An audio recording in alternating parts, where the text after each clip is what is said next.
All right, guys. So we got about 15 minutes more of warm-up time.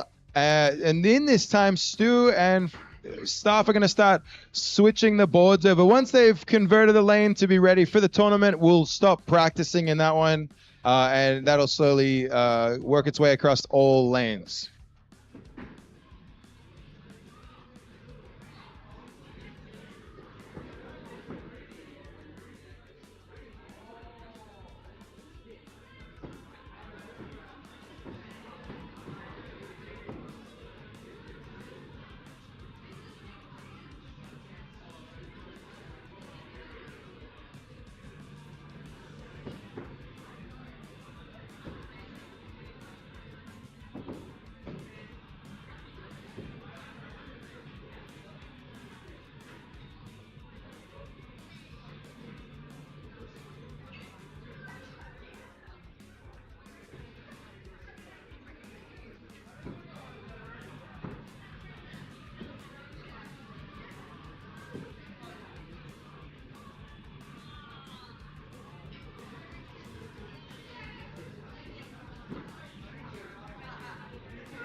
It is raining.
Holy dooly, it is raining outside. I think the rain is moving horizontally currently. That's impressive. Welcome to Wollongong.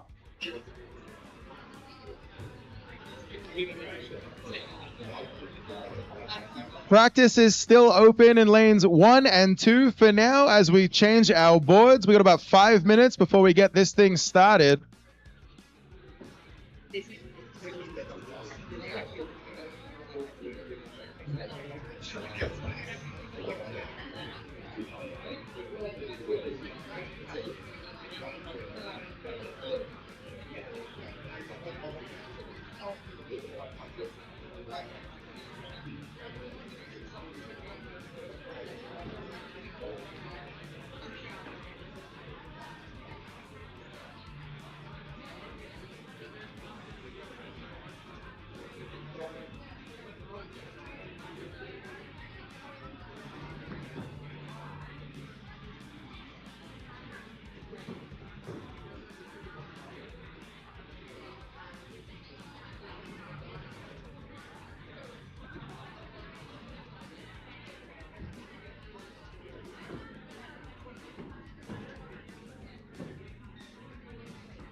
All right, we're doing a semi-last board changes, maybe penultimate board changes. So lane 1 is open if you want to have some very last-minute warm-up throws in lane number 1. Otherwise, 2 to 4 are ready for the tournament.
All right, folks, we're about to kick off, so gather around this middle bench. If you can hear me, get up off your seats, make a crowd. Let's get started.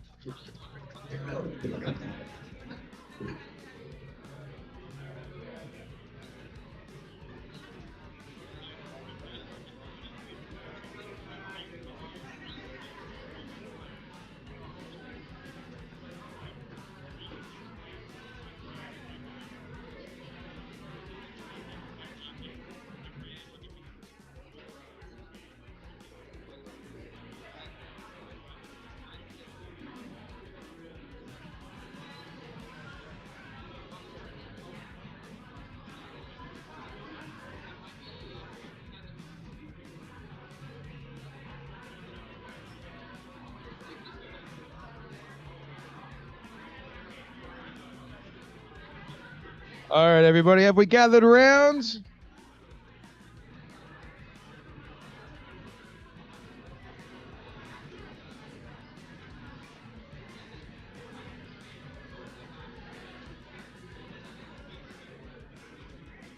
Gather around.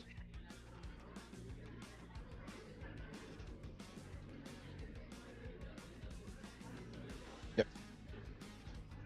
All right, everybody, make some noise for the main event, Bat Out of Hell Day 2, the Bat Out of Hell IATF Major. Yeah, feels good. Let's go. This is huge. How's the energy? Are we all dry? We're staying as dry as we can be. It's right for those watching from home. It's raining cats and dogs outside currently. Welcome. This is the main event. This is the reason we have gathered today. This is the headliner. It is the Bat Out of Hell, the title, the flagship event of this weekend. Thank you for being part of it. Thank you for supporting us. Thanks for backing it, buying a ticket, or coming and cheering everybody on. It's a huge event. This event is the major of the weekend. It is not a side event. It is our women non-binary, femme-identifying exclusive tournament. We like to put our money where our mouth is and make it the major of this weekend. It is the focus. It is what we do it for. We're putting you guys in the showcase, in the spotlight. So thank you. All right. Make some noise for that, I guess, if you want to. Yeah, it's a huge thing at Battle Axe. We have incredible diversity of all genders, sexes, ages, backgrounds in our leagues. I think this is a great representation. We've got tons of people flying in from all around the interstate and other places. This is huge, so thank you very much. I think like the mission statement of Battle Axe is elevating the sport of axe throwing, and what we're doing here is we have good vibes, good community, and we're bringing up the sport and each other. All right, so celebrate success. I hope you I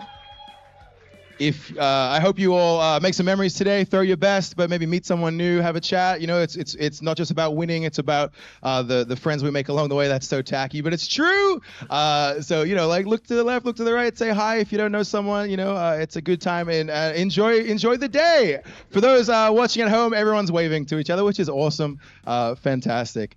Okay, today is not sold out, but we did hit a record number for a women's non-binary and femme-identifying event. It is at 45 people. Pat yourselves on the back there. That's huge. That's a record for us. I'm not sure about everywhere else in the world. I haven't looked at that, but fuck yeah, let's go. That's fucking massive. Yeah, humongous. This is going to be a big tournament. We can't wait. It's going to be great. You've got a whole bunch of games. I'll let Stu explain the rules of that. But what the idea is that one, it's bang for your buck, but two, that you get to verse more people, and that's the best way to meet someone, right? After you've played a match with somebody, you get to know them way better than you do if you just give them a handshake like you just did. So get ready for a whole bunch more interaction. It's going to be awesome. I'd like to give a shout out to some of the sponsorships we had sponsoring tickets into this very event. We put up nominations 2 weeks ago, and a lot of people nominated other people, not just themselves and stuff like that. We had a huge list. We went through that. Battle Axe sponsored 2 bids, but so did the Big Twig Axe Storing Podcast. That's Stu right here and his partner Matt Brown. Give it up for them. They put somebody in, and so did Wombat's Get Fracked Axes. He has a stable at the back there. That's where he fracks axes and stuff, and that was him and his partner Rogue Shell. So thank you to those two as well. That let us sponsor 4 throwers into this tournament, and they were Lara Butler, Natalie Duffy, Raven Sherwood, and Tennille Davis. All right, so, you know, So no pressure, all right? No pressure on you guys, but we're stoked that it meant more players could play or afford it and all those kind of things. So that's fantastic. Now I've got a fun unannounced announcement. We've had a very fun development into today's tournament. If you guys are familiar with the podcast An Axe League of Their Own, if anyone has heard of this podcast before. Yep. Those three have actually been in touch with us, and they would like to put up some sponsorships themselves. They were happy to do one. We gave them the list of who was left, and they picked two. So we have two more sponsorships to announce. That's a free bid into this tournament, and that is going to Jordan Thorogood and Lee J. Yeah. And Shrek. So that's Slasher and Shrek right there. You can thank Adeline, Alex, and JC right there, oh my gosh, on the spot. For that, that's very generous of them. They're incredible. Give their podcast a listen if you haven't yet. They do a great work covering axe throwing, up there. Now, one more fun announcement from those three is that they are also adding to the prize pool, and they are going to put another sponsorship in for the winner into the next event that they play in. So whoever wins is getting a free sponsorship for the next thing they want to play in. That's pretty cool. This is all thanks to their Galley fund, so you can donate to that. You can add to their the pool of money that they then use to sponsor women and femme-identifying and non-binary people out there in the axe verse. I like that term. I just made that up. In the axe verse, all around the world, into all kinds of tournaments. They sponsored people into IATC. I think they gave in this room Clara a sponsorship coming out of IATC itself this year, and I'm sure there's a handful of other people in here that I can think of, not right now, that they've been in touch with to support in the axe throwing world. So thank you to them. That's incredible. Yeah, I think it's honestly, it's pretty cool. All right. Now, that's that. So, again, thank you to everyone playing here. We do this for you. That's Feisty Cuffs over here running the commentary, so make sure you give it up over there. Yeah. She made the. I'm going off. Rip up the speech. She did the shirts. Do we like the shirts? Oh my gosh! All right. There's not many left if you want to get one. Now, I'm going to pass this over to Stu. He's going to give you the rundown of the tournament stuff itself, all the dry stuff. So make some noise for Stu. Yo, what great announcements. Jeez, it's hard to follow that, especially with dry stuff like rules, right? But let's get into it. So, folks, welcome in. All right, now, this is the major. This is the main event. So, the format of it, once again, it's going to be seeding games into a single elimination tournament. All right, now, once again, the good news, you've all already made it. Well done. Make some noise. That's it. All right.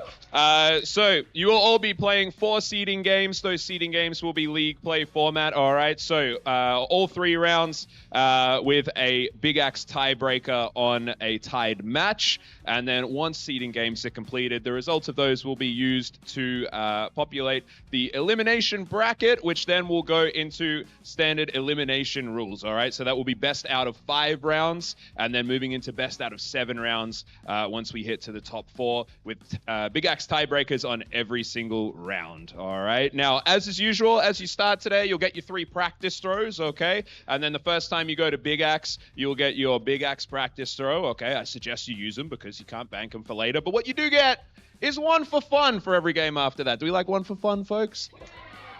It's fun. All right. That's the funnest part of the speech. That's... As a reminder, it's complete Premiere rule set, all right? Now, a little bit about the target. You'll see some nice crisp pen outlines there around the bullseyes and around the clutches and the Premiere clutch box itself. Now, all pen lines here are inclusive, all right? What that means is you can touch the pen line itself and even break into the pen line, that's fine, but as soon as you're breaking through the pen line, that is the lower point, okay? Now, if you need clarification for your scores, your first point of call, talk to the person in the lane with you, your opponent, all right? Have a chat. If you can't come to a decision, get your scorekeeper and they can escalate it to an adult call from myself, Wildcard, or Feisty, all right? We'll come in and judge those ones. But as for that, that's pretty much the rules, folks. So I'm going to pass you back to Matt. Let's make some noise, folks. Let's do it.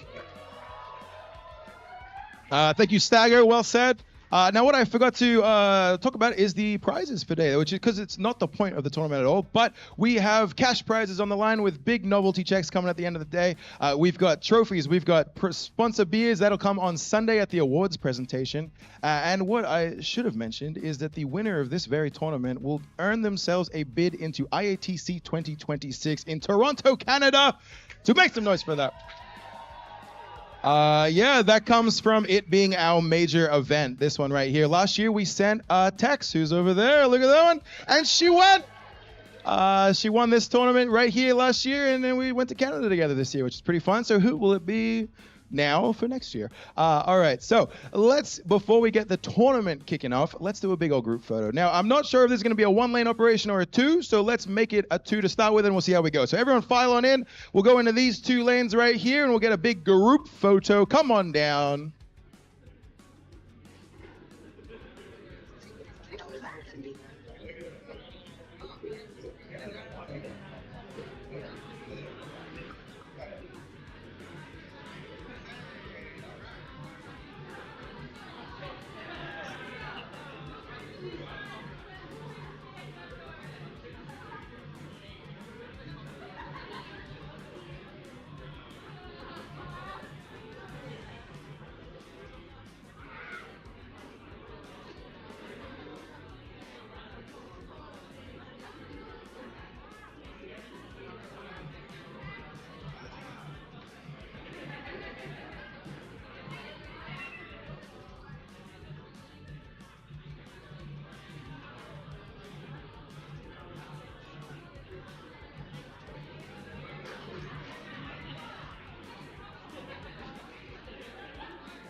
Oh, you guys look amazing. Fantastic. Is this everybody here? Everyone's here? Great. All right. Hold that pose. We'll take a photo.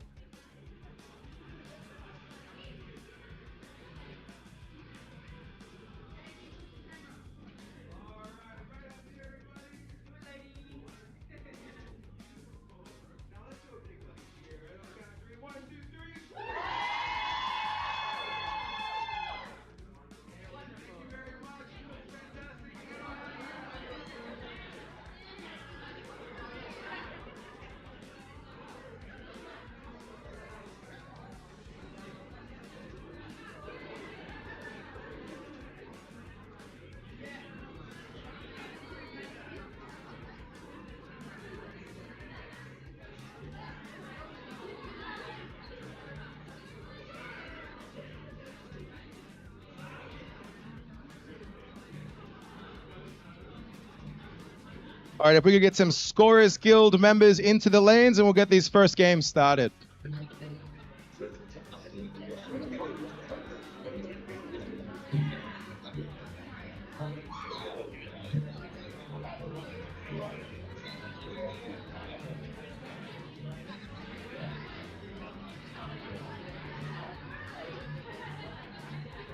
All right, can we get some Scorers Guild members into the lanes?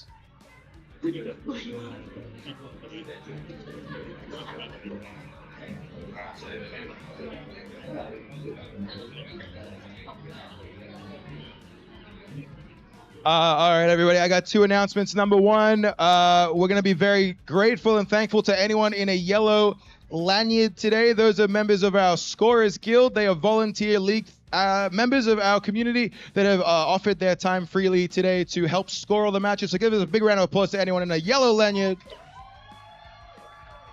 They're all incredible, and we're very grateful to them. Now, number two, this is just a little bit drier. It's just about house rules at Battle Axe. We got a lot of different values that we run things here. As we say, we're trying to lift up the sport and each other. And a really, really good one that's really, really good when you're live streaming, and if we ever want to get this on like television, is playing by advantage. If anyone doesn't know what that means, it's when it comes to your very last throw. That's generally when you're going for a clutch, ABC. Then you are doing it one at a time. All right. So whoever's the point leader will be throwing first. The other person just waits in the wings, not setting up or anything like that, completely keeping it clear. They take their shot, and then the point follower goes second. All right. If you're not sure who that is, all of our Scorers Guild members can tell you. They'll say you have advantage or the other person does, and they'll go first. This is for every round, every game that we play. It's a great way to tell a narrative of the story. If you're filming it and we only have one camera, it means that someone can follow the action and you're not both throwing at the same time. Because, you know, if you're the point trailer and you throw first and you miss, you've lost the game, and that person could just put their axe down and it feels really weird. So just playing by advantage, it might feel a bit of a strange change if that's not what you normally do elsewhere, but we think it's really good, and you know, please go for it for us, especially for the stream today. You know, we want to make it look good, we make you look good. All right, that's it. Thank you very much. Let's get some games started. In this one is loading.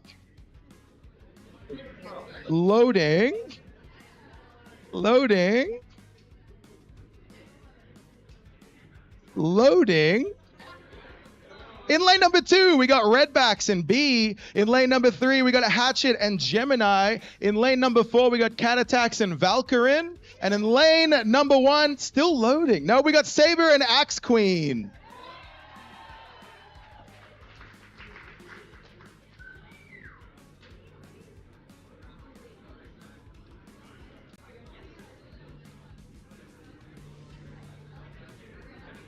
Now, as people come in and it's your first matches, just a reminder, you'll have your 3 practice throws. It is optional. You don't have to take it, but if you can, if you want to, it's on your first match.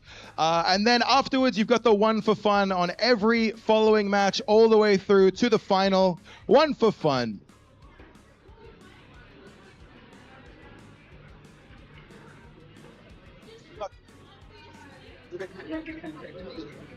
This brings good commerce.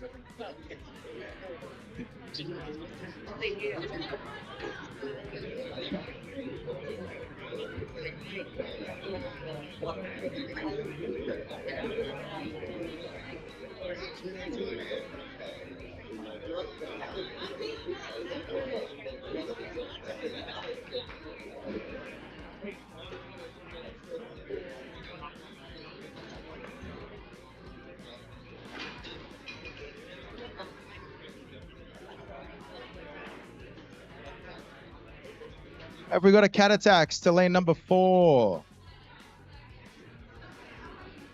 Here she comes.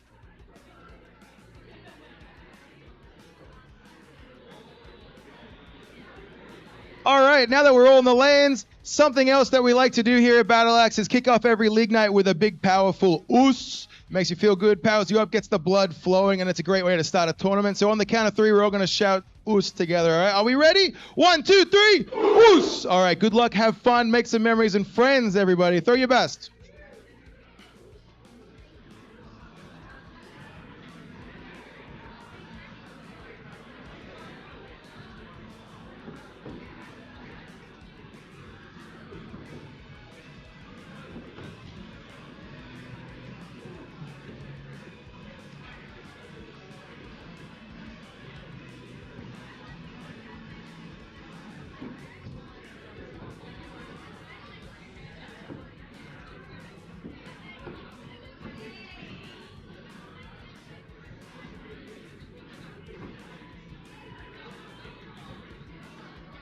Welcome everybody to the Bat Out of Hell Major event. It's day 2 and we are here for our women non-binary IATF Major, the Bat Out of Hell. And we are just in the middle of warm-up throws. So thank you for everybody who is here in the venue, spectating and supporting this event and participating in this event. And also thank you to you folks at home.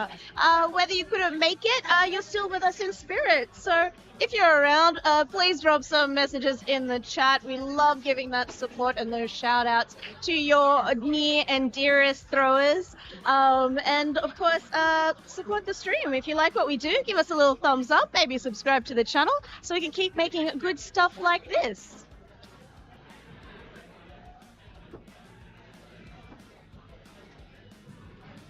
All right, we've got quite a selection of throwers today. I really want to shout out that we have some players who are only 2 weeks into their league season, their first ever league, and they are participating today versus some really seasoned throwers who have won numerous tournaments and have participated in IATC. So we've got a great range of skill and experience, and not only that, but we also have a great range of people traveling from all over Australia. So we have everywhere there's axe throwing, I think there is a representative axe thrower, at least from every state. So that is pretty exciting for us for this event. Yeah, honestly, I'm a little bit speechless. We also managed to crack the largest number of participants for the Bat Out of Hell with 45 participants today. So incredible, incredible numbers. It's really warming that we could bring so many members of the community together here today to participate and do some awesome axe throwing. Wow, look at that. We already have our first Prem clutch of the day. Appreciated. We have bands. If you hit a Premier clutch, feel free to ring it, and let's cheer each other on for those Prem clutches. We're incredibly proud. We just wrapped up our under 55 Prem, and we have a lot of people who've participated in both. So they should be nice and warm. And I can tell you there's some competitors out there that I am looking forward to throwing against, but I know their clutch game and those bulls are really accurate. So that is going to be a challenge I hope I rise to and have some good matches against. Of course, we want to thank our fantastic sponsors, Haters, Wood and Haters Timber and Paving, long-time sponsors of us. They supply all the wood here for us today that all the people are throwing on, and those boards look beautiful. In addition to that, we also have our first beer sponsor. It is Principal Brewing. Make good choices and drink good beer. It's that simple, folks. They've also been a long-time sponsor. Also, we have Seeker, our second beer sponsor, Made to Froth, a great local place to hang out. So if you're looking to taste some local brews here from the Illawarra region, those two flagships. And of course, let's celebrate that Prem clutch. And of course, I want to give a big shout out to Dicey O'Reilly's, the official sponsor of our after party. So if you're not participating and you're feeling a little hungry, grab a little meal, grab a cheeky little meal at Dicey's. Otherwise, we'll see you on Sunday evening post the awards ceremony for maybe a couple of cheeky chin wags and a cheeky couple of drinks.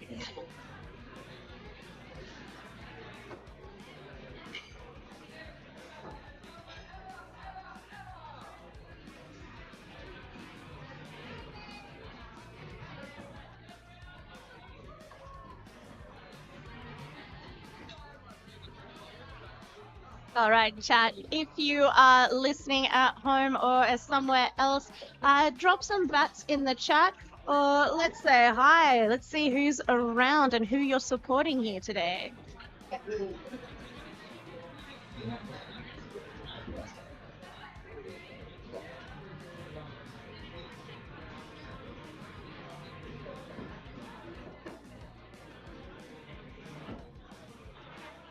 So currently we're in our first lot of matches in our seeding portion of the tournament. Everyone will be getting 4 matches today to seed, after which we will end up into a single elimination finals. The good news, everybody makes it, so that's going to be pretty exciting. In lane number 1, I want to give a shout out. We have a Saber versus Axe Queen. Axe Queen is one of our sponsored throwers for today.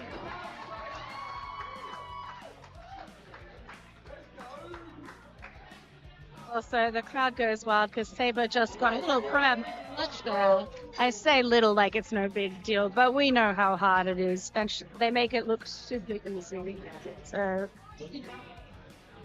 all right, folks. I'm on deck for the next game, so I'll see you on the flip side. Bye, folks.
Alrighty, folks. It's Feisty, and I'm back.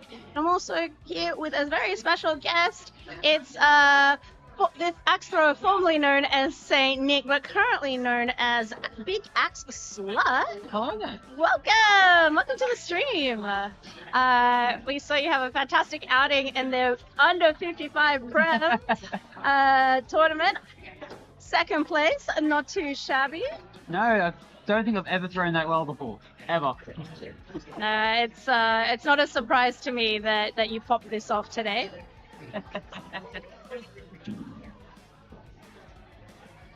Yeah. It was an amazing series. Oh, good. Yeah.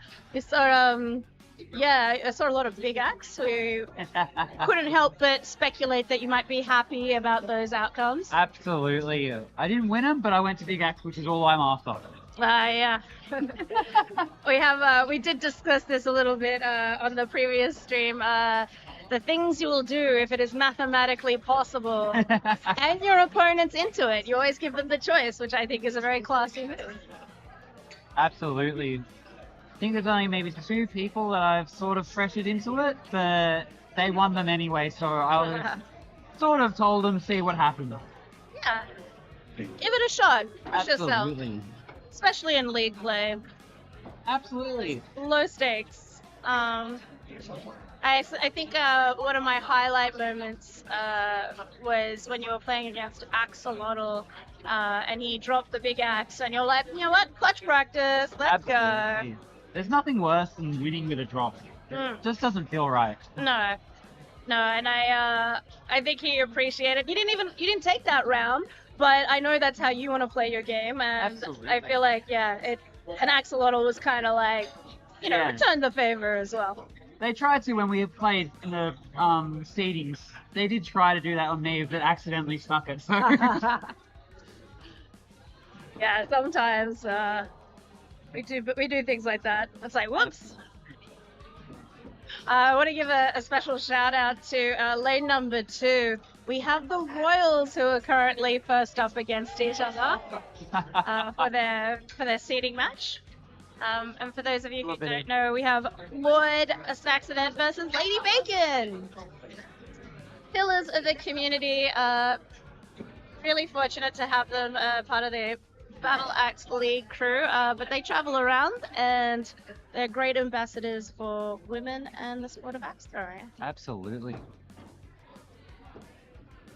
That.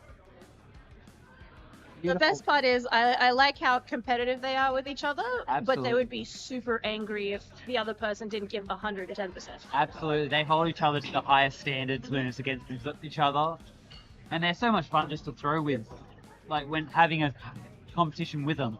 Yeah, I can hear them already. They're like talking to each other right now. Double bullseyes. Always egging each other on, always wanting the best from each other. That's it. Like when you want the best for your opponent, that's when you lift the whole game. Absolutely. Yeah, I find your opponent, like personally, I tend to rise to my opponent. Yeah. So it's pretty good. I am amused by Lord's Accident's Silly Goose shirt. What a silly goose. Such a cute little outfit they're wearing. So, what was one of your highlight matches in the last tournament? Oh, it was definitely probably. It's equal tie with those last 2 matches, Axolotl and then Succulent Chinese Throw. Yeah. I've never beaten Laundry, or if I have gone against Succulent, it's been very close. Don't normally win it. To have gone 7 rounds the way we did, and to have lost barely missing the clutch, that was probably a highlight. It was that. Yeah, it was fantastic. I mean, it was a touch clutch, but damn, it was a nice touch clutch against Audrey. The crowd thought that it was a 7. That's how close it was. At first I thought it was 2, and then when I got up to it, I was going, oh no.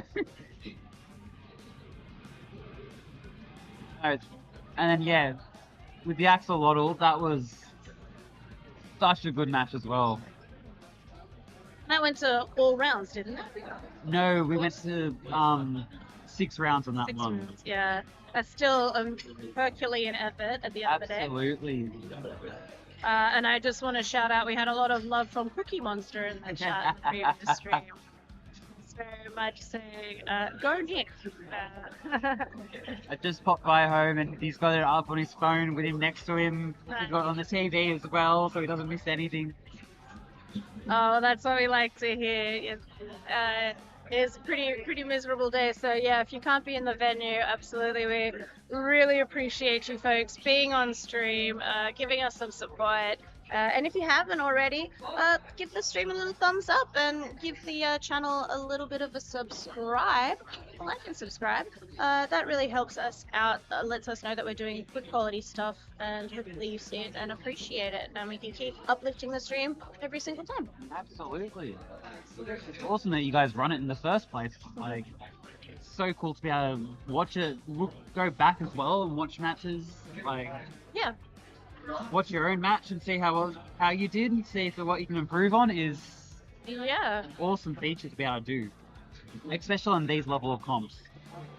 It is really nice, and also it's great being able to, relive those matches, as you said. In particular, those people that you don't get access to a lot, and you can only play them at tournaments. So it is nice. We really appreciate everyone who travels to participate and spectate. It's incredible, the showing from the community and the support. And I've said it before, but yeah, support your local axe venue, support your tournament circuit. Absolutely. We've been feeling very, very loved. Most of our events have sold out. This was the only one, but great, yeah. And we extended capacity, so it's a big, big day today. Of course, we started with the under Prem 55, under Prem, the under 55 Prem average tournament, and then of course we have what's happening now. It's the Bat Out of Hell tournament, the IATF Major, and then we'll be finishing up with some Yahtzee. It's going to be so good to watch as well. That one's going to be a good laugh, I reckon. Are you on a Yahtzee team? Nah, I'm not nasty this one, but I'll be around scoring for it. Nice. Well, thank you so much for volunteering. Again, we can't do this without all our volunteers. So anyone in a yellow lanyard has volunteered today. They're part of our Scorers Guild. So we're incredibly grateful for all our staff, volunteers, and everyone who's making this possible today. I mean, I'm saying this from all of us. We enjoy supporting you guys. We enjoy being able to be part of the event ourselves in whatever way we can be. No, it means a lot. We love our league mates. We definitely feel the love on days like these, with you guys being there for us. So thank you so much. I don't know about the others, but it keeps me awake, so and it makes me watch the matches. I mean, Best seat in the house. Really. Absolutely, can't miss a thing. Now I have to ask, have you called your parents yet to let them know? Yes, I called my mum as soon as I walked out of the venue. Yeah. Let them know. They were excited for me. Nice. Sort of had to take them away from their little holiday that they're on, so. Look, I feel like they can spare a couple of minutes. Yeah. That you came second in a tournament. Absolutely. I think they'll be a lot more sad when they're back home seeing each other next. Maybe just have to share one of the beers with them. Oh yeah.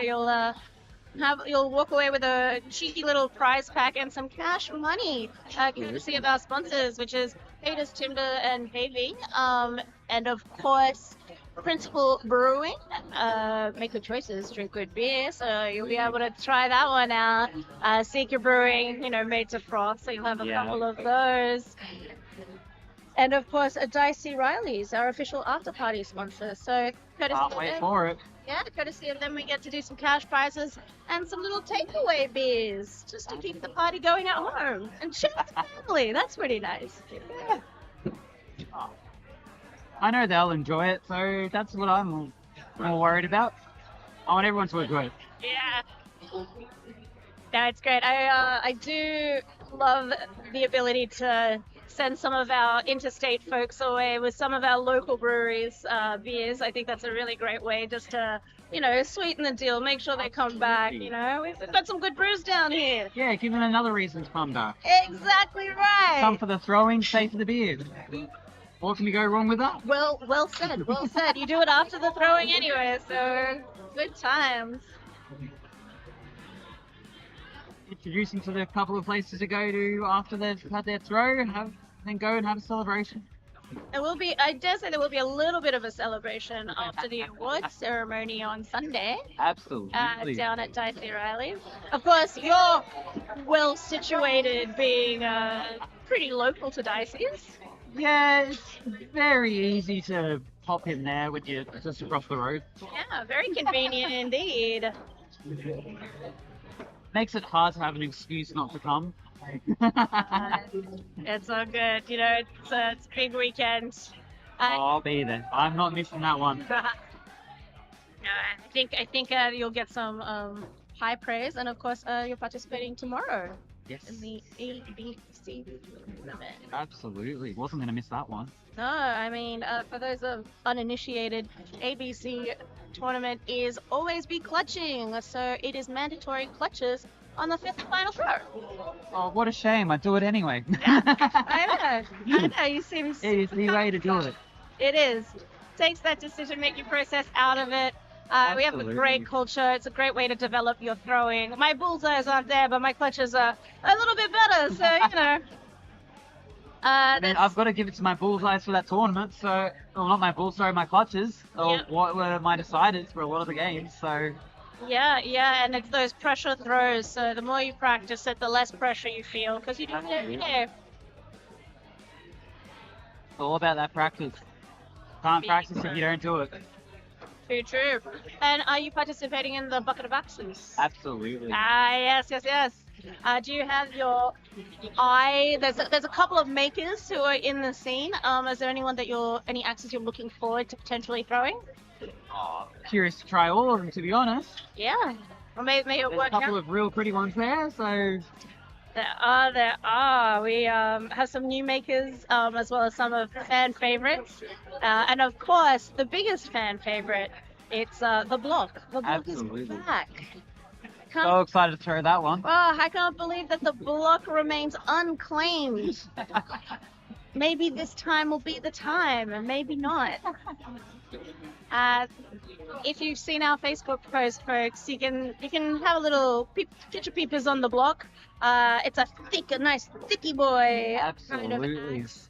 And It's very interesting to throw, but it's so much fun to throw. it's awesome. I reckon it's a sneaky great clutch axe. I've seen some people whack some clutches with it. I'm like, maybe Absolutely. that's your purpose. Maybe that's your purpose in life. You're a great little clutch axe. And the fun fact is that all the axes in the buckets are IATF legal. So It'll definitely be impressive to rock up to a tournament with the block. I think the only reason the block is unclaimed is because I haven't participated in the bucket just yet. Give me half a chance. I want it. I love it. And of course, the bucket of axes, it's great for throwers, and obviously we have some of our great throwers that we get to see today and witness throughout the tournaments. But the fun thing about the bucket of axes is we're getting local makers' axes into people's hands, so they get to try them, maybe have a look, fall in love with a little something, talk to them about a commission piece. But also we get to see some of these throwers who are so good normally, trying to adapt with something that they're not used to. Absolutely. There's been some funny moments in the last one where some great throwers were struggling with the axe. It was either too long for them or curved wrong.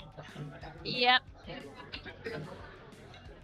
It's a challenge. Sometimes you like a little curve, yeah, you like some action. Sometimes you don't want any action. It's fun. I think last one we had one of the axes were at the maximum length of the handle and everyone was struggling with it. Not used to a long handle. As someone who throws with an incredibly long handle, It was made for you. that is the hellscape that I thrive in. The short ones, I have to work so hard. Those tight rotations to the foot. I am getting up and close and personal with that fault line, I'll tell you what.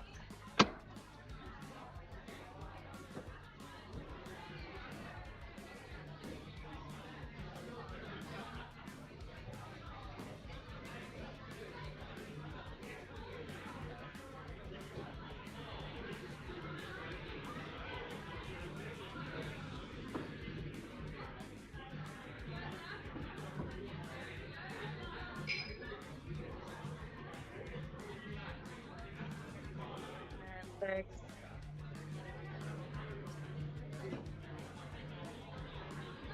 So we have a couple of our matches. For those of you who know, we have Graceless starting in lane 4. We have Graceless versus Bystander in lane number 3. The Russian versus Axicon in lane number 2. I believe we're calling another match, so bear with us. We'll pause on that one. And in lane number 1, is it Jenny? Ooh, sorry, we just lost our screen. Jenny versus Lumber Ella, who's doing a little nail painting station for us today. I shouldn't say little. It's I'm looking forward to having some time and getting in there. Getting some custom stuff done. Yeah. So it's a little donation. Pay what you think it's worth. And looking forward to seeing some little bats and axes on people's nails. I can do whatever, all sorts of colors. We'll have the NB flag colors, some sapphic colors, as well as the battle axe colors. Ella was awesome, and she ordered some battle axe in yellow, just to make sure that we were well equipped and well dressed, and amongst a generous array of colors. So definitely swing by, have a look-see, along with some of our other makers tables. Absolutely. It's been pretty busy, I do believe. Yeah, I hope so. They opened it up. Keeps you out of trouble. Absolutely. All right, we did have our match populate in lane number 2. So that is Be Afraid versus Fun Girl. That's going to be a fun one to watch. It will be. It's right there in the name. Fun Girl is one of our staff members, and she is great. She loves mushrooms. That's where the name comes from. She's not a fun guy. She's a fun girl. Yeah. Absolutely. What's pretty great is also Be Afraid is one of our sponsored throwers in this tournament. So, yeah, we had nominations, and they are one of the people who were selected, which is great. Absolutely. Yeah, absolutely. It's really nice getting more people into the tournament and trying to ease some of those finances for people, regardless of the situation. Yeah. It's great, and people who'd already bought a ticket got reimbursed. So, yeah, trying to support the community. Yeah, no, it's a great incentive that has happened, giving those sponsorship spots. Like, it's great to see some of the throwers that probably wouldn't have come, but got that sponsorship and gone, well, I may as well now. Yeah, and it is great. And of course, we're super grateful to all of our sponsors who were able to put up some sponsorship bids. It truly means a lot. So from Battle Axe, we sponsored 2 places. Yeah. Get Fracked, that's Wombat and Rogue Shell. They sponsored a ticket. Big Twig Podcast, of course, Stagger and Matt Brown, incredibly grateful. And coming in clutch is Axe League of their own. An Axe League of their own podcast. Yeah, so they sponsored 2 other people. They looked at the list and they were like, here we go. Let's get them in. Let's get 2 in. Yeah, it was incredibly generous, incredibly unexpected. And I know that the people who got those bids were really moved. So thank you so much to them, really, for backing women and femme-identifying and non-binary sports. I think the way it is right now, it's really important for us to keep supporting each other and back each other. And they absolutely did that. So thank you to all of our sponsors. You're all incredible. Yes, thank you to them. Also, I shouldn't sell it too short. They also have pre-sponsored in for the winner a ticket into the next tournament of their choice. So yeah, really above and beyond. Absolutely. Those are some amazing sponsors. Yeah, we don't take them for granted. There's been some really kind words and kind messages of support. So it's just part of the community that we're in. What an amazing That's community it is. first, as coined by Wildcard earlier today. I like it. It is good. Kind of feels like that, where we all have our little axe microcosms. It's an amazing place to be, amazing community to be part of. Oh, be afraid.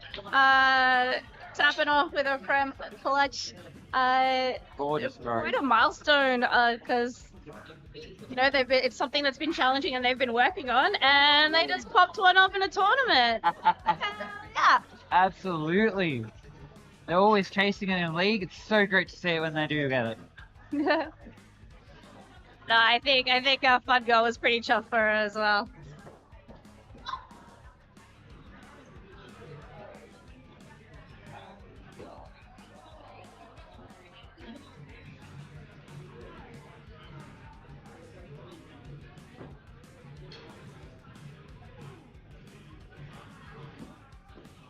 Okay, we have a great matchup again in lane number 3. We have Shrubby versus Choking Hazard, part of like our Queensland contention.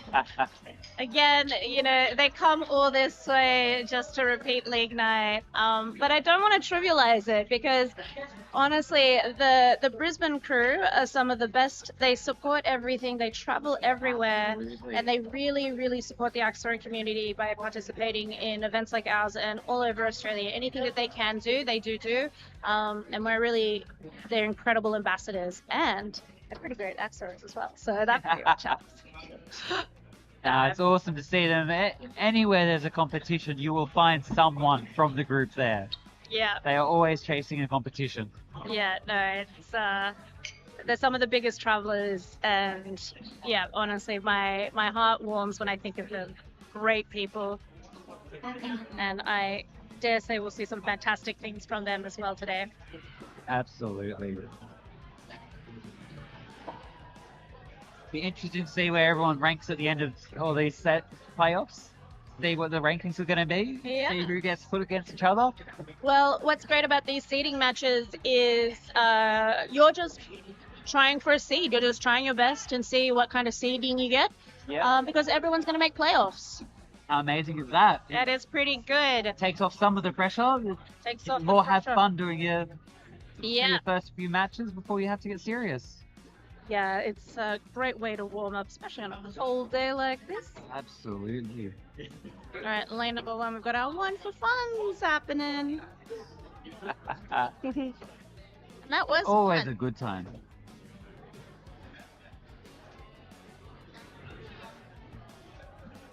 One for fun's have been an amazing thing in these competitions. Is that one chance just to give you a warm up. Yeah. You might have been sitting around for half an hour, 45. You just need that one just to get yourself limbered up. Yeah, absolutely. And because you're both getting that one for fun, it's not a lot. It's just enough to warm up. It's not a practice though. It's just a warm up. Absolutely. There's no advantage given to the other person. It's all up to you if you want to take it or not. Yep. And some people do have fun with it. In Big Axe, we're seeing a lot of one for funs. Absolutely. Even in doubles, there was a lot of yeah. party clutching starting to go on. Yeah. Everyone going for the one clutch. Uh, The carnage that ensures from 4 axes going for one small target. oh, they love to squeeze it in. Love doubles.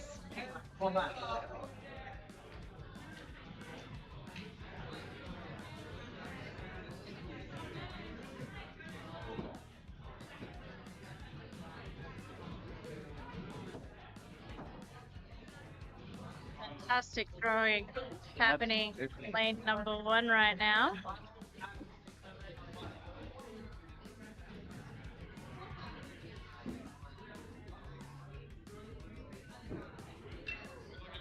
Exterminate versus Glam Reaper. Going on in that one. Yeah, and they are tied.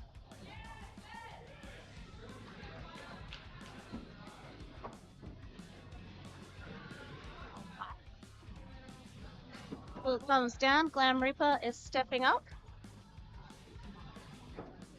Oh, they went down to the points. Point. Nothing wrong with that.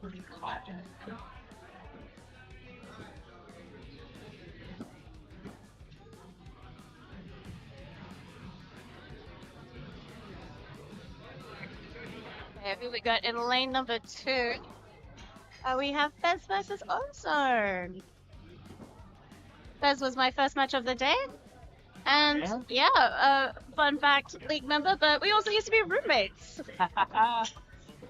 So great relationship with Fez. Yeah, she's an amazing person.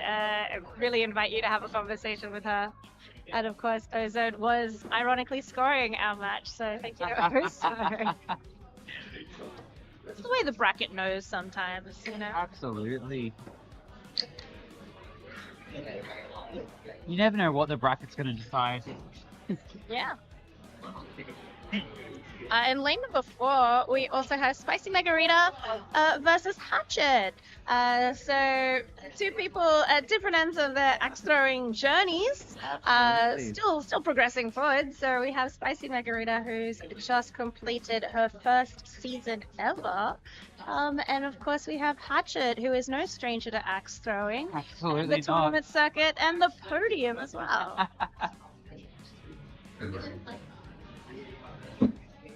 I was having a chat earlier today with Spicy Margarita, and she really enjoyed the under tournament, and just was really grateful for the opportunity to throw against all these throwers and witness some of this throwing, and really being inspired. Yeah, that's amazing to hear. It definitely is a fun comp for those of us that aren't, like, those under the 55 average.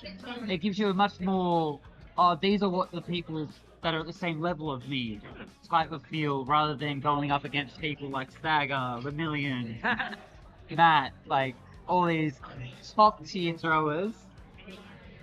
Absolutely amazing to throw with, but when you go with someone that's at your own level, it's a different story, a different vibe to it all. Yeah, well, it's always satisfying to have close matches. So Absolutely. when everything's within striking distance, you know, you can have those lead changes, you know, you take a round, you take one back, you know, and it does feel very satisfying. And you're working. You're working for it. I'm not saying that you're not Absolutely. working against some of those upper echelon throwers, but you're still working, and it's anyone's game, which is really exciting as well. It's exciting to Absolutely. spectate, it's exciting to participate. I'm sure there was plenty of games that went to 5 rounds early on, and just there was so much back and forth. I don't think there was very many rubber matches or anything like that. It was always Lots of trading of lots rounds. of trading going on. Yeah. And quite a few big actions as well, Haha. which I was always happy to see. Again, I can see, I can hear the sadness in your voice at that. I didn't do enough. I should have thrown better for it. I like that you're like, I should have tied more. Alrighties. Folks, I've just been given the nod that I am on deck, so I am going to excuse myself, and we'll join you on the flip side. Wish you good luck. Thanks for joining us, Big Axe Slut. All good. See you around.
folks, we're back. It's me, Chloe, aka Feisty.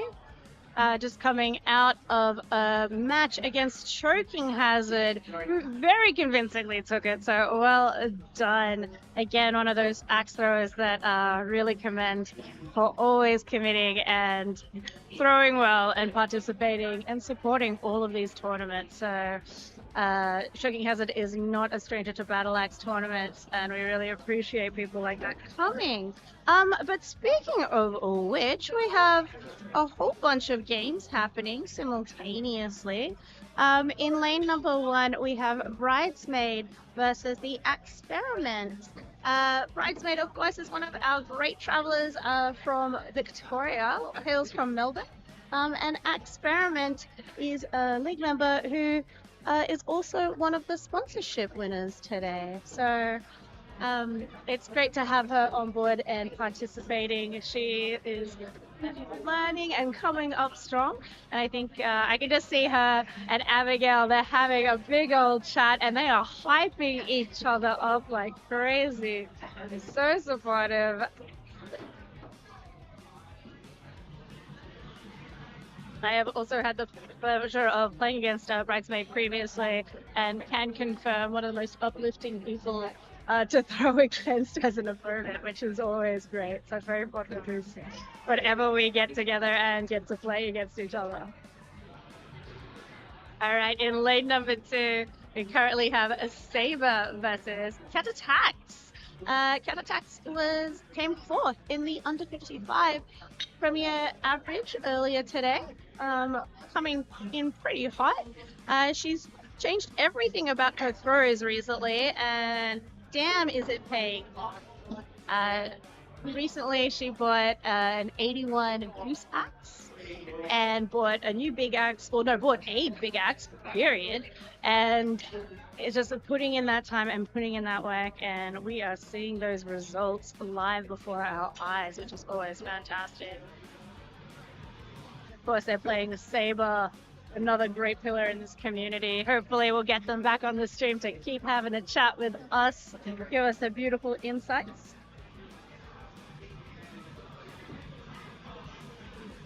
We have some nice support in the chat.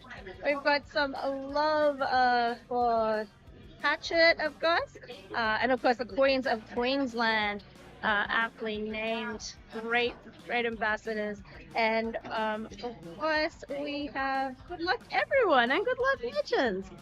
Yay! That is true. We are supportive of everyone here today. I think it's a really good vibe. I just keep hearing people like, "You got this, let's go," which is awesome energy happening around the venue, especially after these competitors who have participated in the morning and are backing it up for the major today. In lane number 3, we also have Lord Snacksident versus Shrek. So 2 new Battle Axe people. I can just see Lord Snacksident bubble along. We just had a little bit of break the stop sign by the Tism just drop on the playlist. They're probably going to get powered up real soon. And in lane number 4, who do we have? We have a B versus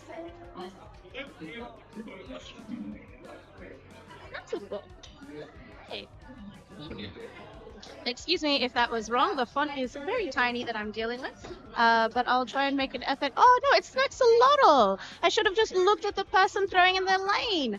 Snax is a great thrower as well, great attitude, and I'm glad that we get B to throw in the venue for the first time.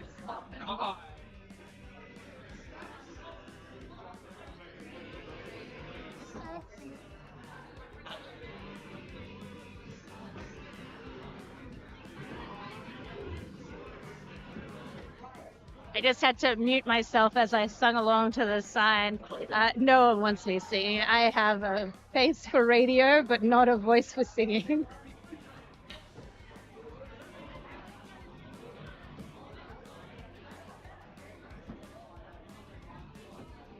We are currently powering through this our seeding matches at the moment.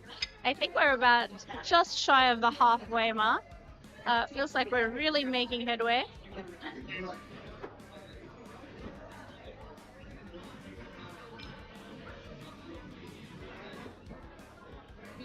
Yeah, Johan is in the chat saying good luck to all competitors. Thank you, Johan, aka The Shining. Thanks for tuning in.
Alrighty, folks, we are back on the air. So thank you so much again for tuning in.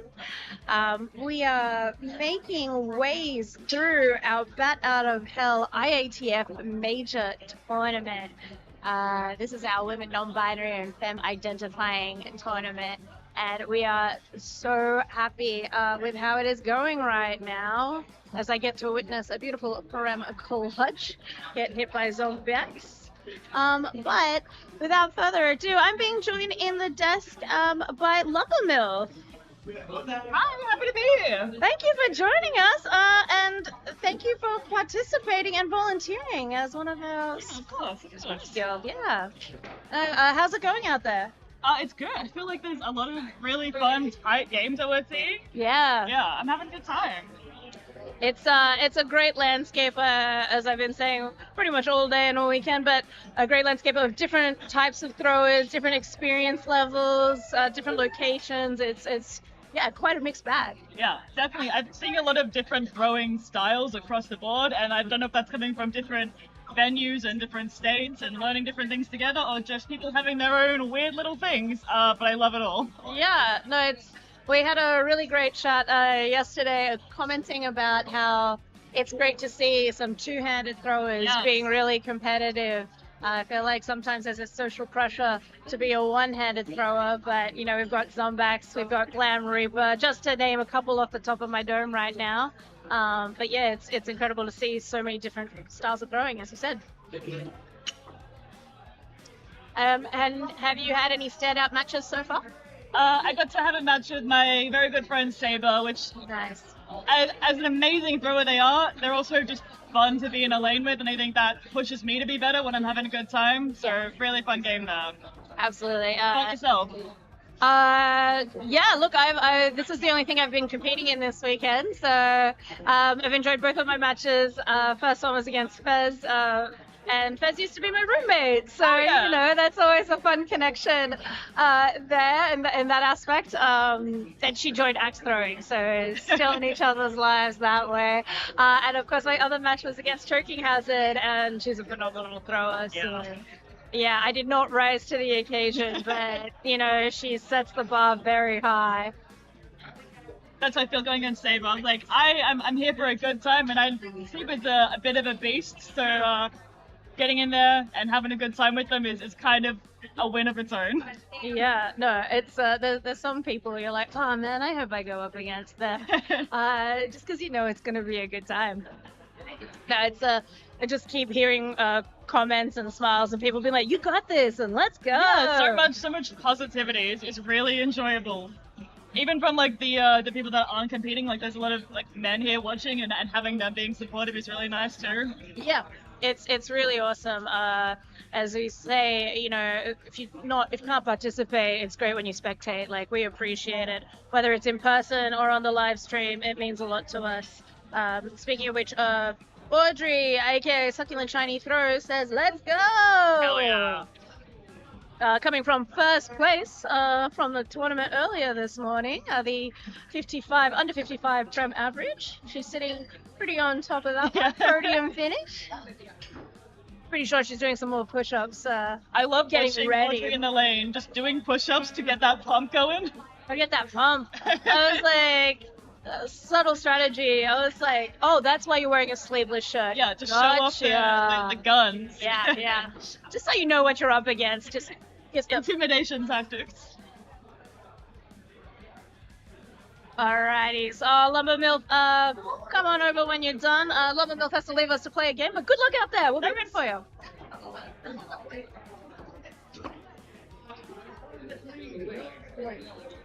We are having some great matches, as I just keep saying. It is great. I am speculating that Succulent Chinese Throw is probably back at home base prepping their costume for Yahtzee tonight. Of course, they did win the doubles best dress yesterday. And I'm actually making hard eye contact with a Slimer costume at the other end of the venue. I feel like we're bonding. We're bonding over this, which is pretty cool. So we're still in our seeding portion of the tournament.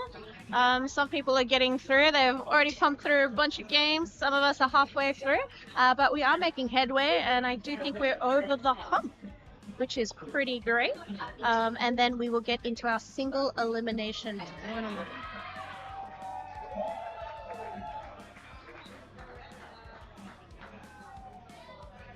All right, we just had a ref call in lane 1 for zone backs. The ref says it's good. If Stagger gives the thumbs up for the 5.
Alrighties, folks, we are back. Thank you for that interlude.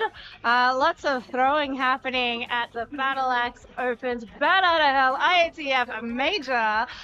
It's me, Chloe, Feisty, and I'm back with H again. Bubble Milk. I'm happy to be back. Woo! We got cut a little short there before, but that's okay.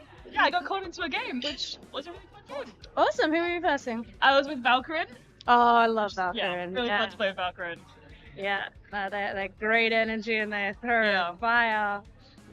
Yeah, I managed to hit a 27 in our last round, which I was really proud of. Whoa, nice. Well done. Yeah, 27 remains elusive for me today, but also remains elusive for me on most days. Yeah, generally, Yeah. it's a tough one. That makes a lot of difference, especially playing against someone like Valkyrin, who's just like all vibes, who's just gonna get you there. Yeah. absolutely like bouncing in the lanes. Yeah. Which, as someone that is also bouncing around in the lane, it's nice to be with. Double bounce, yeah. I just had my match up, and it was for our meatloaf count. It was I could do anything for love, so we had number 4 in our meatloaf count. And I was trying not to sing too hard into my axe like a microphone, but the urge was mighty. It was strong, so. I mean, the fact that your opponent in the lane didn't make it a duet is truly the great horror. Well, I was versing Axe Queen. So Axe Queen is one of the sponsored bid winners. Yeah. Yeah. So first time we've managed to get her down to our venue, and we're super grateful that she traveled and she's participating today. So yeah. No, she's incredibly humble. I've had the pleasure of playing against her at APTC, I believe, previously. Nice. So it's nice, like almost 12 months or maybe a little bit more. Oh, All right, folks. As we time is passing. A couple honorable mentions. We've got various vendors around the venue today. Over towards the far side from the entrance is Go Commando. He's got a whole bunch of axes for sale. I'm sure you're all familiar. And that's Skunt being his voice today. The voice of Go Commando, also known as Skunt. It will help you with any axe sales. Tons for sale. Lots of new stuff. You got the Berserker from Waddle, which is kind of fun. We also have dog axes. Those are custom handmade axes by Gamma. He's got a few for sale. He made some overnight. I think he sold out yesterday. Behind him is Wombat Stand, one of the sponsors of this event. Bought a ticket for one of the players. He has a selection of fracked wooden things, and he can also frack things. He can frack your axe handle. That's where you get like a lightning effect through the wood. It's pretty cool. Check his stuff out. He's got a card, and you can contact him if you want to commission some work. And lastly, but not leastly, our very own Lumber Ella is offering nail painting. I've got it myself. She can paint a nail yellow and put a little bat on it, which is pretty fun if you want to get a little memento for the weekend. She can do all kinds of things, I'm sure. Have a chat with her. It's a pay what you feel or what you can donation arrangement, but go have a chat. Yeah, all right. Thank you very much. One last thing, and they're on the commentary desk right now. Our own Lumber MILF has provided their famous MILF nuts. There's a Tupperware tub right here on a barrel near the desk. Feel free to help yourself and have a try. If you want to try a MILF nut, they're very good. Thank you to Lumber MILF for those ones for free. Nice. Feels pretty good to have a little bit of a shout out for MILF Nuts Station. Yeah. I mean, I can't not have milk nuts. I need them to get through the weekend myself, so. It's great. It's a perfect mix of protein from the nuts and that little sugar hit. Nom, nom, nom, nom, nom. Yeah, little sugar hit. Definitely not a lot of sugar hit. No. Look, I enjoy having teeth, but I like having nuts, so what are you gonna do?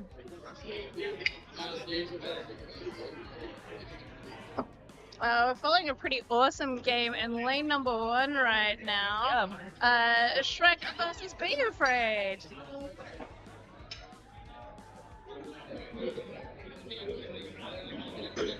Oh, and just as I say that, they just wrapped up. Yeah, there we go. Double touch. Oh, they're done. Yeah, that's a pretty good way to end it. Finish, and I finish a game. Yeah, for sure. It's great seeing so many people use the one for fun. It's really good for just getting back into the lane, warming up. Okay, how do I do this again? That's right, I remember this motion. I know how to throw an axe. Theoretically know this thing. Sometimes. Sometimes I don't. Sometimes I remind myself what foot I use. It's nice to have fun in remembering that. Oh, that actually just sparked a memory. I've been playing around with my big axe throw, and I was like, why is it not working? I was like, oh, because you changed the foot that you use. All right. There we go.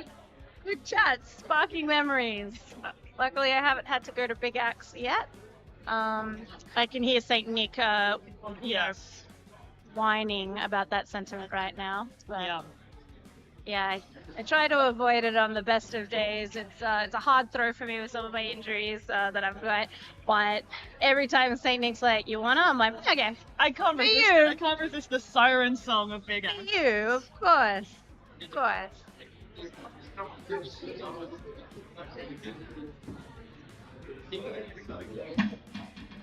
Yeah, Yeah. we had similar in a game I was going this morning in the under 55 of a player saying, "Oh, I don't know. I slept kind of weird on my shoulder. Should I big axe? Nah, I want a big axe. Let's Yeah. just do it." Yeah, absolutely. Look, and you surprise yourself. That's the point of practicing and training, you know, you get that muscle memory in, and when you need it, you just bust it out.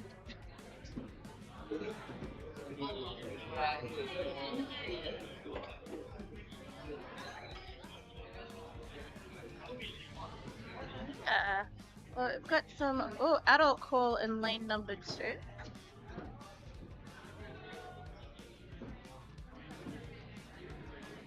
Well, we are following lane number 3 right now, so there's some pretty good action with Mandalay versus Snaxolotl. Here we go. They just finished that with some prem clutches, so well done to Mandalay. Took that out all 3 rounds. Mandalay is another OG from back St. Peter's Day. Oh, yeah. Yeah, she's a fantastic thrower. Her big axe. Speaking of big axe, oof, it's incredible. That technique should be studied. Yeah, she has a great technique, and I just look at it every time, and I keep trying to learn from it when I witness it. I need to get in a game with Mandalay and get to big axe, because I need to watch this myself now. I need to see this up close. She would love it. She's great. She's also someone who's developed a technique based on, you know, her body and what is possible. So yeah, it's a really personal throw, but yeah, she's put so much time into it, and she just keeps refining it, you know. Yeah, I'm just thinking, like, I love to watch a slightly shorter than average thrower whip up the big axe, because it's just always impressive to see a petite person absolutely nail a prem clutch with a giant axe. Oh yeah.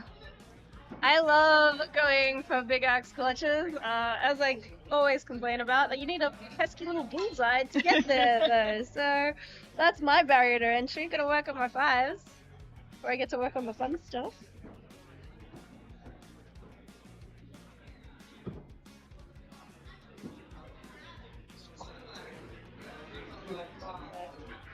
Some great games. So we are still following. Oh, we're into lane number 2. So we have Lady Bacon,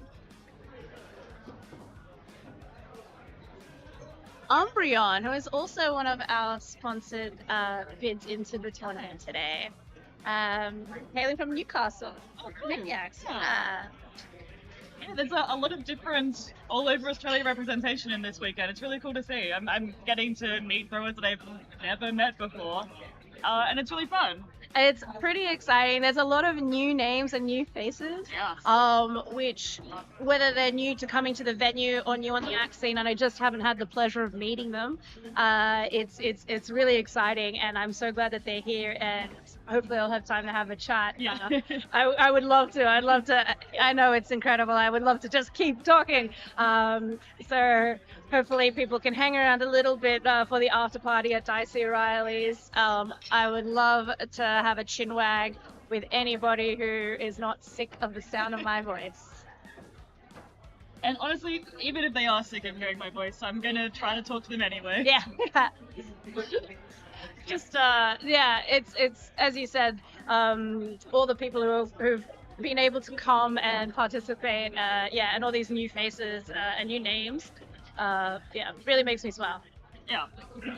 Especially like the contrast that you're saying, we're throwers from like the OG St. Peter's up against throwers that have been in here for under a year. It's a cool contrast to see side by side. Yeah, we actually have Mandalorian is participating. She is in week 2 of her first season. That's wild. Yeah, but you know, she heard about the tournament, she wanted to participate, and she was just excited at the opportunity. Yeah, and I was like excited for her, and we had a little chat as we were passing like ships in the night. And yeah, she was just blown away by, again, the same things we've been saying all weekend, all the different techniques, all the different people who are being represented here today, and just all the different axes. So she's soaking it up like a sponge right now. Also, she comes from a cornhole background. Yes, yes. So, I'm yeah. familiar with the cornhole community. Yeah, so the cornhole community is definitely picking up in Australia. I know for our international folks, it's a little bit of a staple. Axe throwing cornhole kind of goes hand in hand. So it's begun. We are synergizing together. There's definitely a natural relationship there. It's tossing a thing. Yeah. Yeah, it's not a catching sport, which I'm not good at. So definitely the throwing part is where I'm at.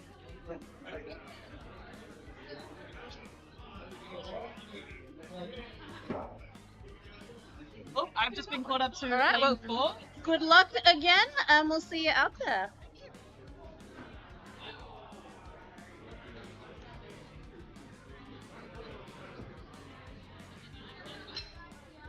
Okay, we are following lane number 3. Final round. It is a fun girl Graceless, of course. Enjoying it. They're both having a bit of a chat in between throws. First throws were a 3 apiece. All right, throw number 2. Fun girl gets a 5, and Graceless gets a 3.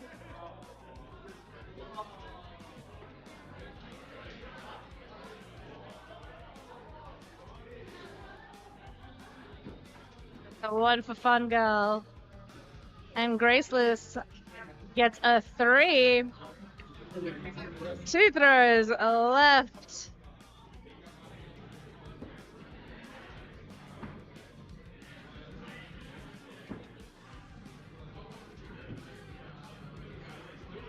Alright, 3 for Graceless.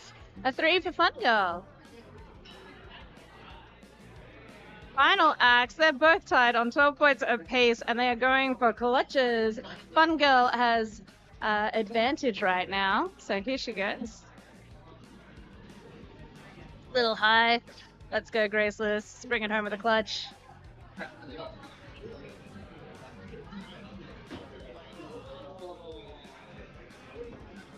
See the follow through. Oh, looks like it was just to the side, but what a throw. Could have been good from my angle, but I trust the throwers.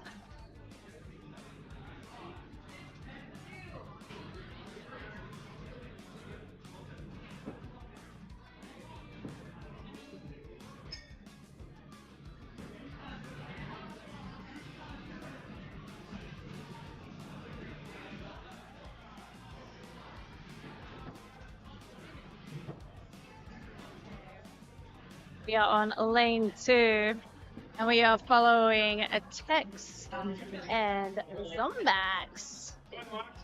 All right, it's time for some more honorable mentions or shout outs or self promotion, maybe, because we have an announcement that there is only.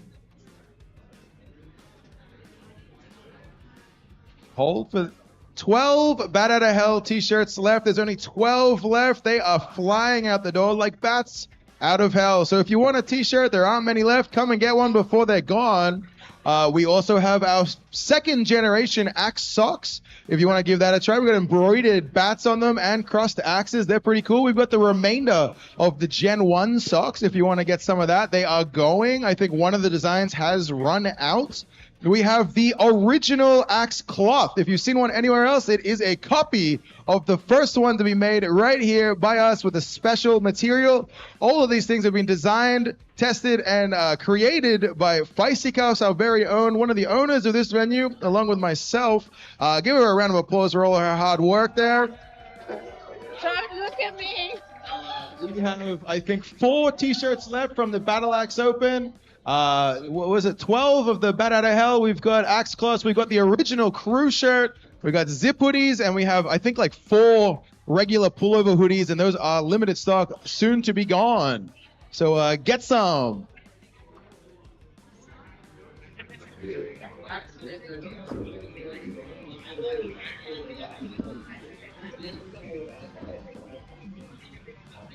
All right, after that little shameless self-promotion, shameless indeed, we are back, and we are up to round 2 with Tex versus Zombax. They are on 8 apiece. Now let's see. There's a 5 for Tex. Just having a little check of Zombax. Let's see if they can come to an agreement. It's a little high on the left-hand side of that bull.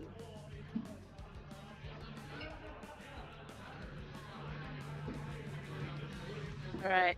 They both agree that it is a 3.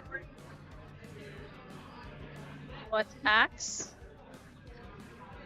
2 points in Tex's favor. All right, a little bullseye for Tex. And a nice 3 for Zombax. All right, final throw. They're both pointing the fingers upwards. They are going for clutches.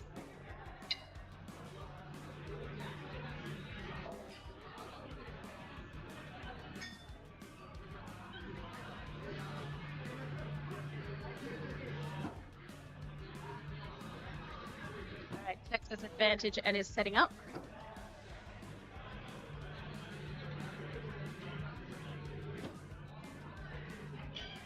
I apologize. Tex didn't have advantage. They were tied on the first round, but that's okay. Let's see what Zombax does now.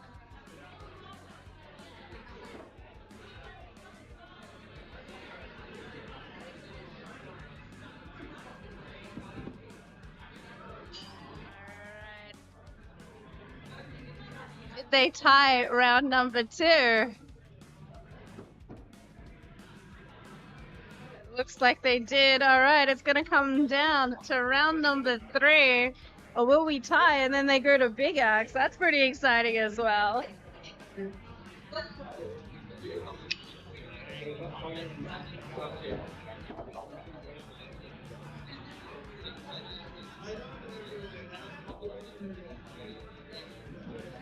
All right, double bulls for Zombax and Tex. 2 powerhouses right here.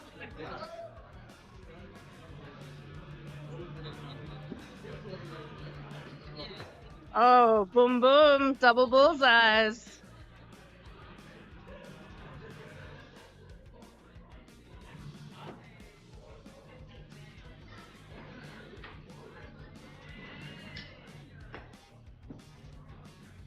All right, double bullseyes again.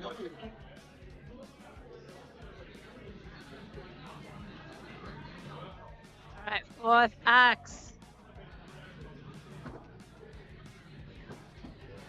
Alright, double 3s.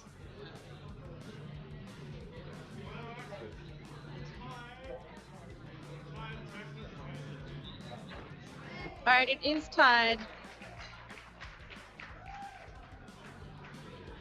Alright, and I apologize. That was a 5 points for Tex on the previous round.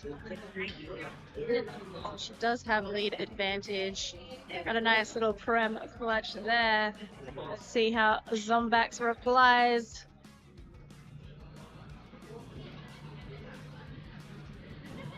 Taking a moment to reset.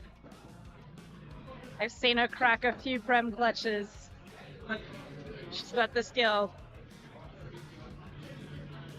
She's also got the knowledge and the experience to know when the throw doesn't feel right, when the setup doesn't feel right, and to reset. And she walks away with a nice touch clutch. Great finish there from Zombax versus Tex.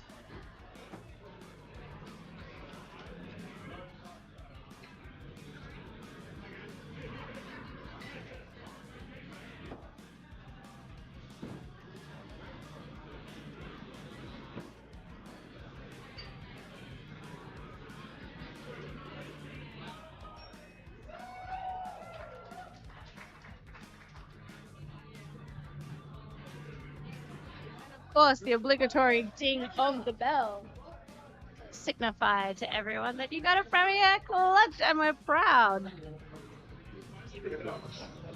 Okay. I have been summoned for what I believe is my final game, so please excuse me and then I will be back.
Alrighty, folks. Thank you for that brief interlude. I am back, and we have a bunch of games. We are at the pointy end of our seeding matches, which is pretty exciting.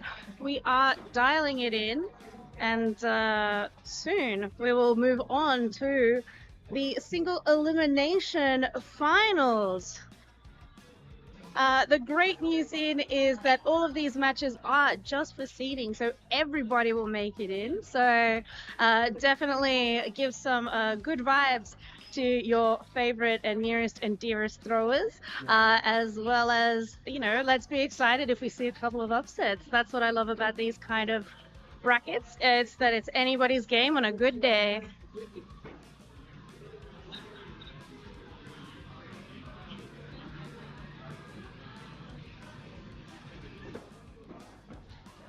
It is pretty cold down here in Wollongong. It's a bit unseasonably wet and a bit unseasonably cold. So everyone is starting to rug up. So everyone is trying to keep their energy high for this last portion of the seeding matches.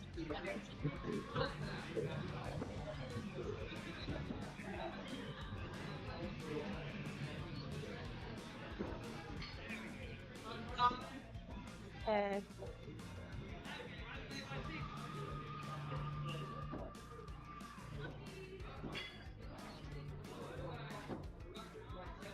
Okay, we have Shrubby versus Red Axe in lane number 2, who we're going to start following. Red Axe throws Maniacs Newcastle, and Shrubby, of course, I've been talking about her all day, every day. Big fan, in case you can't pick up what I'm putting down. Coming from Brisbane.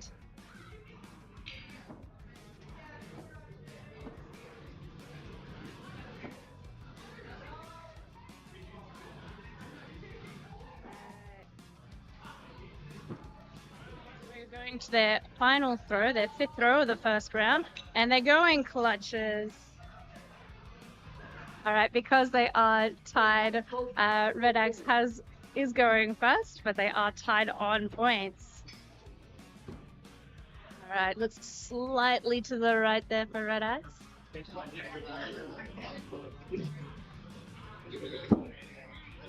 Okay. A little difficult to tell. The hands go up. It is a touch clutch for Shrubby. She takes the first round. Well done.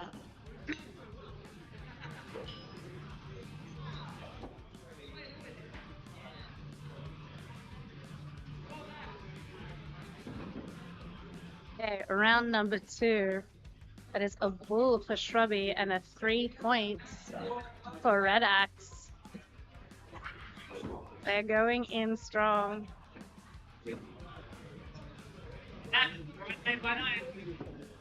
All right.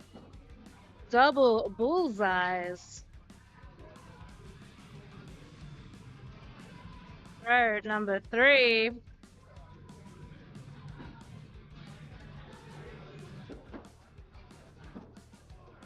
Double bullseyes again. Excellent throwing from both of these players. Okay, 4th axe. Bullseye for Shrubby. 3 points for Red Axe. It is the 5th and final throw. I know what Shrubby's going to do. She's already gestured and grabbing her clutch axe. Clutches called for the pair of them.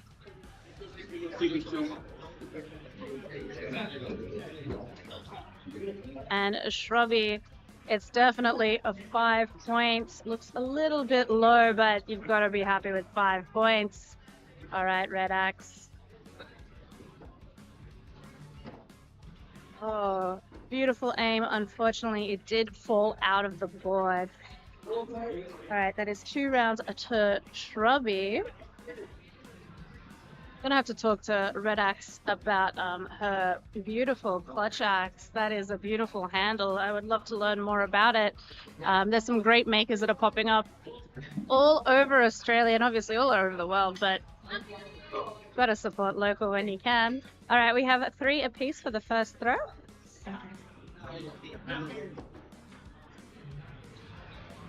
Alright, throw number 2.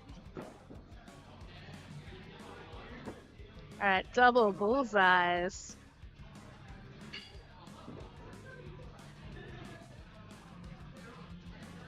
Throw number 3, and they are tied for the 3rd round. Alright, that is a bullseye for Red Axe. 3 points for Shrubby.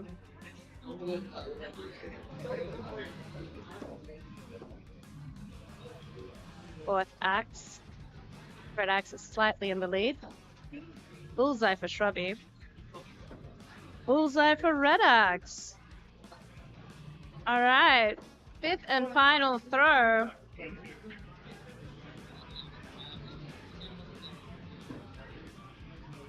Red Axe maybe going for points on this one. Oh, I was mistaken. Was going for clutch.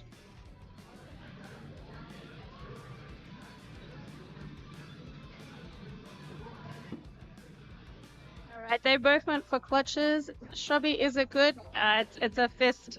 That's 2 rounds to Shrubby, 1 to Red Axe. Shrubby takes the game. Good game.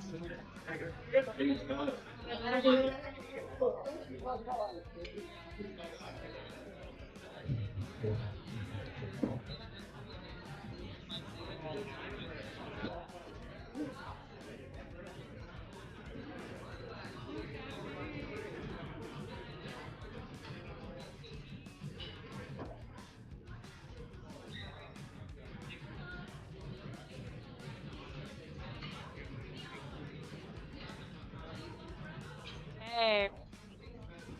We have D's Nuts versus Lumber Ella. In lane number 2. Oh, but we have switched over to lane number 3. Spicy Margarita versus Gemini.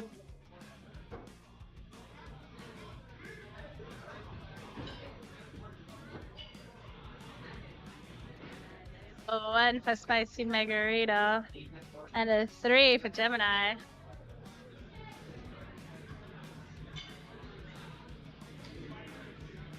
believe this is the first time either of these players have versed each other. Alright, bullseye for Gemini, 1 point for Spicy Margarita.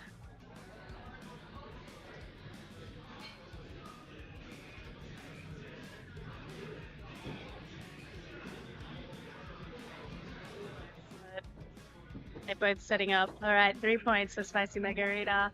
It looks like potentially a 3 there for Gemini. Final throw. 4th axe, my apologies. Alright, that is bullseye for Gemini. Drop there for Spicy Margarita. Yes, they're going for clutches. Good luck, Gemini.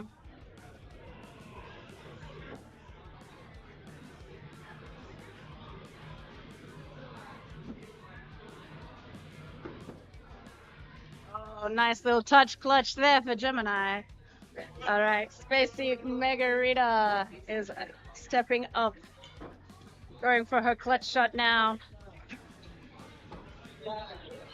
A little wide, but great height otherwise. Alright, swapping sides. First round to Gemini.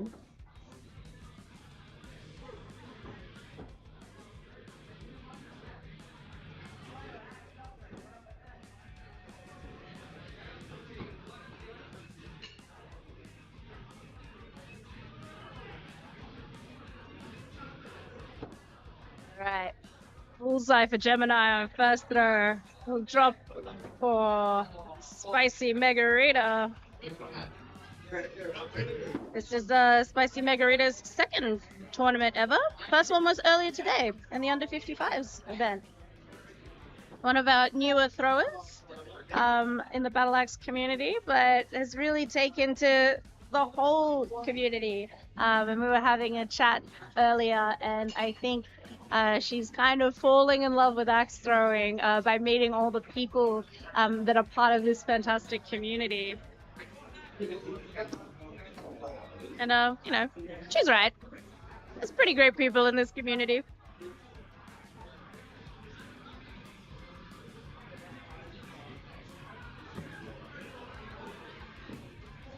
Fourth act, 3 points. A spicy margarita. Bullseye for Gemini. All right, final throw.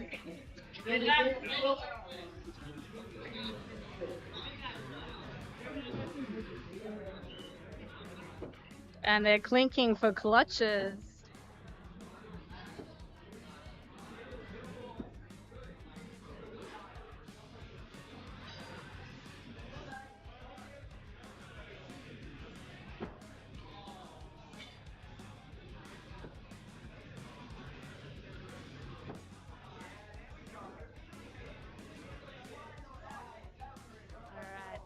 Slightly off there for Gemini. Spicy margarita coming in for the clutch shot.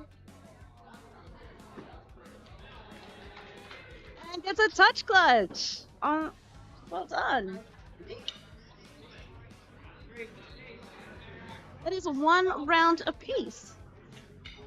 Oh, look, they're grinning. They're excited to be going to the 3rd round rubber match.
Alrighty, folks.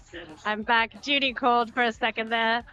But we are back on the stream and we are setting up some new matches. We are not long for playoffs. Getting these seeding matches done.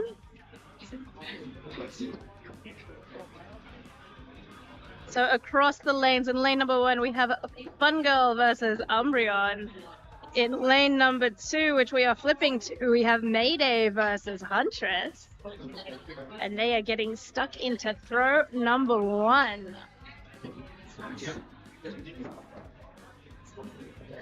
All right. Was it 0-0?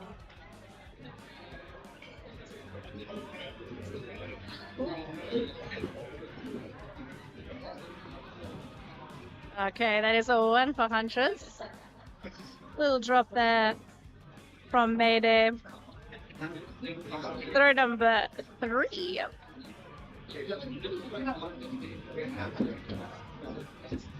There we go. 3 points for Huntress. Bullseye for Mayday. It's a long day. Sometimes you just need a couple of calibrating throws.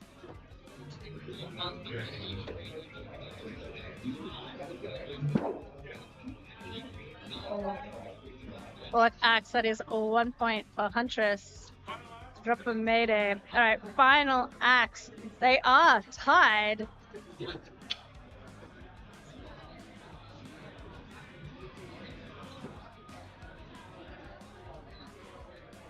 Okay, they have decided that Huntress will be throwing first.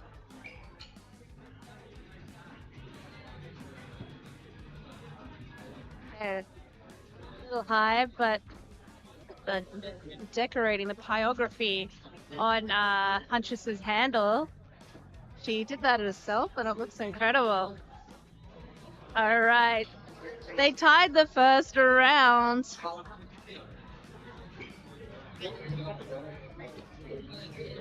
Both of these throwers are at the beginning of their axe journey, and I can't wait to see where the road leads for them. They are fantastic people and fantastic throwers. All right, that is 1 apiece. No, I apologize. Yes, 1 apiece for throw number 1.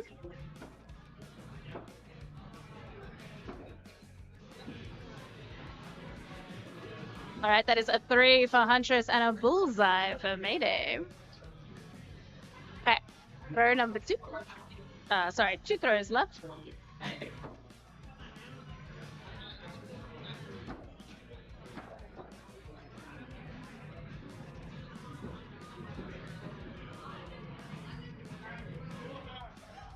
Okay, 4th axe.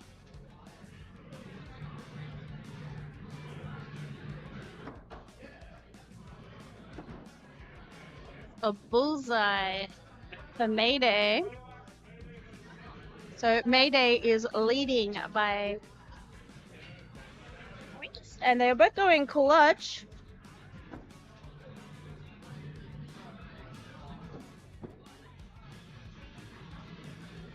Okay. A little low there for Mayday. Huntress is stepping up.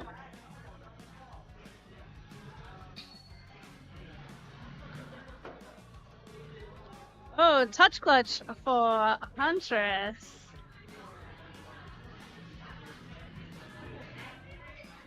Swag. Nice to finish on a touch clutch. Mayday still takes the round, so we are going into round 3.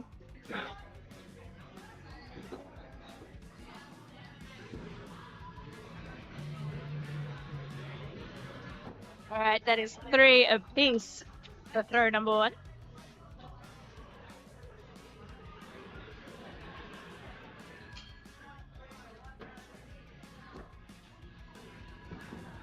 Drop there for Mayday. 1 point for Huntress.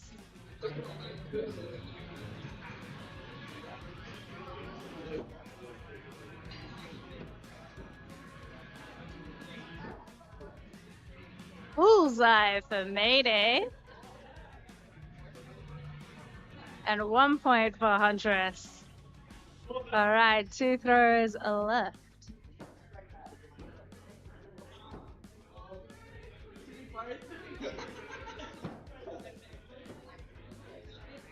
All right, that is a 3 points for Mayday, a drop for Huntress. Final axe. Mayday is up by 6. Final throw.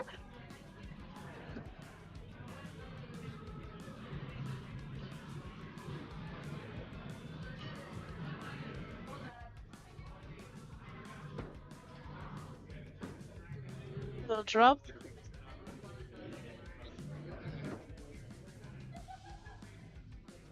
Okay, Huntress is stepping up. She needs a premier clutch, so let's send her some good vibes.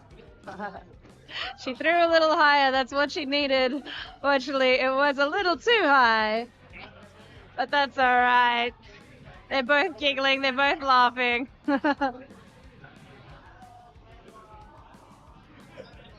Alright, Mayday takes the win. Huntress has been selling axe cookies today at the venue, which is pretty cool. She went out, she got special molds made, and has been offering those. I believe there were 2 types. I'm pretty sure they've all been snapped up. I don't think I've been able to get my hands on any. Woe is me. But I hope they were very well appreciated and enjoyed, and we really appreciate people in the community who do things like that and get a little make this stall. It's awesome. It's awesome that they want to contribute and be part of it. And I love that she's only just starting her axe throwing journey and she's already left both feet in. She's ingrained, she's decorating her own axe, she's making cookies, axe-shaped cookies for the rest of the community, and of course, she's playing League, and I believe that she's getting more and more invested, so please make her feel welcome if you see Huntress, and if you had one of those cookies, tell her what you thought.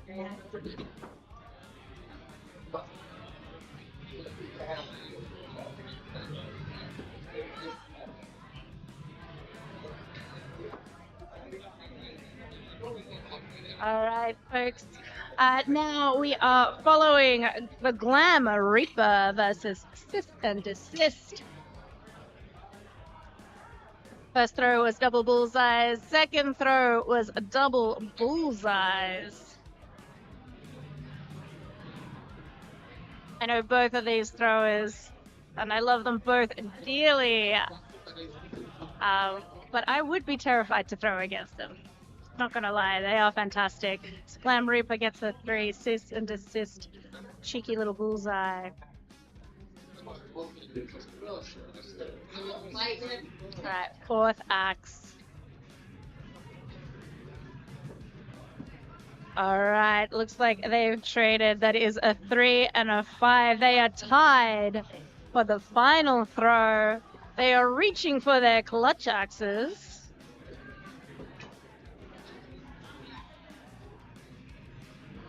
John Moore.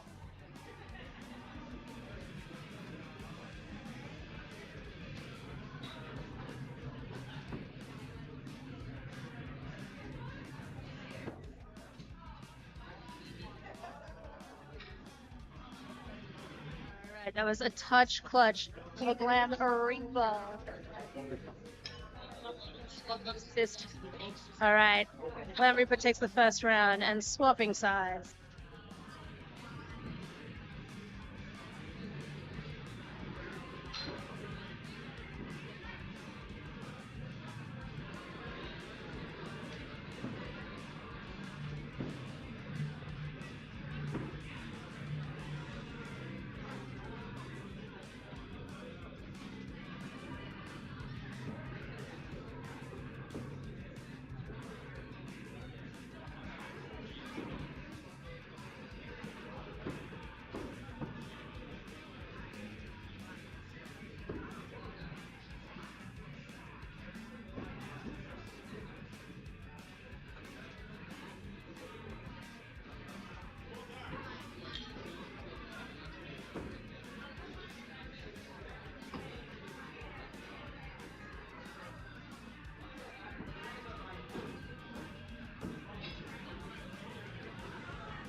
Alrighty, folks, and we're back. We are joining a Glam Reaper again, still versing Assist and Assist. Glam Reaper has taken the first 2 rounds, but they are tied for the 3rd round. Final axe tied. Both of them reaching for their clutch axe. Good luck. May your clutches land.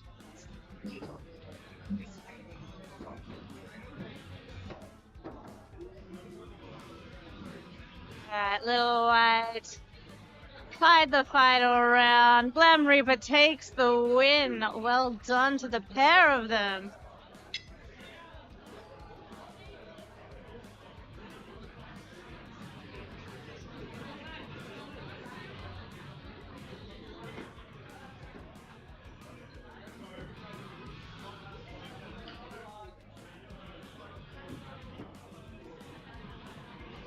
Well, while we've got the bird's eye view.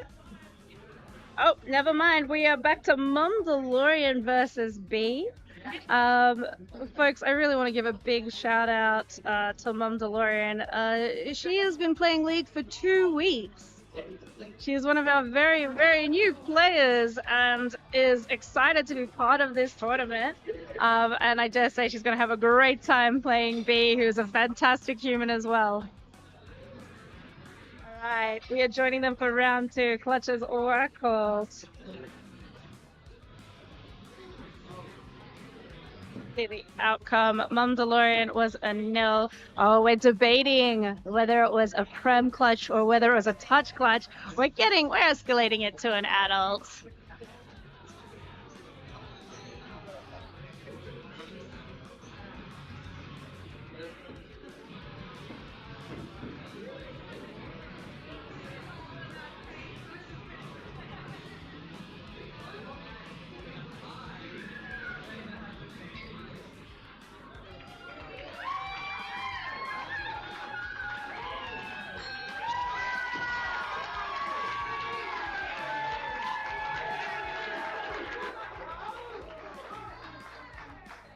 Folks, I don't know if you can tell by that energy, but that was a prem clutch for B, and the crowd went absolutely wild. Well done. Oh, she can't believe it. She's like buzzing in the lane. I don't know, that must be like a significant one. I don't know if it was the first one of the day or the first one ever. I don't know, but the crowd just went crazy. Lady Bacon here just stepped on to help Feisty Cup. So, yeah, but it really was loud. It was loud. Yeah, the whole venue shook.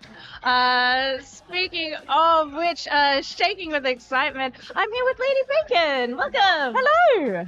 Thanks for joining us. How have you been out there? Section Good.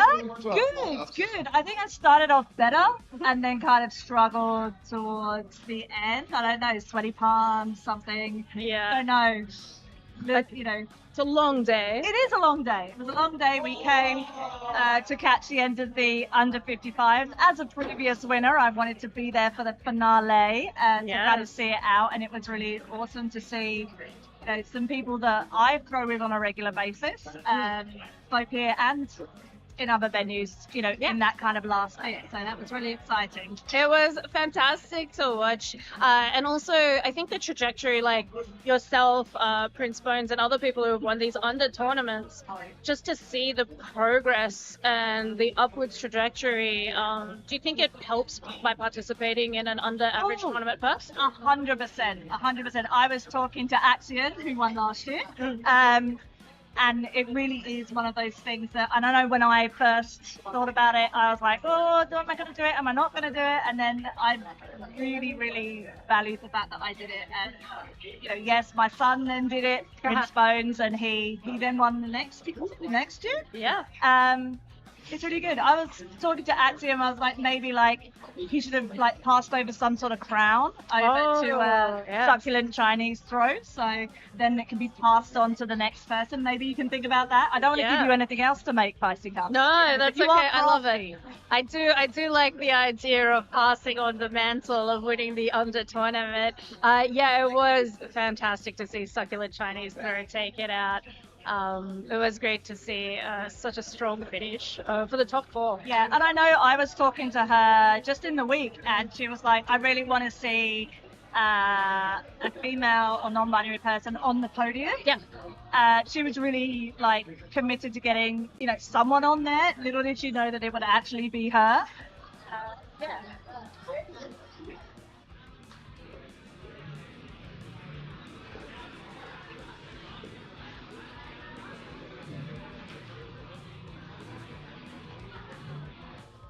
But no, I think she'll. What a better ambassador than herself, Put I your know. money where your mouth is. I know. She was kind of on Wednesday. She was saying about, that she was going to do it, and I was like, there is nothing better than a giant novelty check. Oh yeah. That is what yes, it would be great to get, a female or a non-binary person on that podium for that under 55. I was like, that's a check. It's so lovely. Big Roger, checks, Prince big Bones, checks. everybody on the sweep. So, Good I work. told her it was a bucket list item and she needed to put it on her bucket list. Well, it was on there for 4 days. They're working their butts Oh off. well, anything, whatever motivates you. They are working the entire day today. That's a very long shift, so they're working real hard. And Prince Bones is just helping out. What a legend with the big sweepy sweeps there. Good work, everyone. Congratulations. We finished all 88 seeding matches. Well done to you. Great work. I hope that was fun. I hope you maybe, said hello to who you versed and maybe made a new friend or a new interaction or, met someone new, had a good time, threw your best, threw a new PB, something like that. I hope it went well. Now, good news, as Stu said, everyone's made playoffs. How about that? That's pretty fun. Well done. So we're going to keep that kicked off shortly. It's going to be single elimination. If you're not sure about what that means, it means you get one life, one chance. And if you lose a match, you are done. So bring your best, give it all. You're all in every single match. No time for mistakes. You can't rely on that second life like you might normally. Let's do it. Now, it's going to be seeded by how you went in the seeding matches. That makes sense. It kind of runs really well that way. It's going to be playoff rules. So that is a best out of 5 round style match. And any tied rounds go to Big Axe. And also another thing that we do at Battle Axe, fun fact, is we don't do the out of reach rule. It is part of the software that we can't remove, so boo to that. But if it's but if it is your last throw and it says out of reach, still take it. Just get you paid for the throw. You should take it and get a bit of clutch practice in if it's a clutch time. And you know what, ABC, always be clutching. So that's something that we do at Battle Axe. You play your full round out if it is out of reach, because that's a lame kind of rule there. But that's the rule set. If you tie on a round, you go to Big Axe. That's a good time. And play an advantage the whole way through there. Now, if we're good to go, I don't need to stall. And what I was going to do to stall was Amazing Wave. And I kind of want to do Amazing Wave anyway. So let's do Amazing Wave. All right, we're going to start over with Zoe on the throne. Let's go! Oh, right, and bring it back, Kane. Yeah, that's just fun. Good work, everyone. All right, let's get into our playoffs now. Starting in lane number 1 with Cat Tat Attacks and Red Backs. In lane number 2, we've got Rita and Be Afraid. In lane number 3, we got Lumber Milf and Snacks a Lotto. In lane number 4, we got Zombax and Fez. All right, now if we get some Scorers Guild members into the lanes as well to score these games, that'd be awesome. Can we get another shout out for everyone in a yellow lanyard today? They are scoring voluntarily and they've helped us out massively.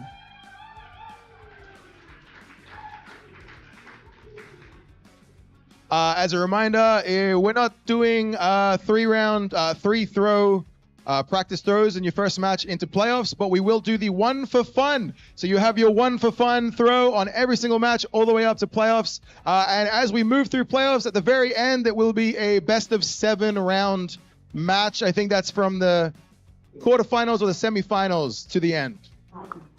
Don't quote me on that one.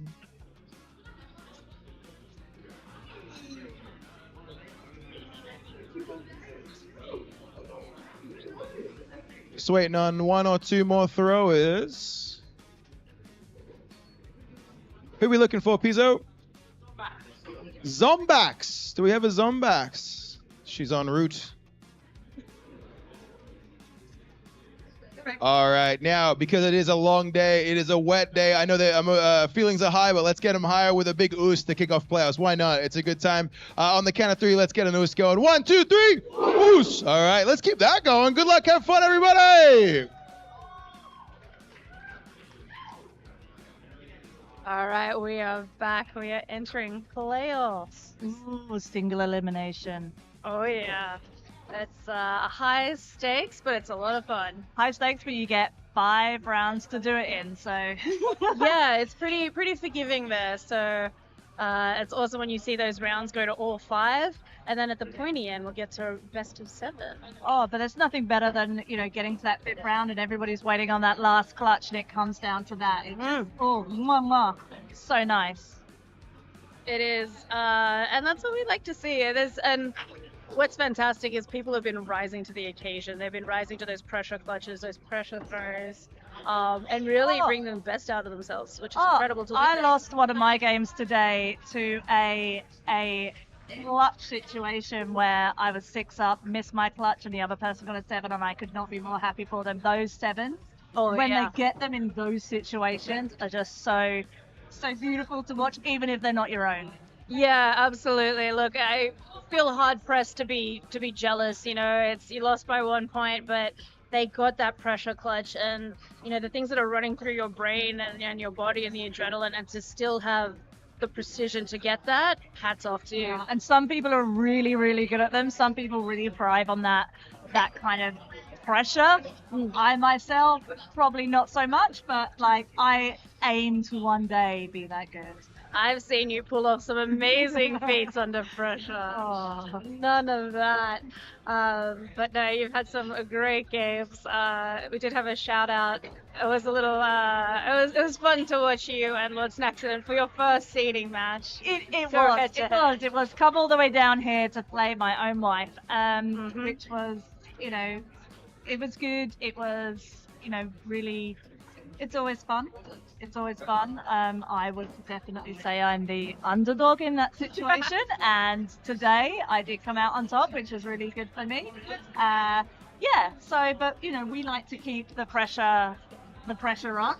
That will go in the mental tally. I'm still catching up overall over the past 2.5 years now, but yeah, keeps you hungry. It does keep you hungry. I'm catching up slowly. Yeah, we were discussing it, and it's I feel like you both demand the best out of yourselves, and I think if any of you takes the foot off the gas, the other one's like, what the hell? Oh, 100%. Give me your best. I don't want this. I want your best. Oh, 100%. It's never going to be that, and that's how it goes for my kids. If you're listening, definitely. Prince Bones and Dorchester, I'm never going to go easy on them. We're all going to, we're all playing to make sure that we're getting better. And I think for me, that's where the past probably year has been. I've taken a different, it's not been about wins and losses for me. I set myself a target of having an average over 60. It didn't matter if I won or lost games. It mattered if I got that average. So that's worked for me.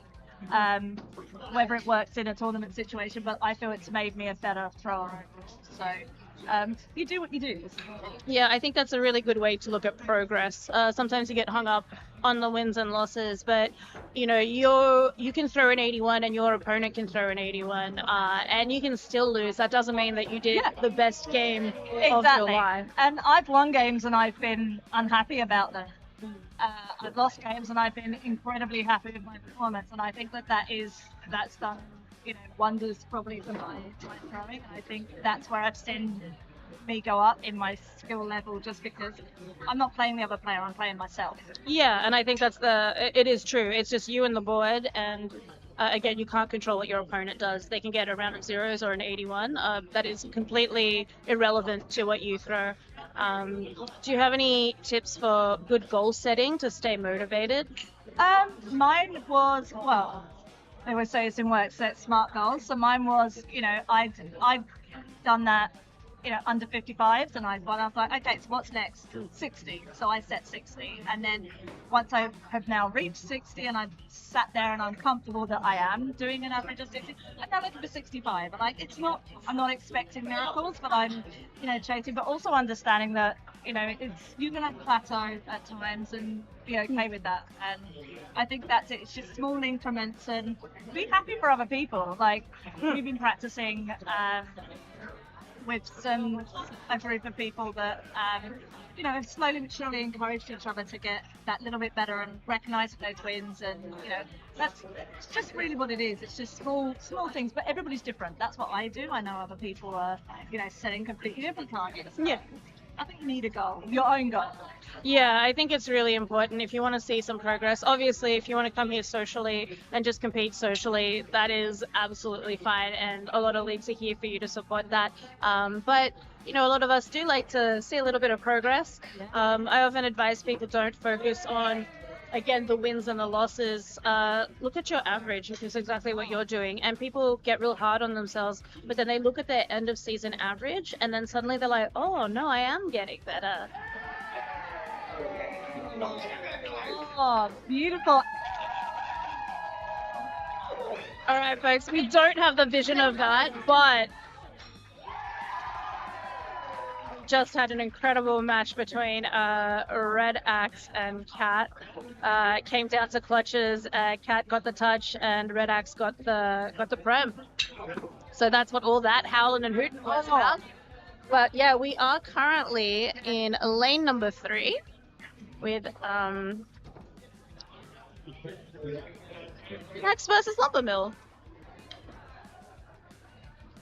Looks like we have a... Alrighty, folks. Can we please get Bees, Nuts, and Mayday to lane 4, please? Bees, Nuts, and Mayday to lane 4. Alright, We just wait. clutch for Lumber Mill. Nice. Okay, it is And to lane number 2, can we That is please the get outcome. Sis and Desist and Mum DeLorean? Thank you.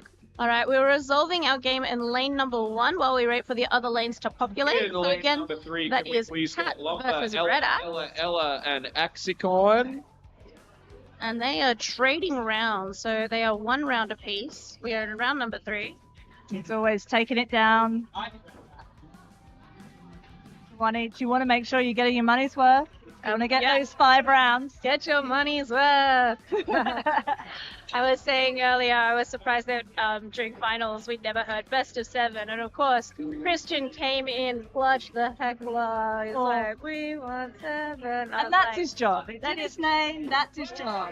He knows what he does, and he does it well. What it is to Australian actor is he is the heckler, and we do always want that 7.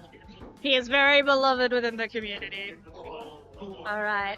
Red Axe gets that touch clutch in round 3. So that is enough to take it. We are going to round 4. Oh. So we're just on the other lanes now, starting the second game. So moving quite swiftly through there. Maybe some people didn't get their money's worth, but we'll see. Right, bullseye for cat attacks. Okay, we have jumped into lane number 3. We have Lumber Ella versus Axicon. And Okay, we're going to call a new match to lane number 2. I Can we was please so get Bee surprised. and Magic to lane 2, please. Bee and Magic. And she threw what looked like a Colossus one-handed. Yes. It was. Yeah, I can't even begin to even think about how to do that, and I was impressed. She's also someone whose big axe I really admire. She puts a lot of work into it, and just conversationally in warm-ups earlier today for this event, I was like, hey, what big axe are you actually throwing at the moment? She's like, oh yeah, I'm flipping between my halter forwards and the Colossus, and I was like, oh my god, That and is then a difference in size there. yeah, and then the lanes opened up, so I was like, I am going to pick your brain about this because you don't do anything without a reason. So I really want to talk to her about it. And it's, a Colossus one-handed. It's incredible. personally can really struggle with a one-handed big axe throw. But you know, these throwers, they put the time in and they make it look I seamless. think talking to her, it's all about kind of like balance points. It's not actually about strength. It's about making sure that you're holding it right for your body. And clearly, you know, Axicon knows her body and knows where those points are. I don't. Big axe is definitely my Achilles heel. So will be really interested in getting some tips as well. Yeah, no, she's a really good communicator as to the reasoning behind what she does. So yeah, again, someone I would love to just have another chin whack and talk her ear off if she's into it. I'm into it. That was looks like Lumberella Ella. Yeah. Coming in with the clutch there to take that first round. Round 2. It's like double bullseyes. We always like to see those. Oh yeah.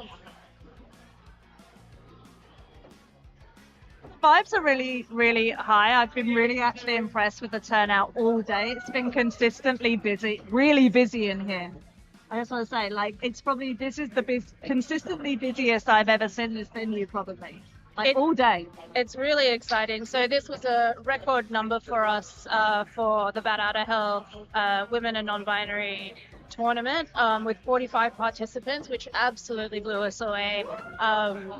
Yeah, honestly, it makes me really emotional knowing that there are that many participants in our Axon community who were able to come today. And also, it's great to have so many people spectate. The community has shown up, whether in person or online. You know, we really appreciate your views, and even if you can't be here, we hear you and we feel you. Yeah, it's been, you know, really, really lovely to see people who've turned up, and the people who have also been then commenting that, you know, they're watching it online and because they couldn't be here. But it's the vibes have been high, both in person and online. Oh yeah. All right. We're down to the clutch throw. I have noticed we haven't had as much meatloaf. We've had a lot of meatloaf action, but people haven't been shouting out the meatloaf action. We have it playing at the moment. Yeah, we are. This is number 5 on the meatloaf counter. Maybe there is a secret meatloaf counter that I can't see. No. But maybe we should, you know, somehow record it. I think we should bring back the chalkboard. I think it brings sparks of joy. Oh, it's 100% joy for me. This album was banned for quite a while in our house because well, we have a big axe in lane number 1, by the sounds of it. But yeah, this album was banned in our house because I played it too many times, and Lord Snacksident was kind of sick of meatloaf, so you know, maybe try and convince her next time that I should be allowed to play it again. Meatloaf is A-OK here. I couldn't do anything for love, and I was using my axe as a microphone. Oh, amazing. So I apologize for anyone within earshot of that one. We have taken up to the wide view, so we can watch what's going on in lane number 1, because these throwers are on 2 rounds apiece. We have Cat Attacks versus Red Axe, again 2 rounds apiece. We've 5th round, and we are taking it to Big Axe, so yeah, gotta watch the action. So it looks like that Cat Attacks is just Cat Attacks went first. Got 3 points. It looks pretty good. It is Prem.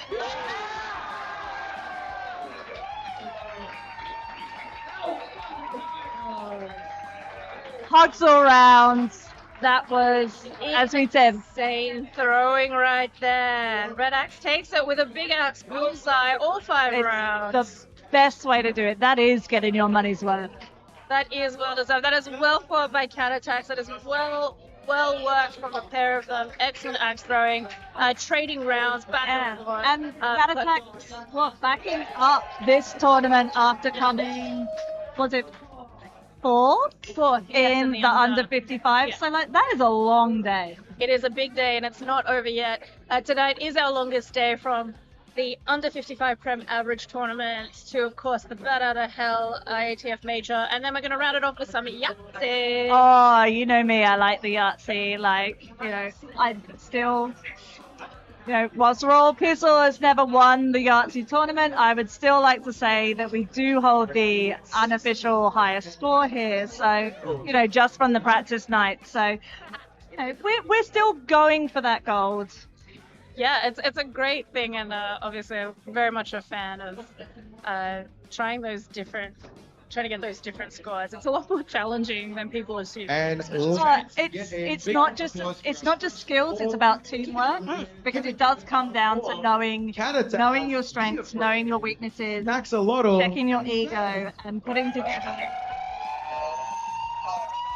the best team that's gonna, you know, get you as far as possible. It's also about, you know, encouraging your teammates. You know, when somebody doesn't get it, it's sort of like, you will have 2 more chances. Come on, you can do it. Yeah. So there are many different aspects. You know, whereas I say that, you know, general axe throwing is about yourself on the board. When you're in a team, you do have those different levels of things that you're applying. It's awesome when you're at that saving final throw and the whole team is rooting for you, Yeah. and then you pop it off. And you have to work out, you know, who's doing good at the clutches today? Yeah. Who's not? Who's, you know, you have to know yourselves and you have to know your team. You have to trust your partners, your teammates as well. So Yeah, and I like it. It's also, you know, play as a team, lose as a team. You know, it's not one person. Everyone contributes. that's why it's nice to follow up the big long day with it, because it's kind of like that. It's that fun part where you can just kind of like let go a little bit and kind of work together. Yeah, and are we going to see the Royal Pizzles in some awesome outfits today? We have our standard kind of The uniform. I made them last year, the basketball outfits. We've been quite busy recently, so no, we haven't got specific fantastic outfits. Also, we kind of always win, so I'm giving everybody else a chance here. So I'm really looking forward to seeing what other teams are coming up with, because, you know, there's only so many times we're gonna do really well. So like, let's give everybody else a chance. I think you're being way too humble. Those outfits are Next awesome. up in lane. I keep seeing Pizzle, sorry, Pizzo is always rocking the shorts. Oh, he Yeah. lives in his Royal Pizzle shorts that I made Yeah, him. Like, yeah, that's what I mean. They are awesome. It doesn't have to be a fresh new take for your outfit to be awesome. Yeah. So I think I'm going to override your answer. I think, yes, we are going to see you look pretty cool today. Look, you can do a lot. We came up. There are other places, and a cricket machine. Yeah, I do like that the number of the die is like your allocation of your spots. Oh. Are we holding to that today? We'll see. As you said, I think it will depend on who's really running hot. Wow, I don't know if you can hear that. There is what looks like a winning clutch, maybe over in lane 4. We did. We just saw Mayday get a prem clutch, which is excellent to see, and also was confirmed, which was super wonderful, just to be like, ring that bell. Yeah, ring that bell. Again, that's the kind of level of support. She's running up there. She's like, Yay! she looks elated, to be honest. Yes. Oh, it's always good to get that clutch. Oh, and with that, she does take the win. So well played.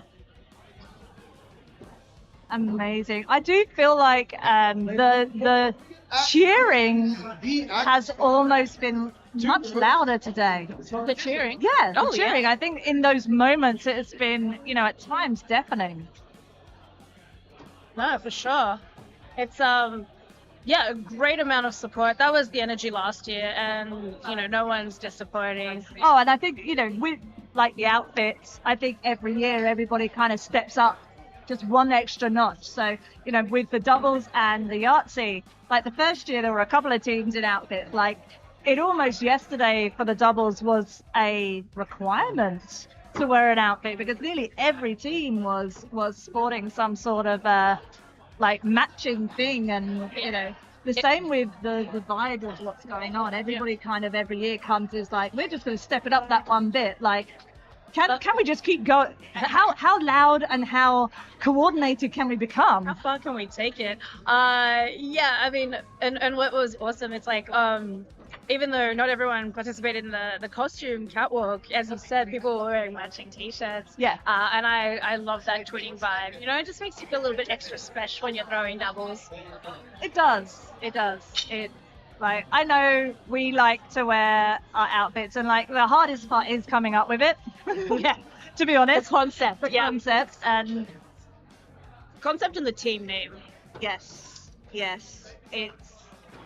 it's a hard thing. Like our one is kind of we're bacon snacks, so we've taken Lord Snacks and Lady Bacon and we put it in.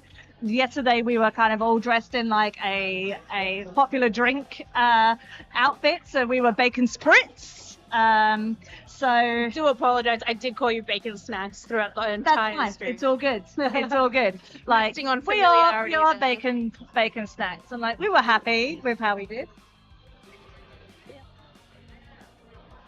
So yeah, like it was really nice to see, and obviously our Yahtzee teammates Pizzle, Yes. Pizu and Dazzle coming in with third Yeah, it was- yesterday, and as I said, they came third, and I was happy to see that they did party clutch the whole time, Yeah.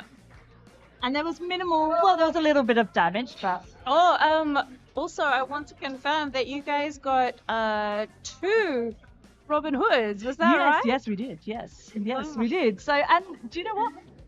The axes are still going. There's probably a lot of hope and tape involved in those doubles axes now. Yeah. So we might have to replace them for next year. But like, you know, they're fun. Oh, It is pretty good. Sometimes, you know, you just want to contribute to the wood chip pile. And, you know, if you're a generous doubles player, maybe you do that. and we have more Robin Hood Jester than I think we've ever had, which I like to think that means that we are so in sync now.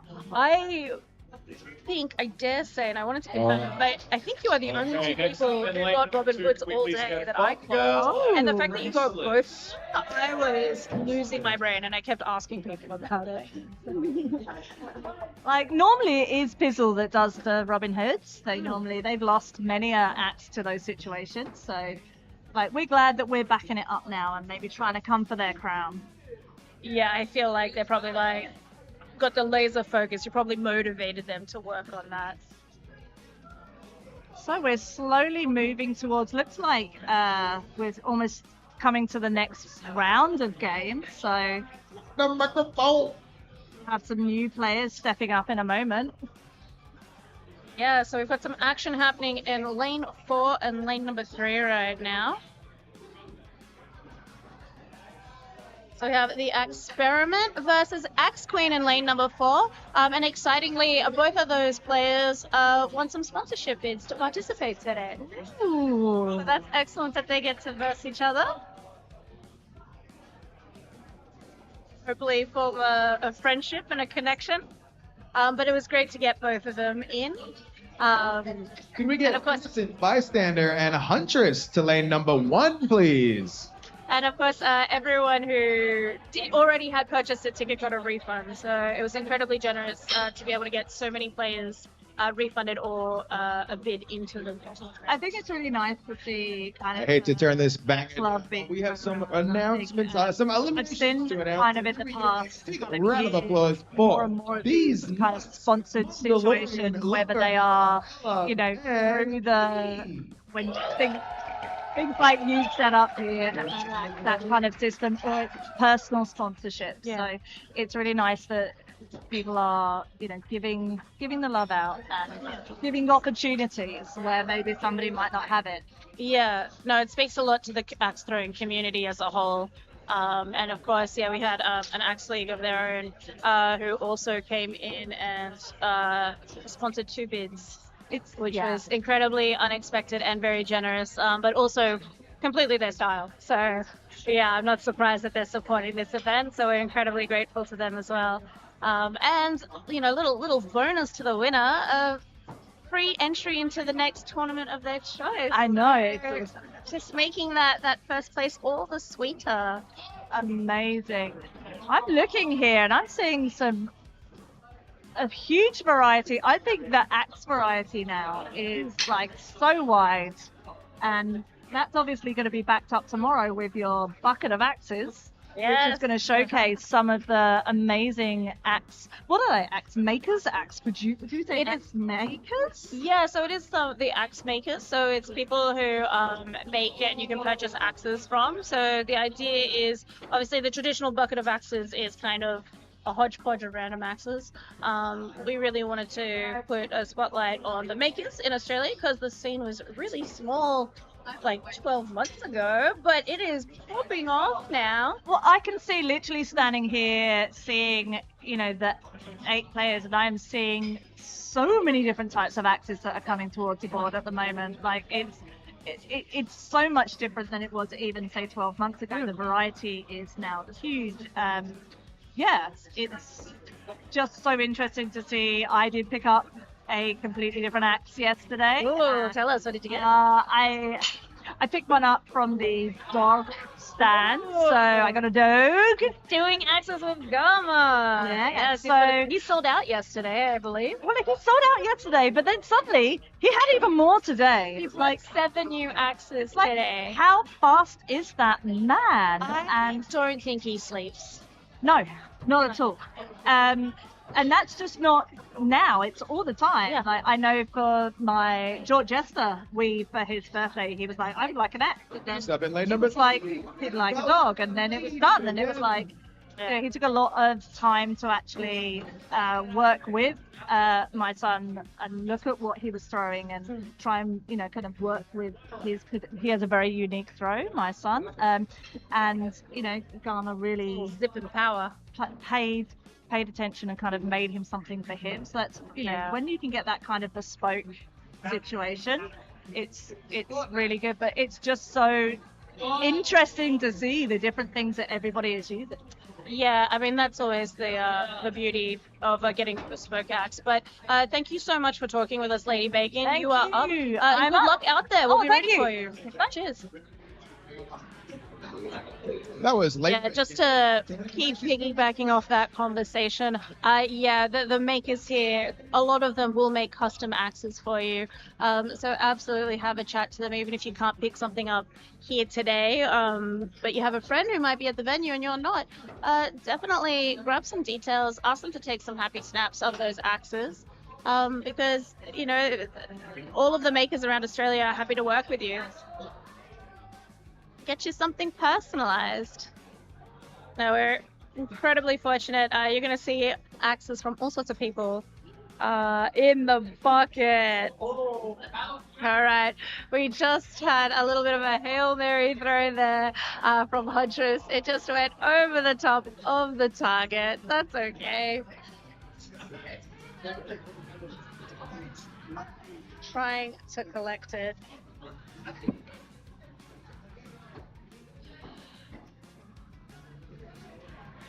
There we go. Stag saves the day. Puts that axe back in Huntress's hands. Look, if you want to go for the clutch, you gotta aim high. It's better than aiming low.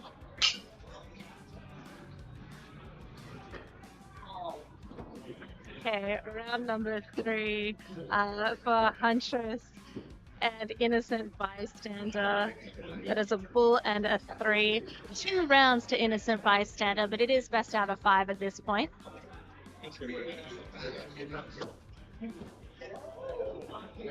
Next, lane number 4. Can we get Russian and 3. Neil? 3 points there. For Innocent Bystander, and a little bit high there for Huntress. She's doing that clutch practice. We respect some clutch practice. It's always good. Oh, good. She might disagree with my assessment, but no, I think it's always fun. All right, 3 points and a bullseye for Innocent Bystander. Okay, we're going for 5th axe.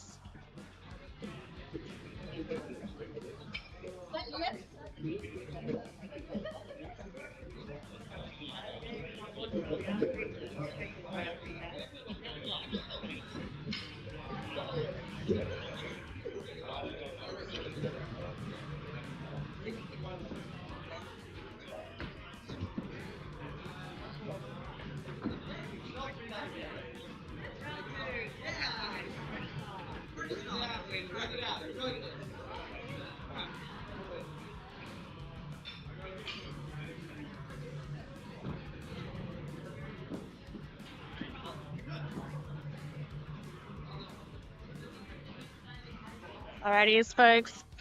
We had the outcome of that was innocent bystander takes the round. Wait, number 1, can we get Slasher and Exterminates?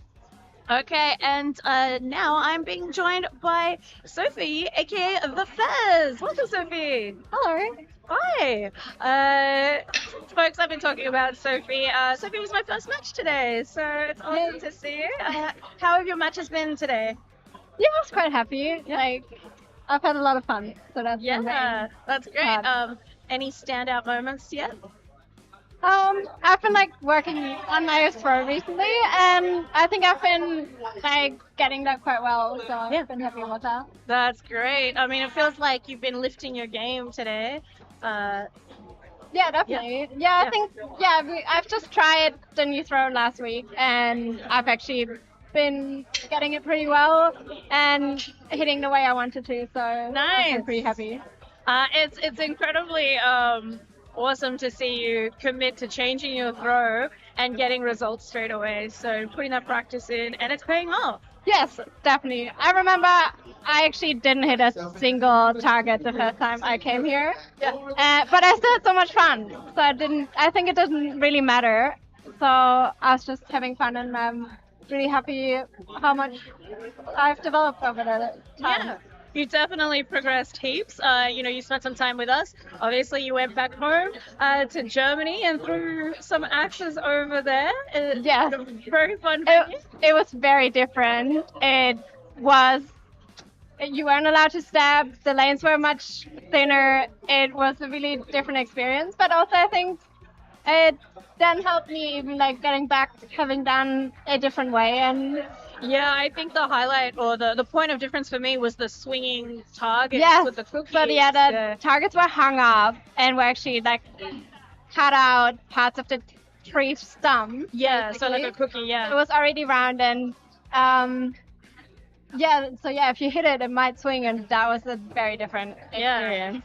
A little bit challenging. I think it did improve your throw when you came back though, because you had to work with that kind of swing and push pull of the stump. Definitely. And I think at the beginning I was putting a lot into how I was stepping, and because there I wasn't allowed to step, I had to work on getting the throw out of my body. And then here I could introduce the step back again, and then help me even further. I think it was great. No, it's great that you were able to take like different techniques for what worked, and you've got your new technique, which is paying off dividends. But yeah, and are you participating in any other events this weekend? No, sadly not. I've been really busy recently, so I decided this was the one I wanted to go for, and the rest I'll try to come support, depending on the rain. Yeah, But- it is pretty miserable weather out there. Yeah, because where I live, I'm a little bit worried I might be rained in tomorrow, but then I'll join on the live stream if I can't make it in person. Yeah, absolutely. Well, it's really, really nice to hear that you say that this was the tournament that you wanted to participate in. Obviously, the Bat Out of Hell IATF major. It is our women, non-binary and feminine identifying people are eligible to participate. So it means a lot to have your support and participate in this event.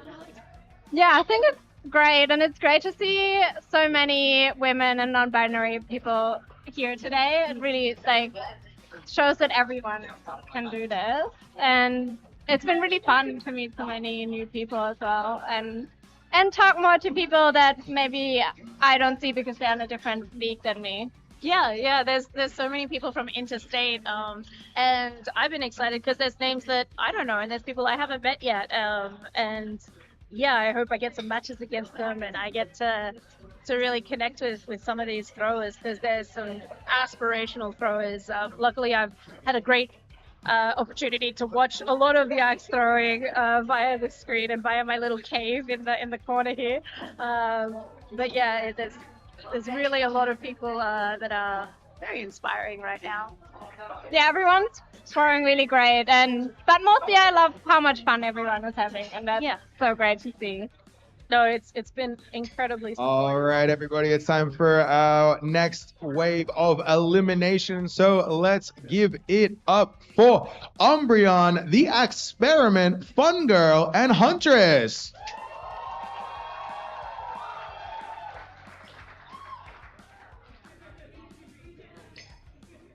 All right, folks, let's hear it in the chat for our next wave of eliminated contestants or participants. Excellent throwing. It is a single elimination tournament. We are in the final portion. So yeah, it is moving quickly.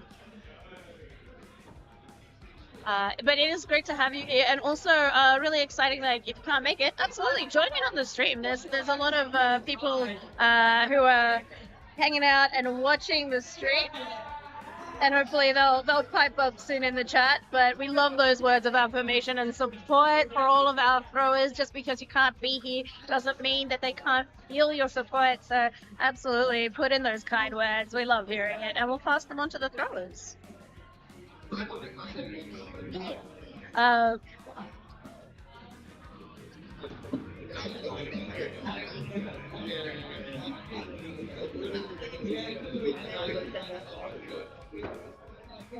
All right, well, having a look at the matches, we will have a look in lane number 4. Oh, sorry, I just lost the vision there. So all the lanes are filled. We've got the Neil throwing against the Russian in lane number 4. Way back there, they are on their clutch throws. It looks like the Neil has 2 rounds. Clutch throw, bullseye for the Russian.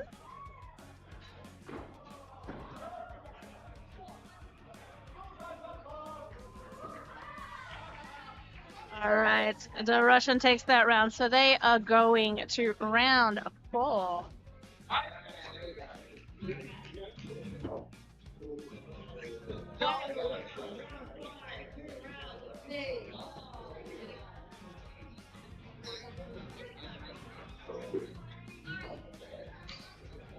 Okay.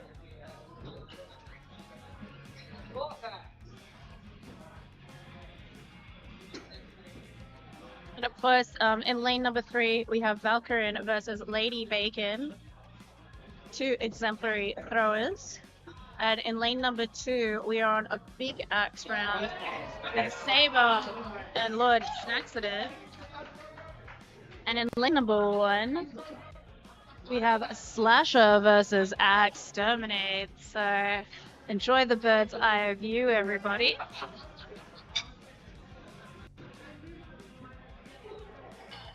Alright. In lane number 1, we have Exterminate, who is stepping up for a clutch throw. Alright. Look to the left. And Slasher staying down.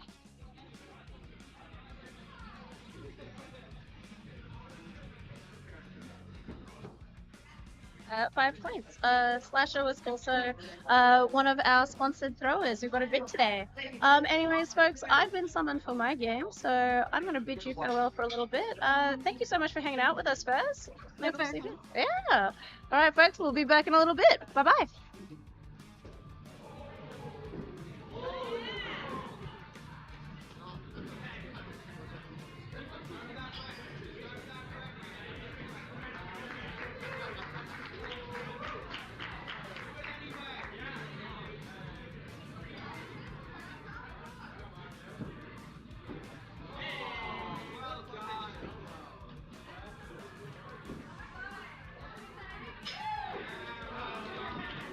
All right, next up in lane number 4, can we get Tex and Redbacks?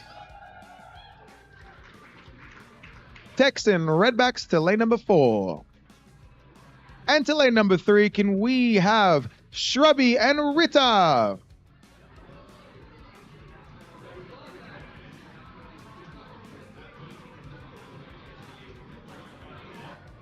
Alrighty, folks. False alarm, I'm not up yet, but I do have an exciting guest. We do have Ozone who's come to join us. Howdy. Hello. Hi, Feisty. Hi, everyone. How's it going?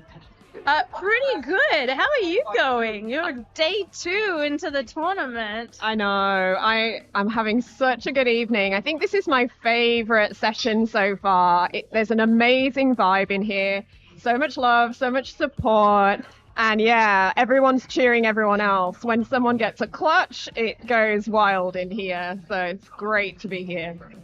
Yeah, we've definitely had some really pivotal moments where people have gone up and it's 1 point difference and someone just pops off that prem clutch and takes the win. You know, like, I don't see people angry about that. I see people being like, oh my God, you whacked that, which is an incredible, incredible feeling to know that people just want you to throw your best, whatever that looks like. Yeah, for sure. There's a lot of hugging happening right now. It is great. That is the support and the love that we are talking about. Number one is our prime commentator, Feisty Cups. There we go. Curse of the commentator. I have been called up, in fact. Oh, so let's park this and get back to this in a second. You're good? Sounds good. All right, we'll be back soon, folks. Bye. Now, I'm also going to use this time to say I have been informed by Skunt, aka Go Commando, the mouth of Go Commando, that they are packing up shop at 7 o'clock. So you got 15 minutes if you want to make any purchases from Go Commando's table of axes.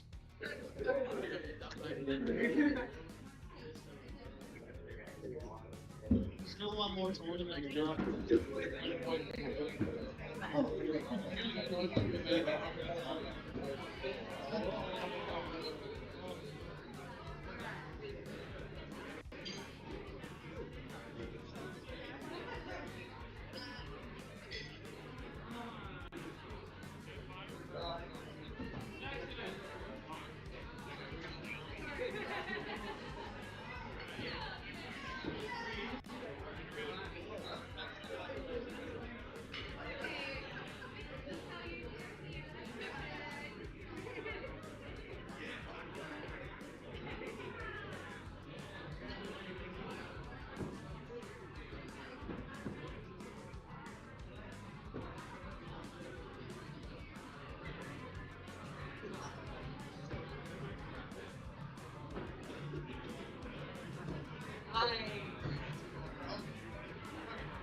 Next up in lane number 2, can we get Gengar and Zombax?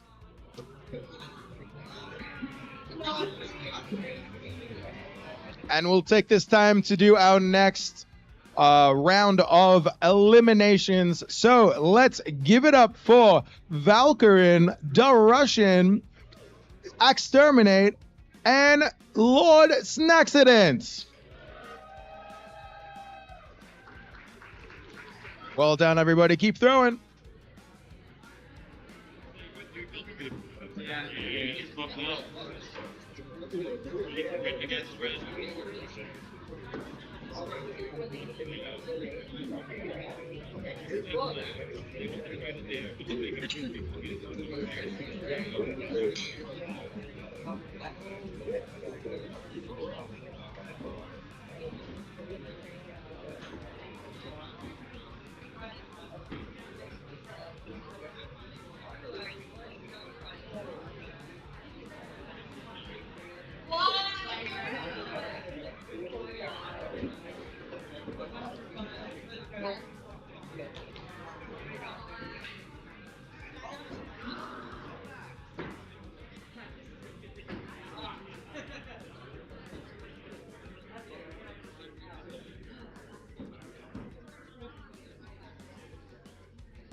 Next up in lane number 3, can we get Bridesmaid and Mayday?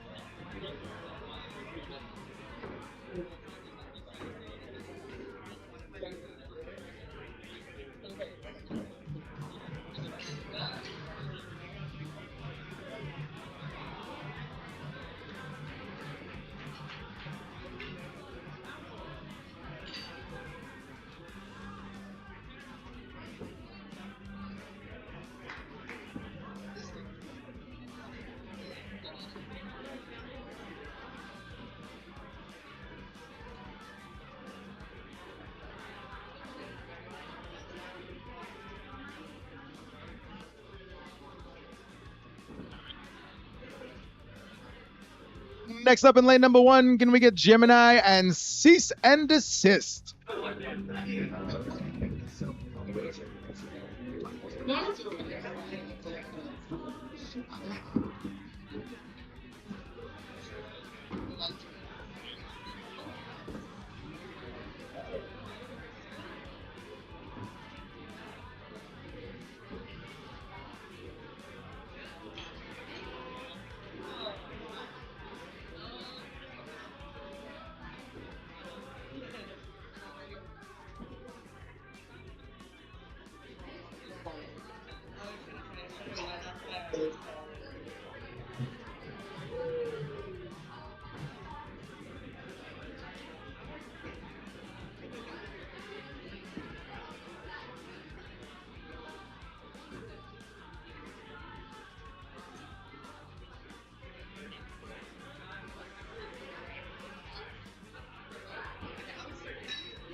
All right, next up in lane number 4, can we get Choking Hazard and Axicon?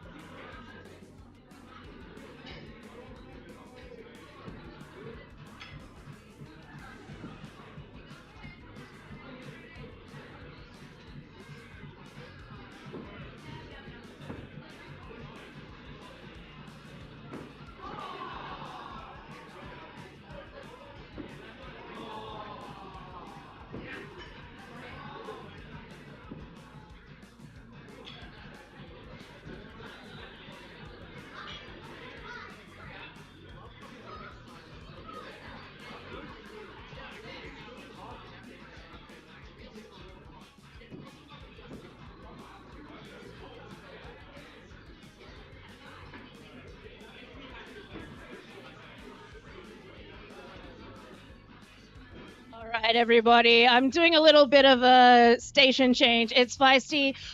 Folks, let's give it up for Triple J's Hottest 100, number 3 band, the Veronicas Untouched. As is tradition, let's start the dance party right in front of the desk. Let's go.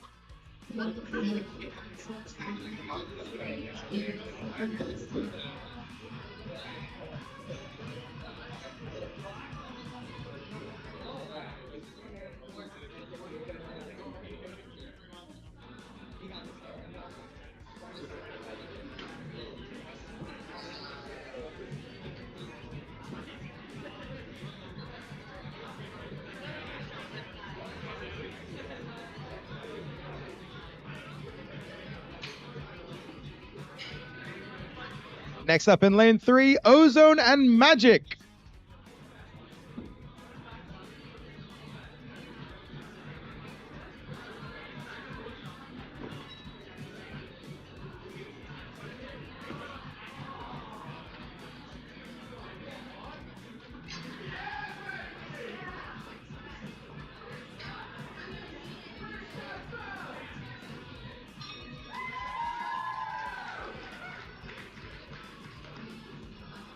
Next up in lane number 2, can we get Hatchet and Spicy Margarita?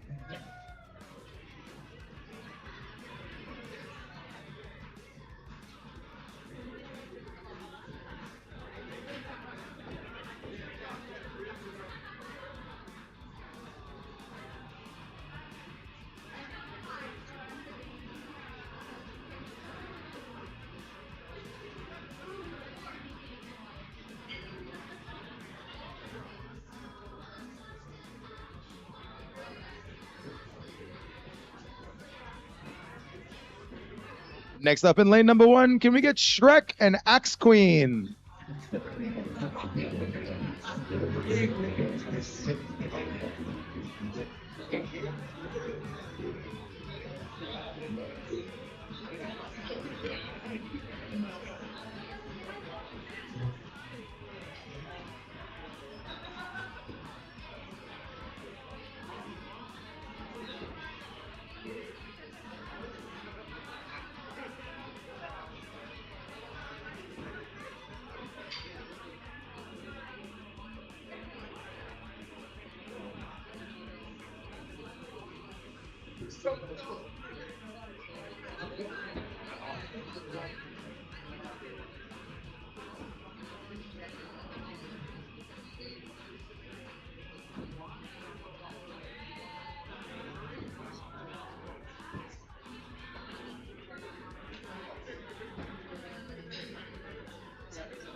All right, as that song comes to a close, it is time for some eliminations to be announced. Can we get a big round of applause for Redbacks, for Rita, for Lumber Milf, and Zombax?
All right, folks, I am back, and we are in lane 2, watching Hatchet versus Spicy Margarita.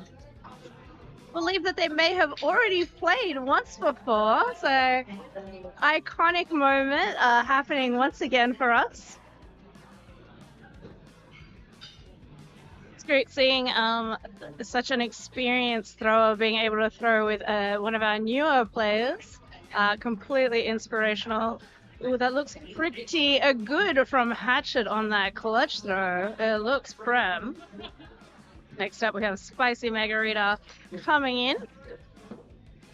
That's all right. Little drop there. We are moving on to round 3. So 2 rounds to Hatchet. It is best out of 5.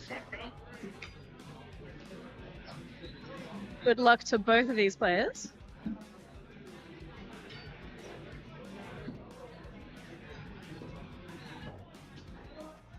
All right, that is a bull for Hatchet. A drop for Spicy Margarita.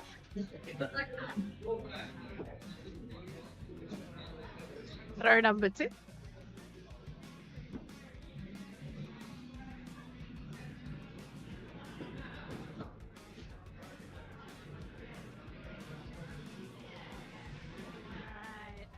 Bull and nil.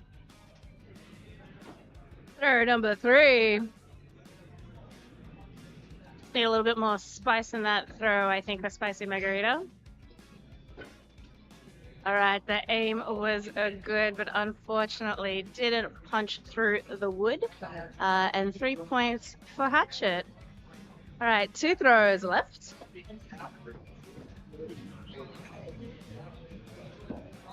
A bullseye for Hatchet. And 3 points for Spicy Margarita.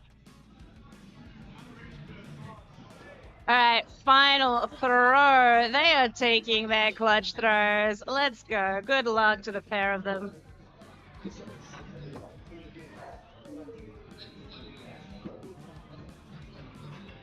Nice. Looks like it's a nice touch clutch, but we will wait for confirmation from Miss Hatchet.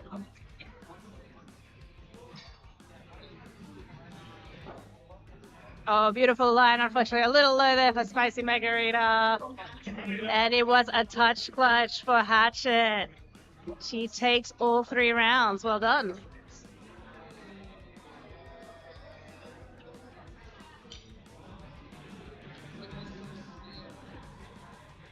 I think they're having a nice chat there. Again, hopefully passing on some of those making some of those incredible moments, making those incredible connections through the tournament. Absolutely great to see all kinds of levels of players and all the diversity from all over the place. Everybody traveling and coming together for this tournament. It's great to see the different skill levels.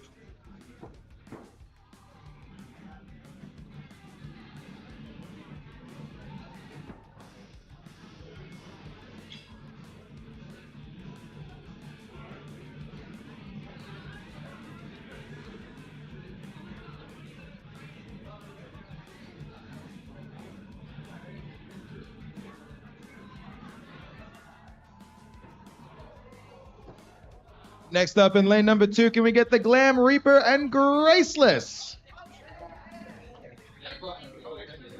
Okay, we're just calling in some games into lane number 3 and lane number 2.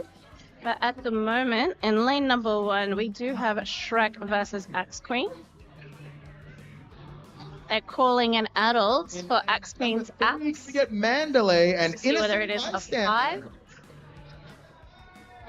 Lane number 4, we have a Choking Hazard versus Axicon, and they are currently on big axes. Round 4. What was the outcome of that? Let's find out. Looks like Axicon took that round. So Axicon is 2 rounds up, and Choking Hazard has 1. It is best out of 5. Let's see how they go.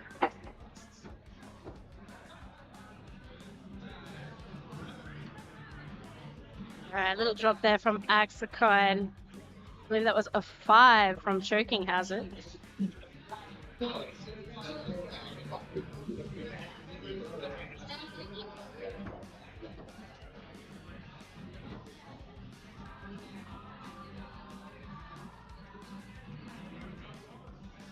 All right, double fives for them in lane number 4. Axicorn versus Choking Hazard. Throw number 3.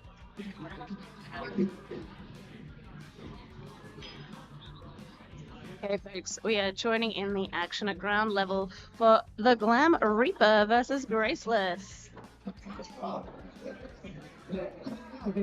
I believe that was their one for fun. Getting those drops out early. Solid strategy.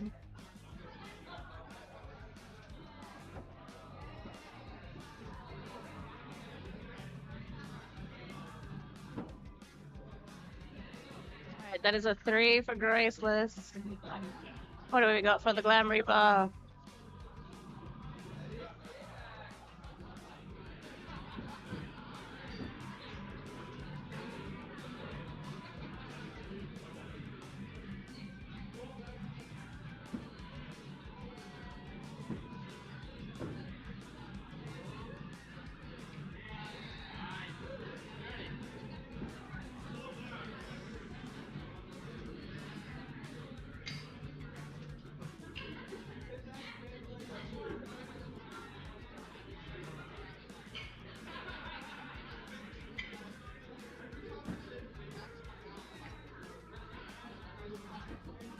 Alrighty, folks. Welcome. I am being joined by the Neil. Hello, Feisty. How are you? I'm still standing. I am tired, but I am present and enjoying, just soaking up this atmosphere. How are you doing? I'm doing good. It's a big weekend, but yeah, you guys must be pushing it past the boundaries. Pushing it to the limit. That's right. Always. Onwards and upwards. But how's your tournament weekend been so far? Oh, pretty good. I'm throwing better than I thought I would. Oh, nice. But no, there's some great competition here. I just really love coming and watching people throw and all the different methods people have and meeting new people. It's just awesome. It is great. We have so many throwers from all over the country that have shown up and were able to participate and spectate. And it's great to make those new connections. I've been meeting some new people, which I'm really excited about. And you kind of recognize those names sometimes on all these lists and photos, but getting to meet them face to face is a whole different experience. Absolutely. No, it's just amazing to have a tournament full of such wonderful people. They're just so supportive, and it's just amazing. I love playing this sport because everyone's out for you to win. They're not in it for themselves. It's just great. Yeah, that's been a reoccurring sentiment that's been echoed across a lot of people's time and being able to talk to them. It's everyone wants you to throw a PB, whatever that looks like, wherever you're at in your axe journey, and that looks different for different people, whether you're at the beginning or the middle or still pushing it. Some of us are not done yet. It's exciting to see how far you can go. Yeah, no, it is. I love it. You play against yourself. My husband plays golf, so it's a bit like that, but this is much more exciting. Just playing against yourself, so yeah, whatever happens around you, what happens around you. But no, it's been great. I've been playing for a while now, but it's just been Tex and so much fun. Lady Bacon. No, that's absolutely true. And I've been saying this all weekend, and I'll probably say it forever till I'm in the grave. But you can't change what your opponent throws. You're only and it is time for our next wave of eliminations. Can we get a big round of applause for Mayday, Gemini, Axicorn, and Magic?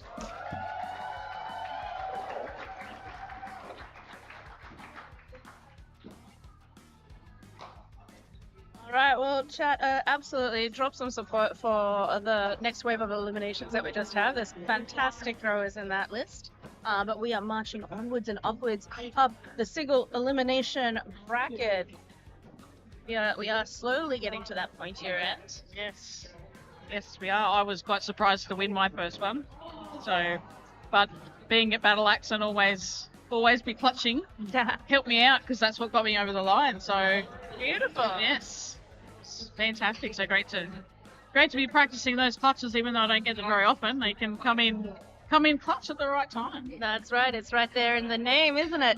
Absolutely. No, it's excellent to be always, I mean, obviously it's no secret. I'm a big fan of always going up because it means that you're practicing that. And when you need it, you know it's in your pocket. You know what you're capable of. And as we've been seeing so many games are won on clutches at the moment. So it really is where the sport is growing, and I'm glad we're all elevating each other in that manner. Yeah. How are you throwing tonight? I've been having, so this is the only event that I have and will be participating in. So just waves. It depends when the food hits, you know, the energy levels hit just right, and then sometimes they dip again, and that's just part and parcel of a tournament, and participating in a tournament.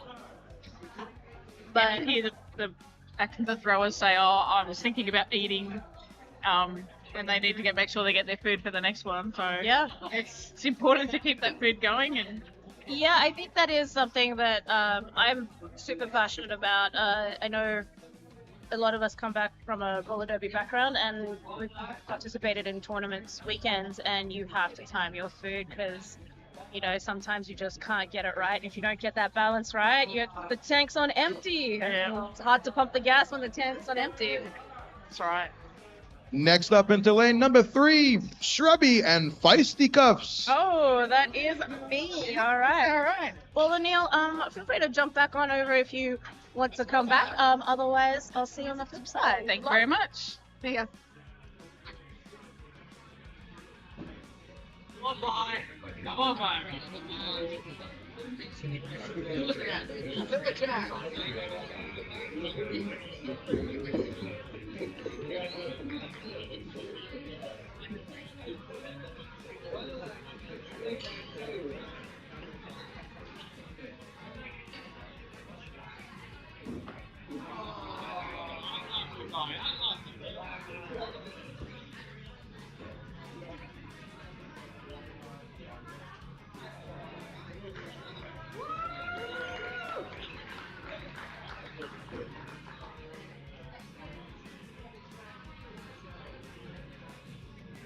Next up in lane number 2 is Genga and the Neil.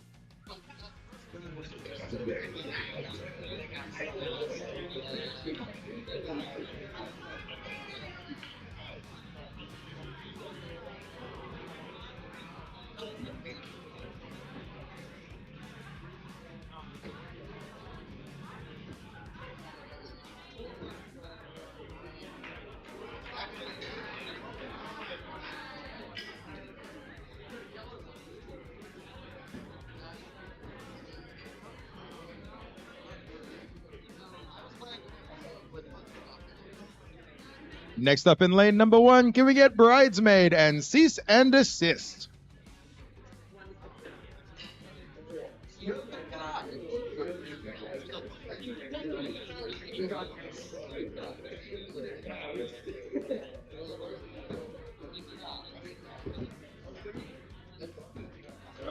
All right, it is time for our next wave of elimination. So we're going to get a big old round of applause for Spicy Margarita, Shrek, Graceless, and Innocent Bystander.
Next up in lane number 4, Choking Hazard and Slasher.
All right, next up in lane number 3, Ozone and Hatchet.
Next up in lane number 1, can we get Axe Queen and Saber?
Next up in lane number 2, the Glam Reaper and Mandalay.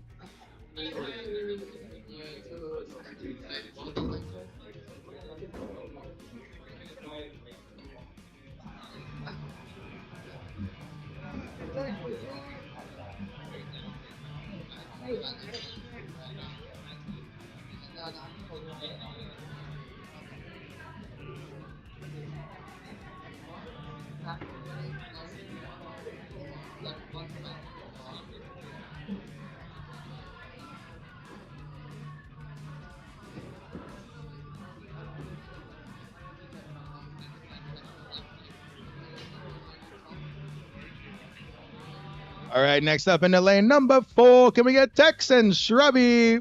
You know what was coming.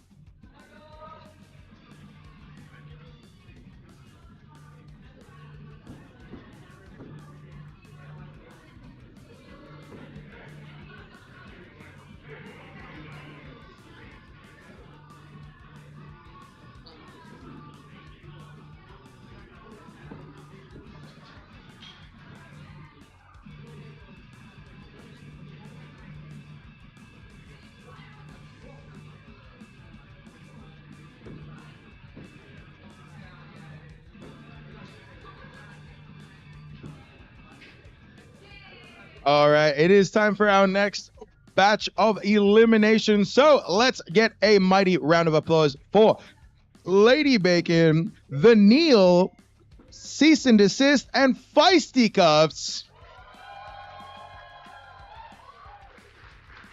Very well done.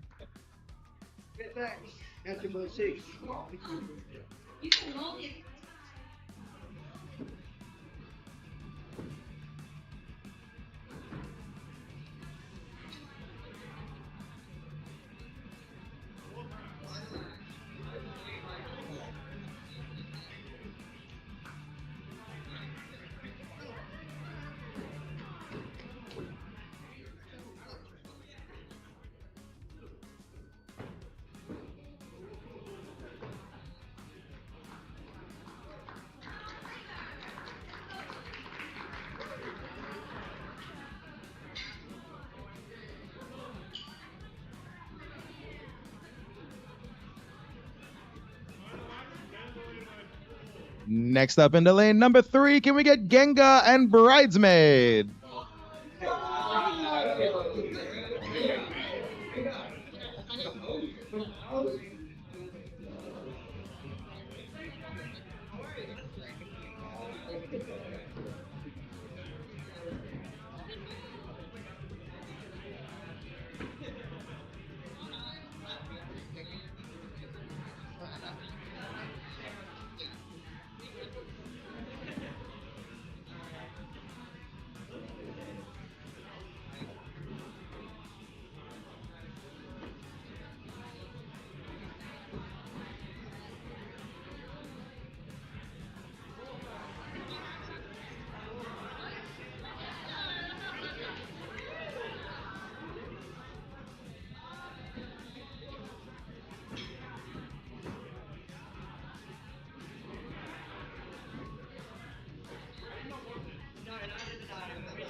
Next up in the lane number 1, can we...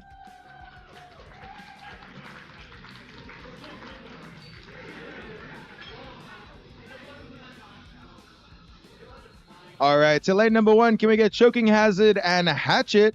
And lane number 3, we will get Saber and Gengar.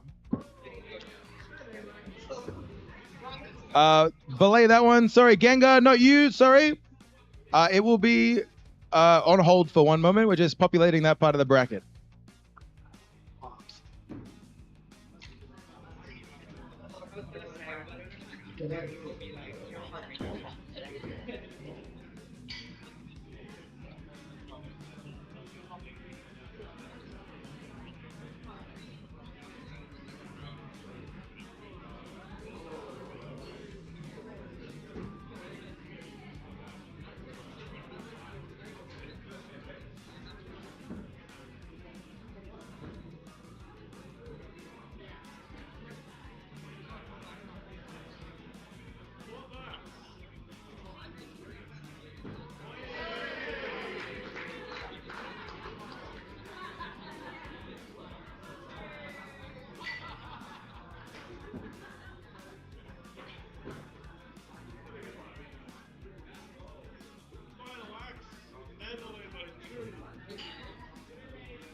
All right, moving into lane number 3, could we get the Glam Reaper against Saber?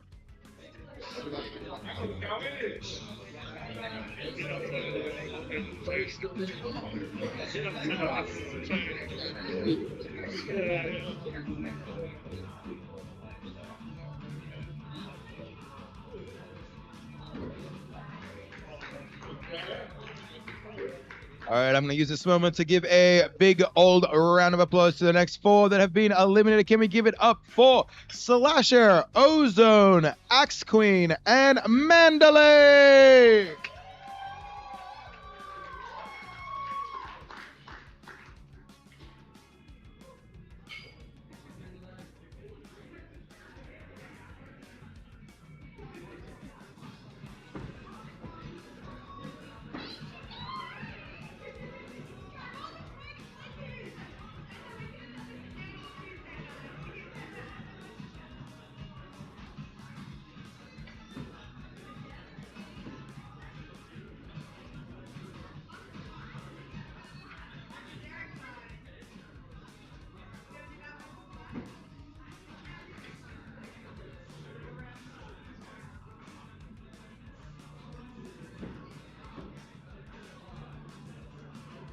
Alrighties, folks, I am back from that little interlude. We've had some fantastic throwing happening in all 4 lanes right now. I just want to draw attention to lane number 4. This was our finals at the last Bat Out of Hell. It is Tex versus Shrubby. A little update. They are up to round 6, I do believe. The maths checks out. Oh no, it might be round 5. My apologies. And first throw was bullseyes across the board. All right, throw number 2. That is a 5 for Shrubby and a 3 for Tex.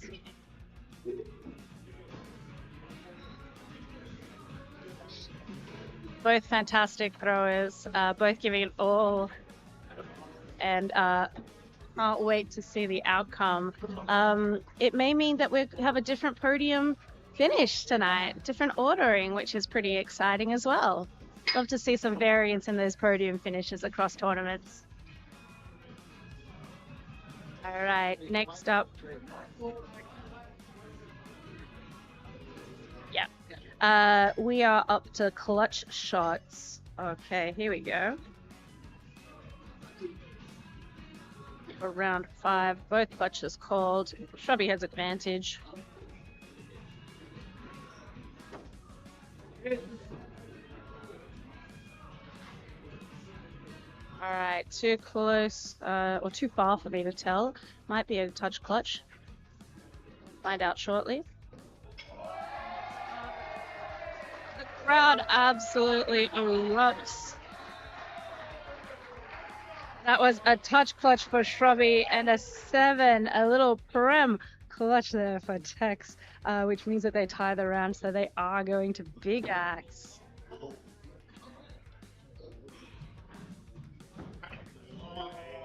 While they get prepped for Big Axe in lane number 1, we do have a mammoth effort between Choking Hazard and Hatchet. They were trading Big Axes, but now they are resolved that and they are back into round 3.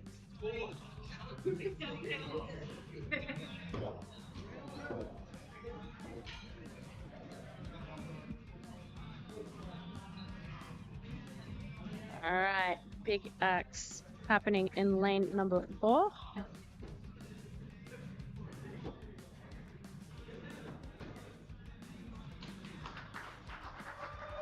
A drop for Tex, 3 for Shrubby. All right. Let's see, they are going into round 6, I believe.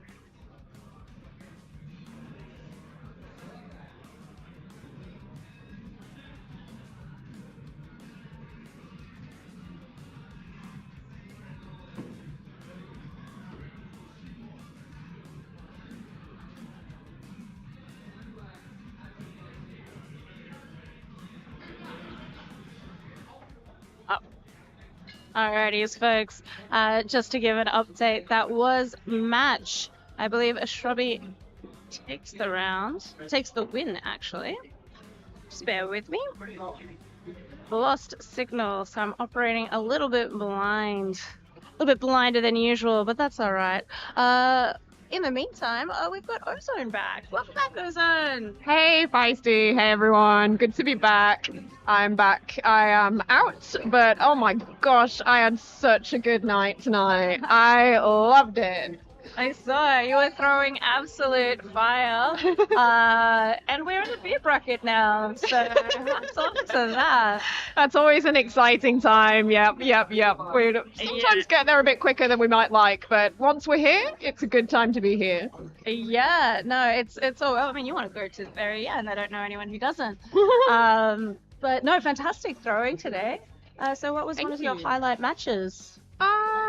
I mean, even though I got knocked out by Hatchet, I am quite happy. I took the first round and finished that round with a prem clutch, and nice.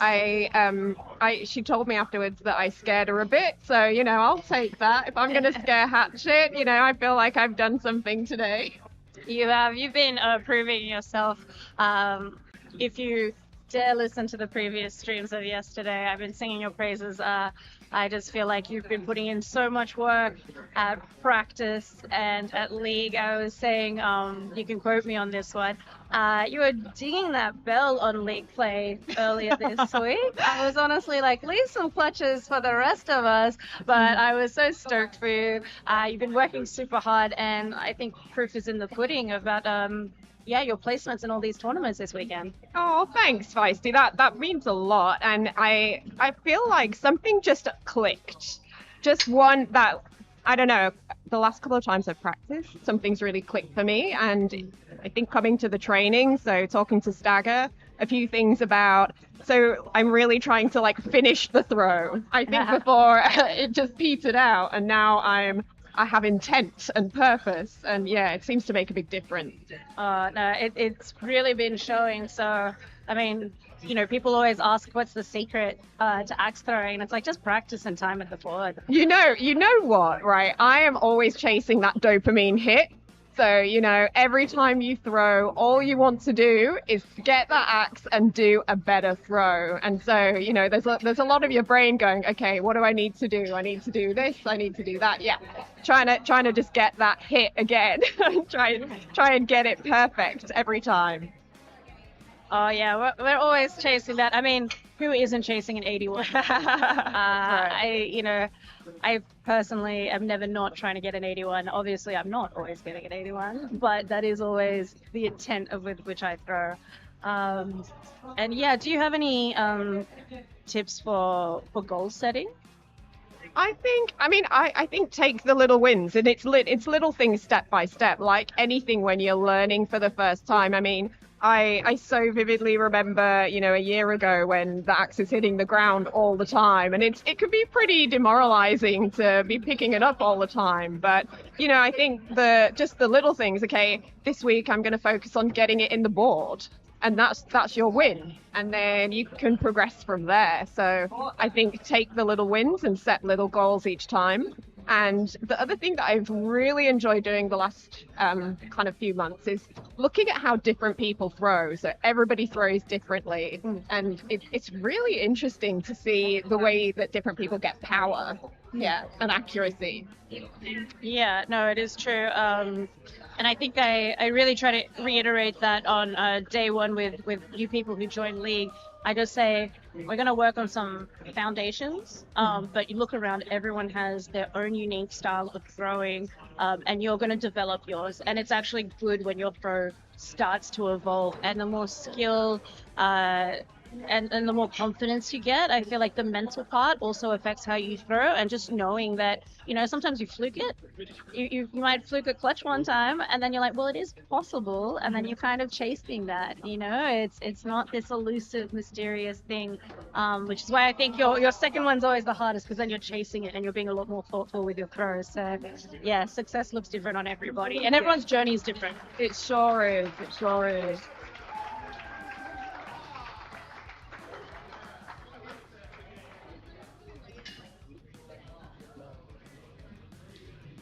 Speaking of which, we just had an outcome for lane number 1.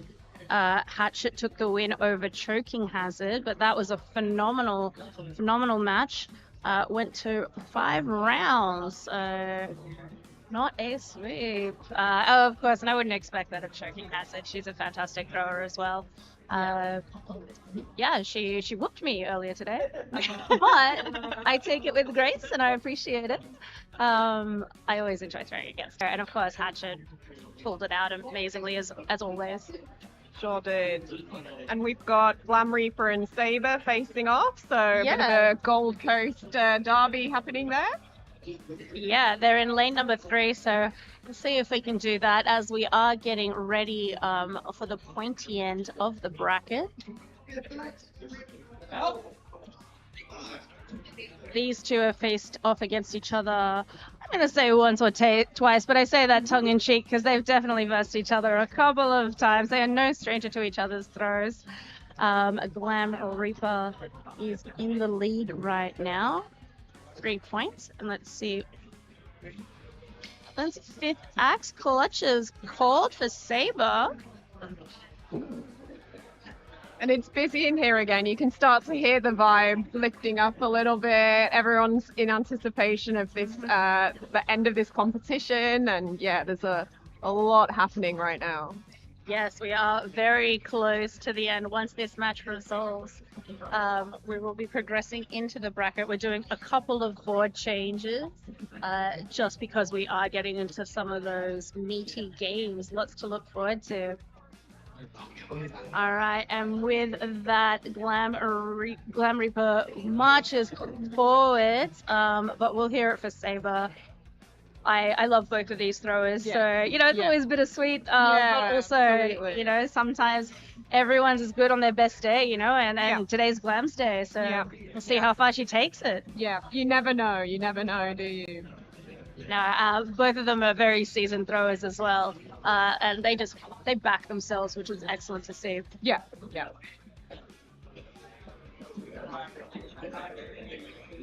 But, maybe that's another top tip, Feisty. You've got to be in your own corner. Yeah, you do. It's hard. A lot of things, I think, you can practice all day, every day, but you have to practice pressure and practice how you speak to yourself internally when you're having those matches. Because sometimes you see your opponent and you're like, well, I'm not going to win this. And then you kind of get demoralized. You don't stand as straight. And suddenly your throws are dipping. And you know the outcome. Quarterfinals. We're just going to do a quick board change in lane 2 before we move into the semis, which will be swiftly followed by the finals.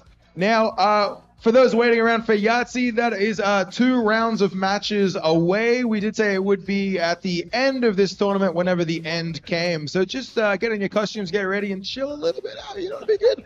And while we wait, I can also do a big round of applause for the people that have been eliminated. Now, these are some top contenders from our top 8. Let's give it up for last year's winner, Tex, for Bridesmaid, for Choking Hazard, and Saber.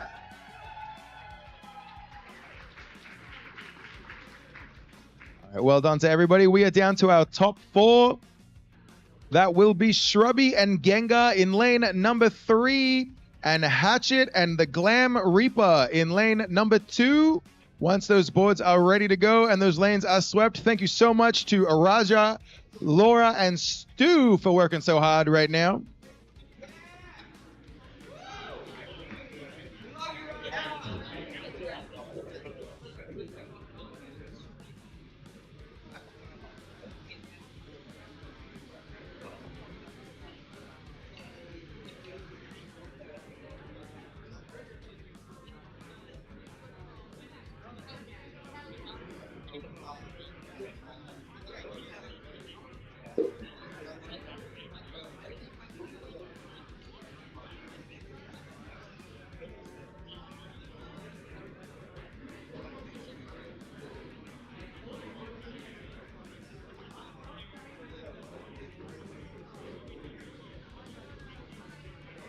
All right, after those announcements, we are back. We will be going to the top four. And what's pretty exciting about the top four is that all four of these players are already in the money. They are in the big check zone. What do you think of that, Ozone? I know. Damn. Lucky people.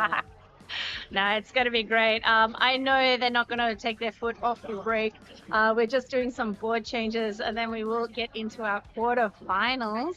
And as predicted, we are going to see a different podium finals, which is very exciting. I think that shows really tremendous growth for the sport.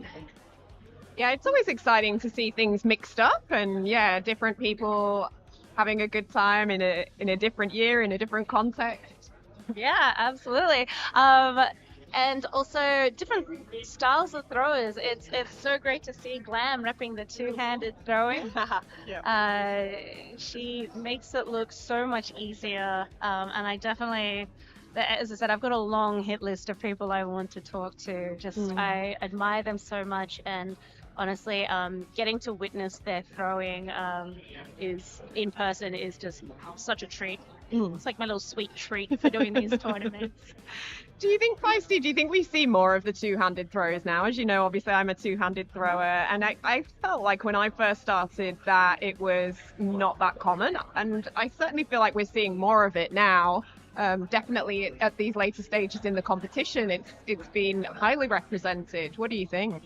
Yeah, look, I think sometimes in leagues there's a lot of pressure to go through for the one-handed throw. I think there is strengths and benefits for either throwing style. I think the best thing to do is to really listen to your body and work to your strengths. So and honestly, it's the one you're going to put the most time into. And whatever feels natural to you, that's the one you should invest your time into and just refine it and really not give up. Don't listen to peer pressure.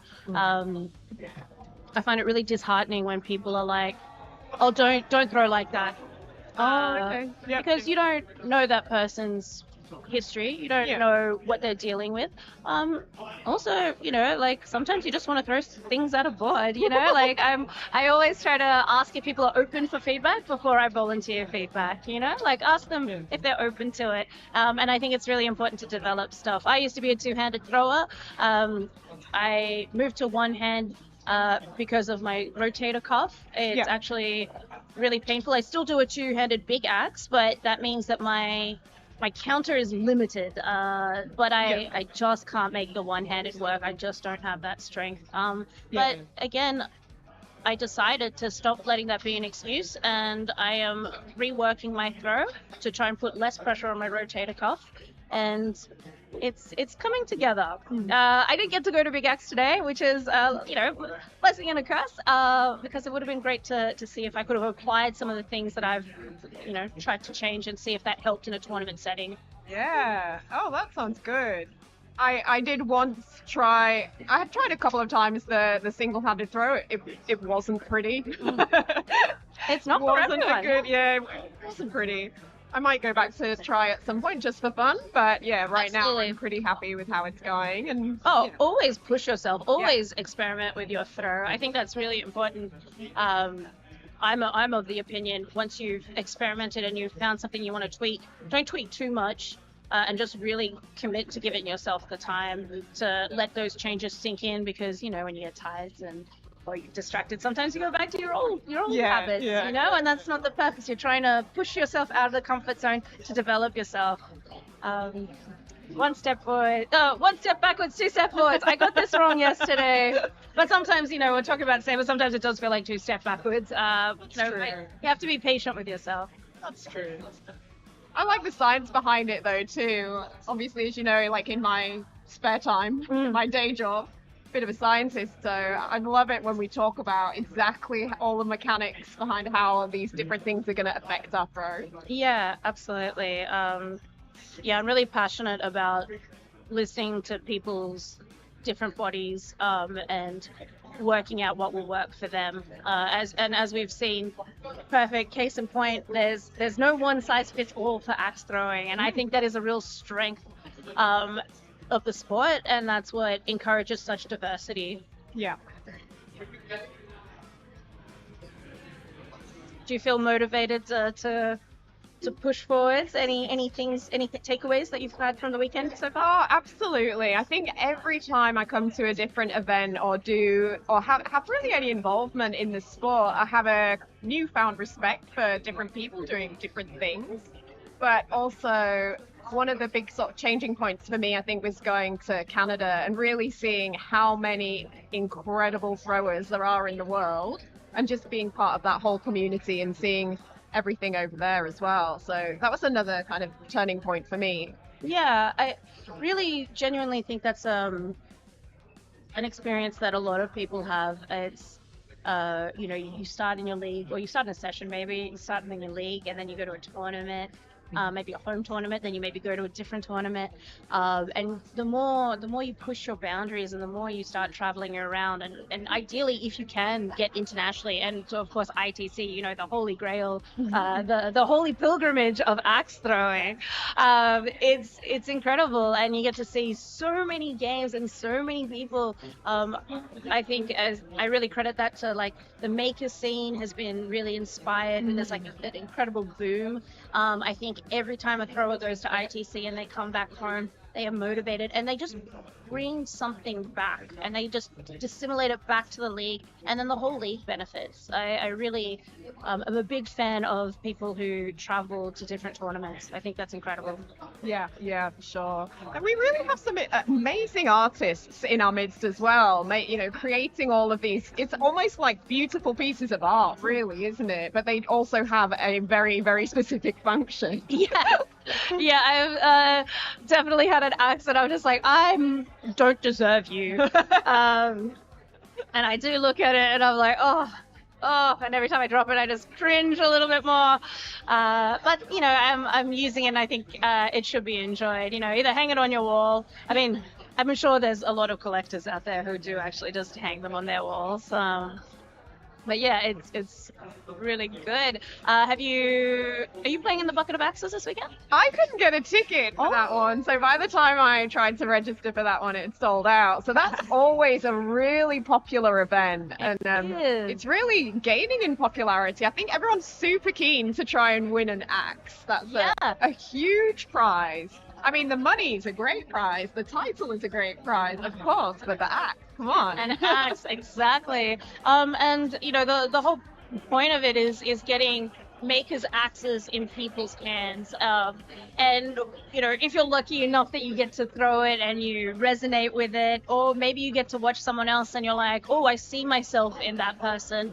That's a great talking point to be like, hey, I really like that one. Maybe you can make me something bespoke. So that's so true. Sometimes you have no idea what it's going to throw like until you actually give it a go. You don't know what you're going to like. You don't know what you don't know, I suppose. Yeah, it's always generous when someone at league's like, try this before you buy it. Just just to give you that experience, because sometimes it's heartbreaking. You buy an axe and you're like, oh no, I have made a mistake. Yeah, I think everyone's been there. Yeah. I did it. I definitely made a mistake with one axe for sure.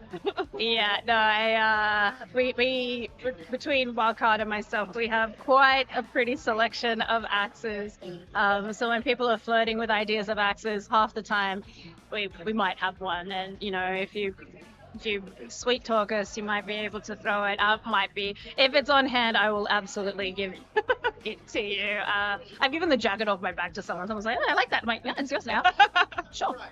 All right, so feisty level with us. How many axes do you have in your house? I don't want to admit that because then I feel guilty about all these axes that aren't being thrown. Can you give us a ballpark? A lot. It remains a secret. I'm sorry. Yeah. Look, I'll be coy. Under 100. Under 100. Okay. More than 50. I wouldn't say quite 50, but maybe around there. I'm twirling my hair, trying to look coy and cute. Look, we have a lot of axes between the two of us. But again, I mean, I hope I'm not talking about myself too much, but I think it's important to throw a lot of axes. So when people ask for advice, you do have a genuine opinion, and you can go, "Oh, that wasn't for me, but I know how it throws, and that might be for you." And I think that's really important as well when giving advice. So yeah, back to putting axes in people's hands. I think that's the best thing you can do. But all of that knowledge you pumped into creating, or being part of the creation of the new Apex that's sold at Backlash. Yeah. I threw with it. I love it. I like it too. Yeah, so that was a lot of years in development. Yeah, I kind of shy away from the things that I do, but yeah, I worked really hard on designing that axe, and yeah, I really stand by it. I think it's a fantastic axe. And yeah, you should give it a go. That's why it's our house fleet. It's not because we think it's a budget axe. We think it's a great axe, and it's also a great mid-range axe. It's middle length, middle weight, middle blade length. It's right smack in the middle. So then you can start getting that experience, and then yeah, as your thrower rolls, I mean, you can keep that axe if you want. Maybe you'll put a custom handle on it. I think there's a door in the bucket that is a custom Apex, which is pretty cool to see. And he made it in Battle Axe colors. That was not requested. That was Garma's creative touch, and I love it. So I hope that one goes to a good home potentially. Yeah, it's amazing. How many people in this venue are throwing with a dog at the moment? Oh, They're really stunning. If he keeps cranking them out at the speed at which he is, and when I say crank it out, that's not to say that he doesn't put a lot of thought and care into it. I absolutely believe that he does. I suspect he's got many projects running at once, so when he pops them out, but he's incredibly thoughtful and a very humble man as well. Absolutely. Yeah. Of course, the first pick lost at the Battle Axe Open for the Bucket of Axes was Get Fracked Apex. Oh, wow. Yeah, we went to Harley in Adelaide. Our very own Wombat. Yeah, very own Wombat. So he's put another one in the bucket. But yeah, we've got some new makers as well. So All right, everyone, it is now time for our semi-final of the Bat Out of Hell. Can we get Shrubby and Gengar into lane number 3, and Hatchet and the Glam Reaper into lane number 2? Semi-final time. After this will be one more round, and then we give out some big checks.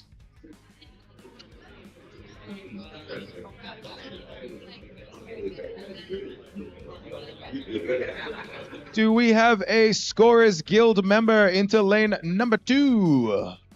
Or could we? All right, folks, gather around. There's going to be some big matches. We're up to 7 rounds now. This will be a best out of 7. Big match time. Make some noise for them. Let's get the hype going.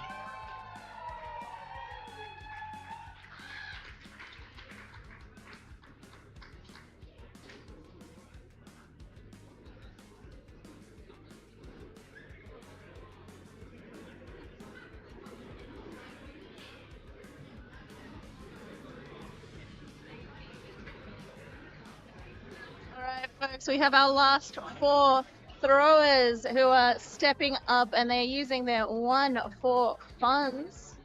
Look at them, they're having so much fun. Yeah, there's a really good atmosphere in here. Everyone's looking pretty excited. Yeah, look, as we said earlier, they are all in the money. They are all in the big check zone. But what is exciting is which order they're going to finish in. And I know people are clamoring. I know people are hungry, and they're going to put out their best, which is what we want from these throwers.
Alrighty, folks, we are back.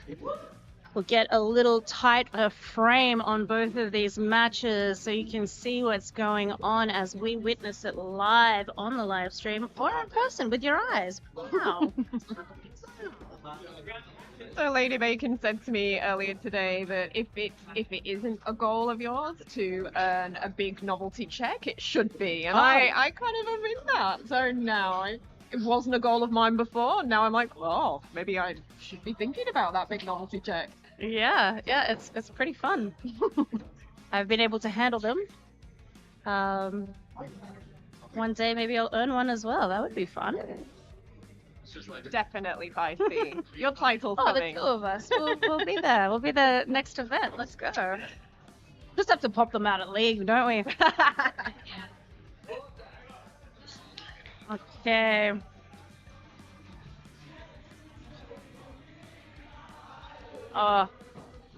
The uplifting song of Creed. Very inspirational for these throwers. Perfect swell of the music. Quite a moment. Okay. Oh, get some dancing. Glam Reaper's having a jiggle. She's enjoying herself. She is throwing hard, but she is enjoying herself doing it. All right, so speaking of which, we are in round 2. Glam Reaper is up by 7. See if they're going for clutches. Definitely looks like Oh, it looks so close. Gengar's was a miss and Shrubby's was a miss, but damn, they were close. It's pretty exciting. All right, Glam Reaper went points and hit that clean bull. Hatchet is taking that clutch throw. Okay, and that is 1 apiece for them. Eyes on the prize. Everyone's a laser focus right now. Absolutely.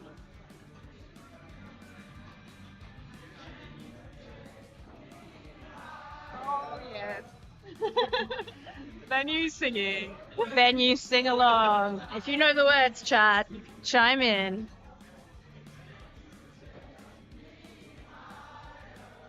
All right. Double 5 for Glam and Hatchet.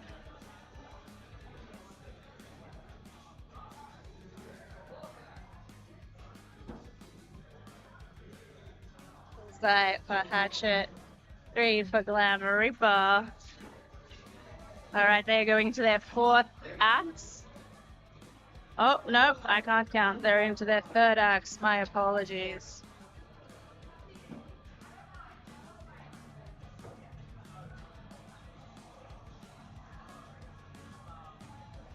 Alright, we are in best of 7 rounds. Hatchet is in 4th axe.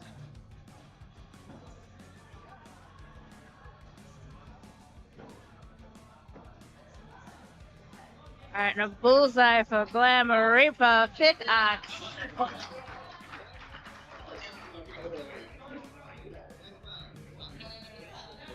Alright, little update for the left lane. We have a Shrubby on 3 rounds. It is best of 7, so Gengar needs to dig deep. Reverse sweep starts here and now. Absolutely.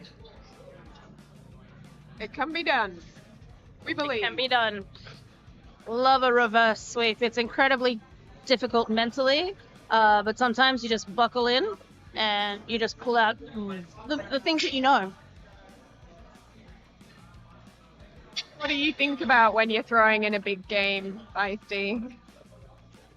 I am very easily distracted. I'm usually thinking about a million different things. And last of all, my throwing. But when I do get to focus on myself, I'm just focusing on just knowing what I know. Like if I'm tired, I know just to adjust my throw, and that's okay. Yeah. And once that axe is let go of my hand, I get to the board, feel whatever I'm feeling, and then as I'm walking back, I look at my axe and then I'm like, okay, that's what happened there, and then I take it back for the next throw and hopefully correct it. Yeah. What about yourself? Well, I think the biggest thing I'm learning at the moment is the mental game, actually. So, the more I come to these types of events and tournaments, I'm learning how to deal with that stuff. And yeah. Yeah, mental toughness is a really tough skill to practice as well. Yeah, like you were saying, to quiet your inner mind and just focus on the target and only the target. I find it impossible to quiet my inner mind, but we did have a resolution with Shrubby taking 4 rounds against Gengar. So Shrubby will be throwing in the finals. Wow. Once again, welcome back to the Battle Axe Open. The Battle Out of Hell. She is no stranger to the finals. This might be her year. Yeah. Yeah, of course, Shrubby was in the finals with Tex last year. That is so, right. Yeah. Good to have her back again. Yeah, but Gengar's not down and out. We will be resolving a 3rd and 4th place. Absolutely. So that'll be another opportunity for Gengar. As I said, still in the money. They are still qualified. They are still in the big check zone. Maybe they can, play with that standing, see what they get. All right, now we are locked in to Glamour Reaper and Hatchet. All right, we'll trust those fingers. That is 3 points for Hatchet and 5 points for Glamour Reaper.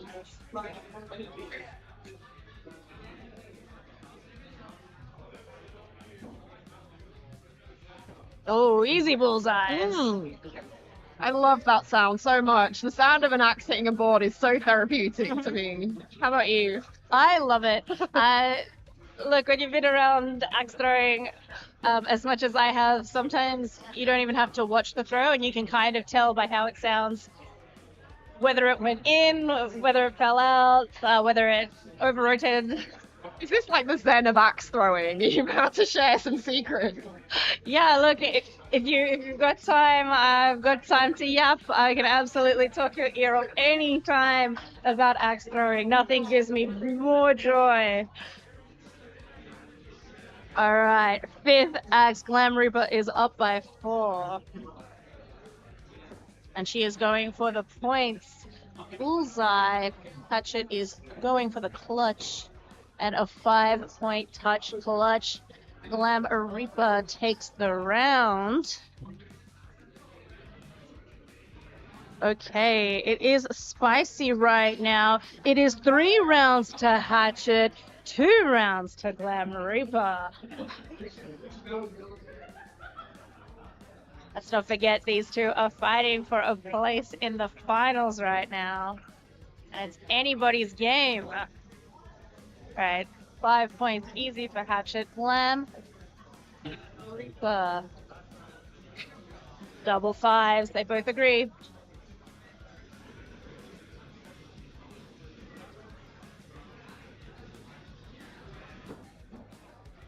Alright, 3 points for Glam Reaper. Bullseye for Hatchet.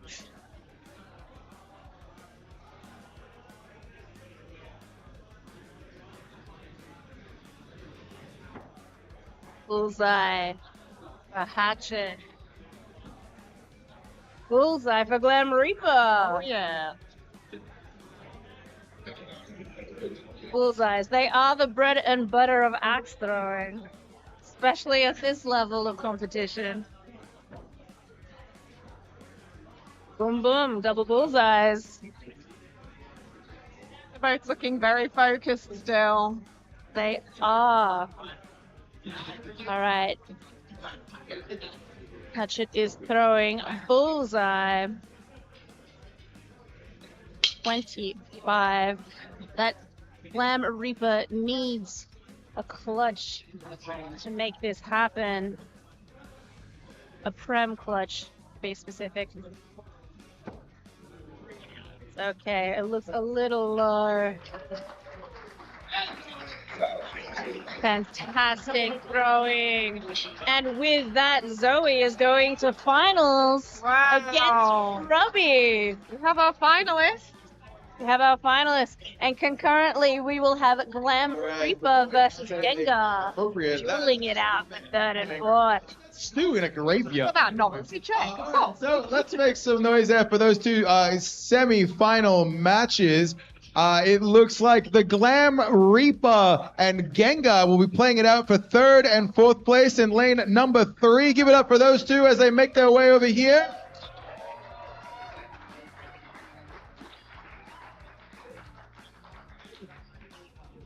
All right, and while they shuffle on in, we will be running the final at the exact same time concurrently, and that is going to be between Hatchet and Shrubby. This is going to be a big match.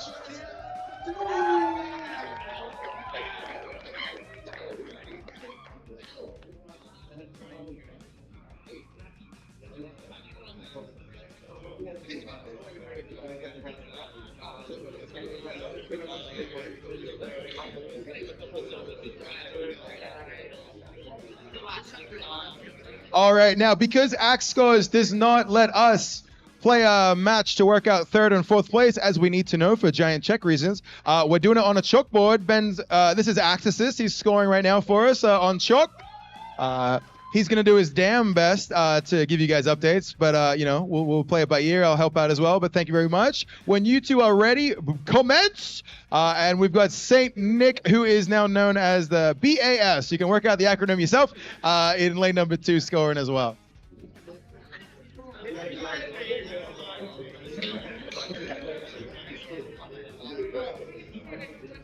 All right. We will kick it off. We will be watching Glam Reaper versus Gengar. They are doing their one for fun. One for fun.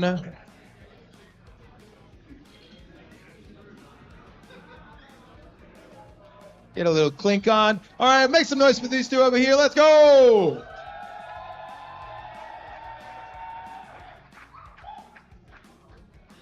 Blown away by the cheering of the crowd right there for both Glam Reaper and Gengar. And we're away. We are away. Looking really focused straight up. This one is done on chalkboard as mentioned by Wildcard, so we will do our best to keep up with the scores. All right, now as that one Green, plays out, we're going to get our and then final start as well. Arena's So please bullseye. enter the arena, Shrubby and Hatchet, playing out for first place. A bid into IATC 2026, as well as an Lotto sponsorship into the next tournament, plus cash money, plus sponsor beers, plus the prestige of winning this tournament.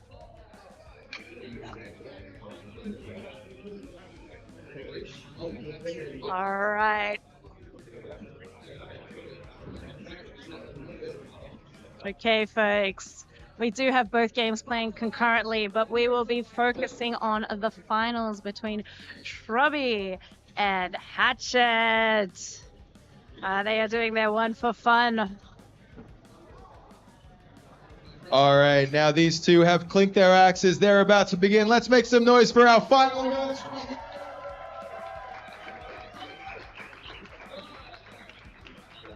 There is a tremendous amount of support and love pouring out from the crowd right now. And I dare say these two will rise to the occasion. Oh, absolutely. Starting off with a double bullseye.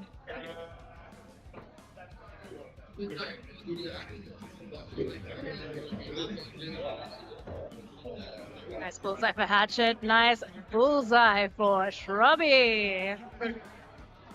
Ozone. Looking at these two players, they both knocked us out respectively, but I'm not bitter about it. The caliber of these two throwers. I am never bitter about being knocked out because I just think, these two throwers are incredible. And today, I think we're in for a really great match, don't you think? I absolutely agree with you. I'm expecting tight rounds. I'm expecting some big acts. I'm expecting some really high highs. Yes. And clutches galore. They're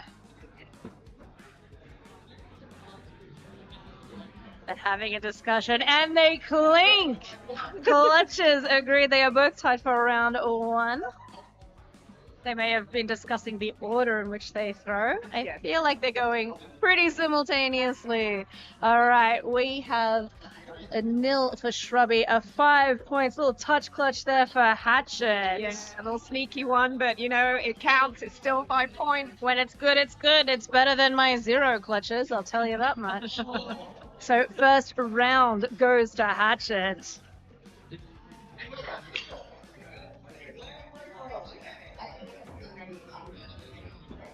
All right, double bullseyes.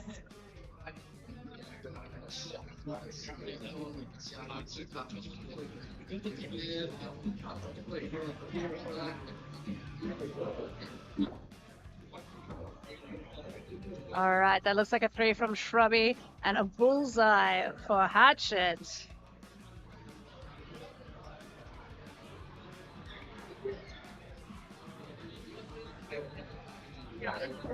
For number 3, bullseye for Hatchet, bullseye for Shrubby.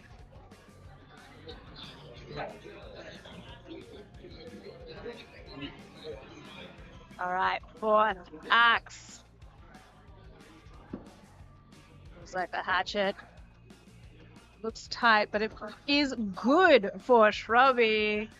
And folks, just as predicted, nice tight match. Hatchet is up by 2, and they have called clutches.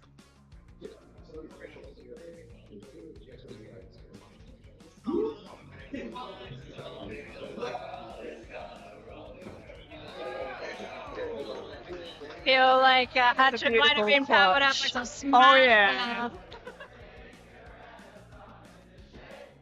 All right, Prem clutch for Hatchet and a touch clutch for Shrubby.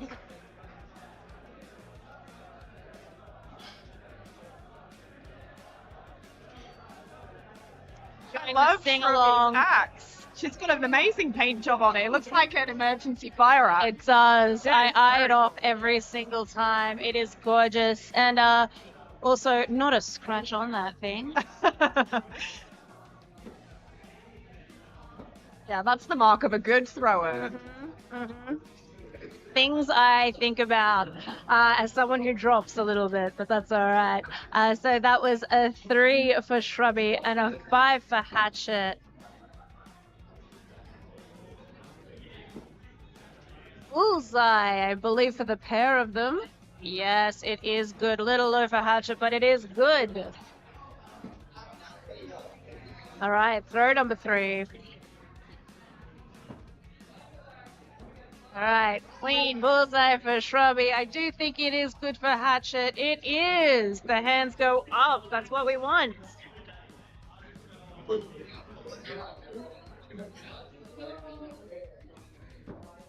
Bullseye for Hatchet. All right, we'll have a closer look at that for Shrubby. It is 3 points. All right, clutches called. Hatchet is stepping up.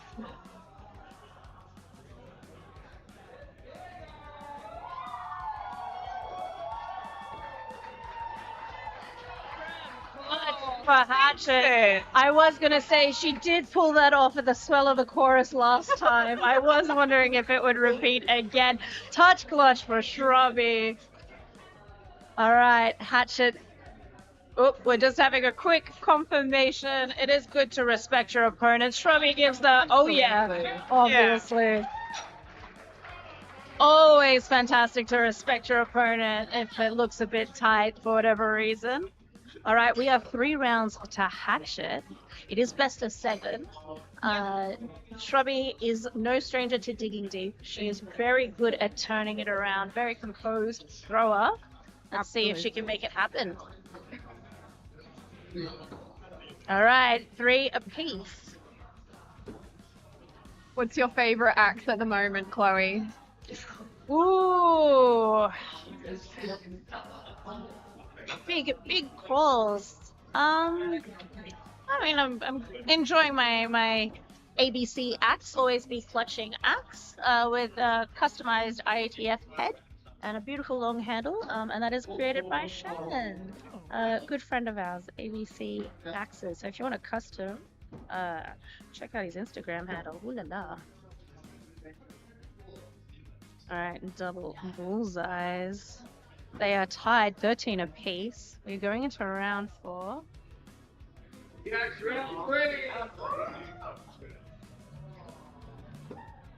Bullseyes. Boom boom.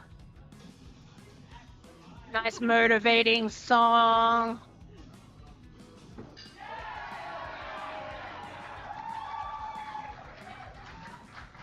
Phenomenal big acts happening in the match versus Gengar for Gengar and Glam Reaper, but we are waiting on this clutch throw from Hatchet. That was a nice throw. Okay, this is a pressure moment for Shrubby.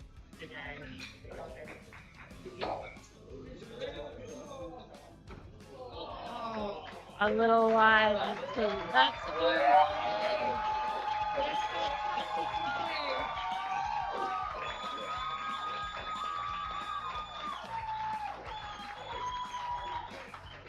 well, good one.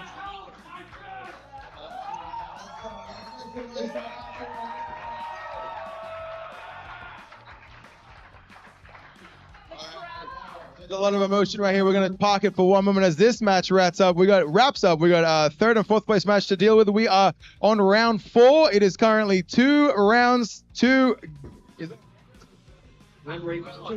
2 rounds to the Glam Reaper, 1 round to Gengar. Round 4 right now. But I think we should give it up for Shrubby a little bit, right? Shouldn't we give it up for Shrubby coming in second place?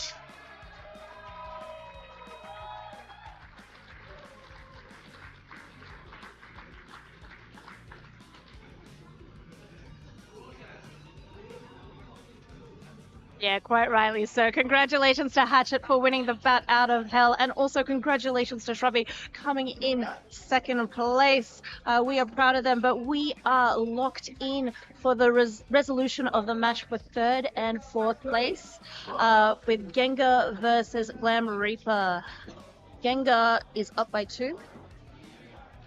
Takes a clean bullseye shot. Glam Reaper needs a prem clutch to tie this up and go to big axes.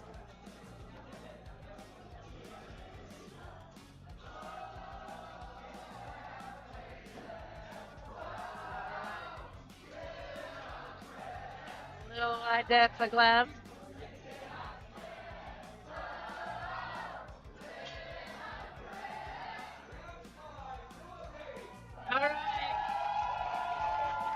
They are having a boogie break and they are having good times. We are up to round 5, 2 apiece.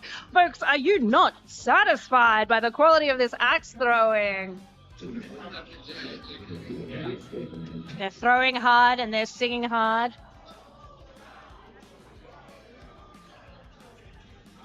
I think that's a little preview of what I might be like at the official after party at Dicey Riley's come Sunday. Can't wait. All right. You're gonna sing for us. Oh, I wouldn't curse your ears. All right, that was 3 apiece. So throw number 1. All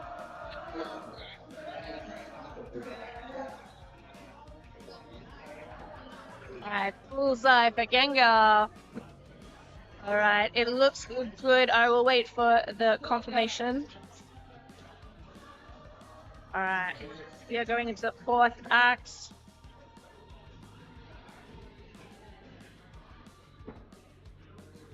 Like a bullseye for Gengar. Looks like a bullseye for Glam Reaper.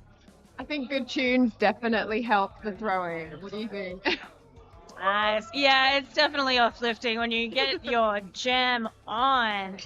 I think there is power to walkout song. I think there is power music. It's you know, it's a mood shifter. When you're sad, when you're glad, when you're mad, great. But touch clutch for Glam, and they are tied for this round. All right, it is thumbs down for Gengar.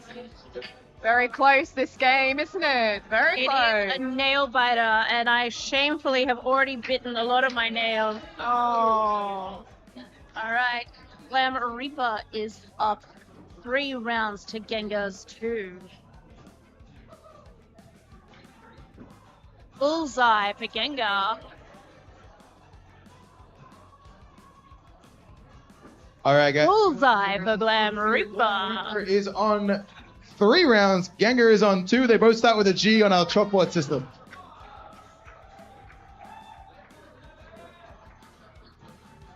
All right, throw number 2. Potentially a little low there for Gengar. Bullseye for Glam Reaper. I think maybe it was good. I think the curve of the axe was in Gengar's favor.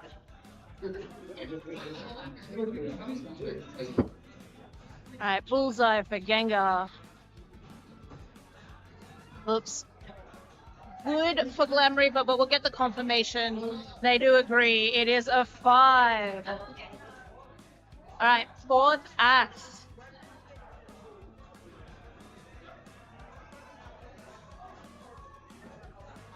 Bullseye for Gengar. Bullseye for Glam Reaper. Last throw, 20. Who has advantage? Glam Reaper's got advantage. All right, they are tied. Glam Reaper did pick up her clutch axe, but she has switched back to her point axe.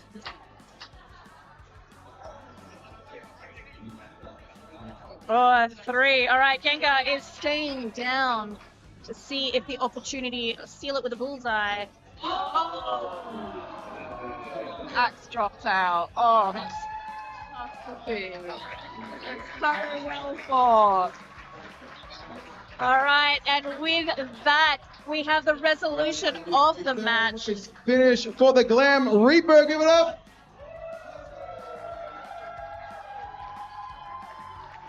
And keep those applause going. 4th place, Gengar.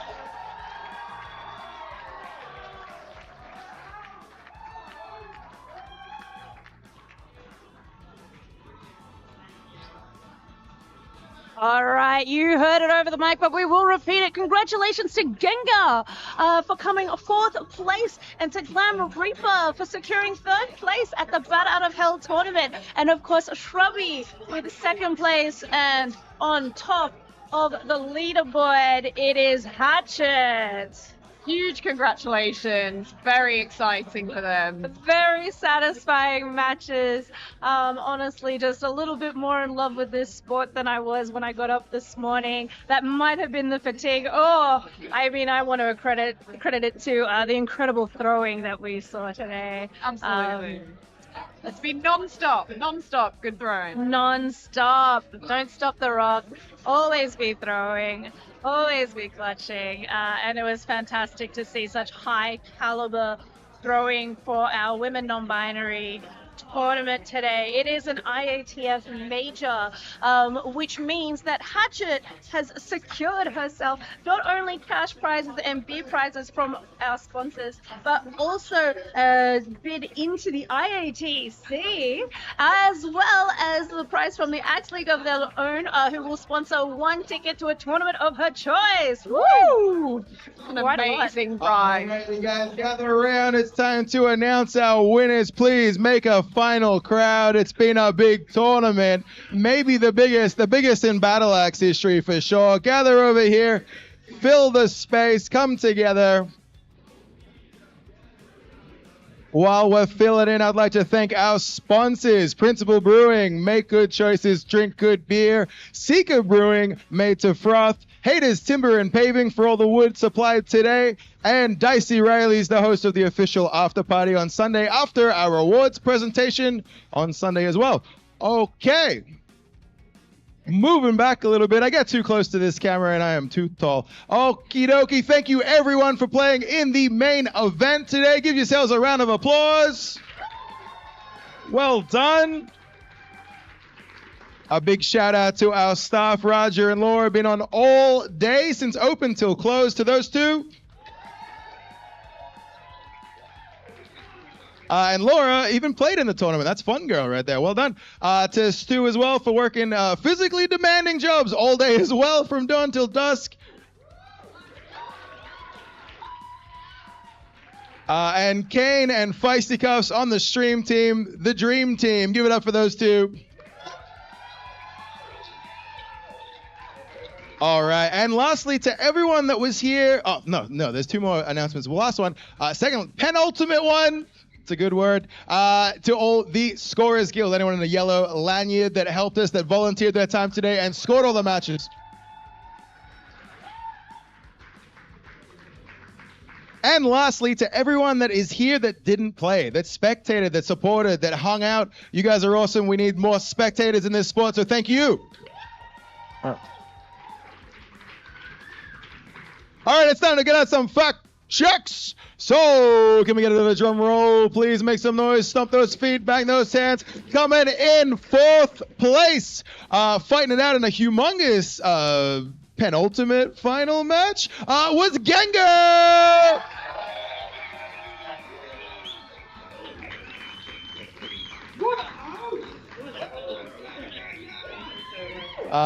For the house.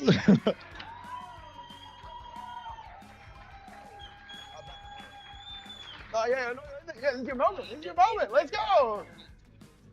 All right, good. All right, shuffle that way. All right, coming through in third position in an equally grueling penultimate final, the Glam Reaper. Congratulations. Got me a check. All right, right in the middle there. Let's do a cheer for him.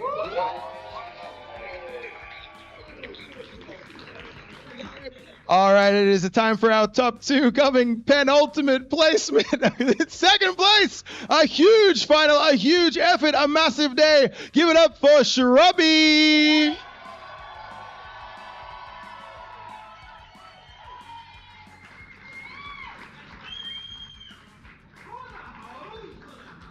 Also, for that, it's a good house, it's a profitable house. All right, any photos, any moments here? Get a little more cheer, a little more cheer. Coming second. All right, now let's get a thunderous building rolling round of applause. Drum roll, make some noise, making that. Let's get it going. Coming in first place, throwing a very good score, Hatcher!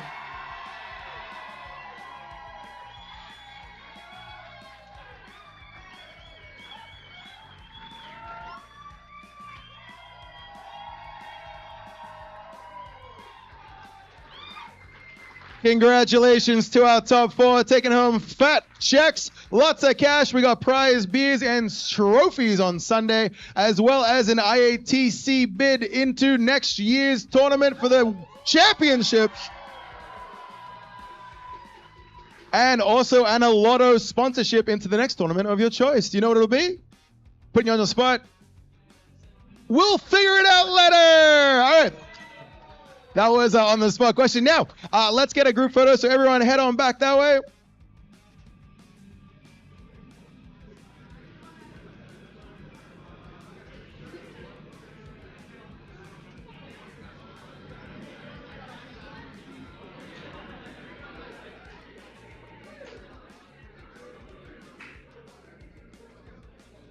Alrighties, folks. So while we coordinate this awesome big check photo, please pop off in the chat. Give it up for our top four of the Bat Out of Hell IATF Major Tournament. Again, let's give it up for Gengar in first place, the Glam Reaper in third place, Shrubby in second place, and of course Hatchet first place. They'll appreciate your kind words and support if they look at the stream, so absolutely give them a shout out.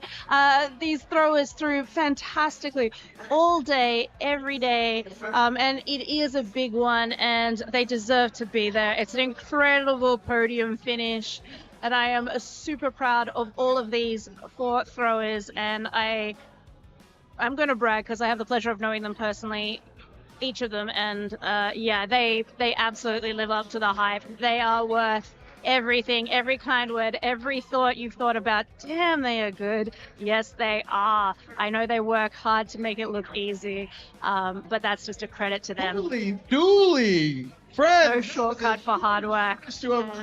I'm pretty sure if you ask them about how many hours they have spent throwing axes, you might be shocked. Not yet, because we have added a Yahtzee competition, which will be kicking off very shortly. So get into your costumes because there will be a costume catwalk as we prep the bracket.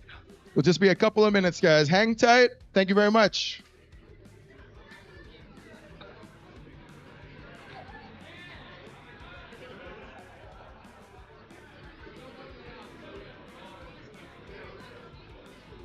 Alrighties, folks. Once again, thank you so much to all the spectators and participants, and of course our incredible Scorers Guild, which is made up of our volunteers, the people in the yellow lanyards, who were often playing as well as scoring and volunteering, putting in their time to help run this event, and of course all of our staff. We do this with a lot of love and we appreciate it. We appreciate you. So we hope you appreciate all the effort that we've put into this, to the live event, to the stream. If you haven't already, please consider just giving us a little like and maybe subscribe to the channel to keep us motivated, to keep putting out streams like this in the future. Onwards and upwards. And final words from me. Thank you again to our sponsors, all the wood that we throw on today. We have Haters, Timber, and Paving. Of course, also we have Principal Brewing, our first beer sponsor. Make good choices, drink good beer. Our second beer sponsor, Seeker Made to Froth. And of course, Dicey Riley's, the official sponsor of the after party. I know I will see you folks there on Sunday after the awards ceremony. Now, before I sign off, get ready. There will be a new stream link for our next event, which is Yahtzee. Hope to see you all there. Bye, folks.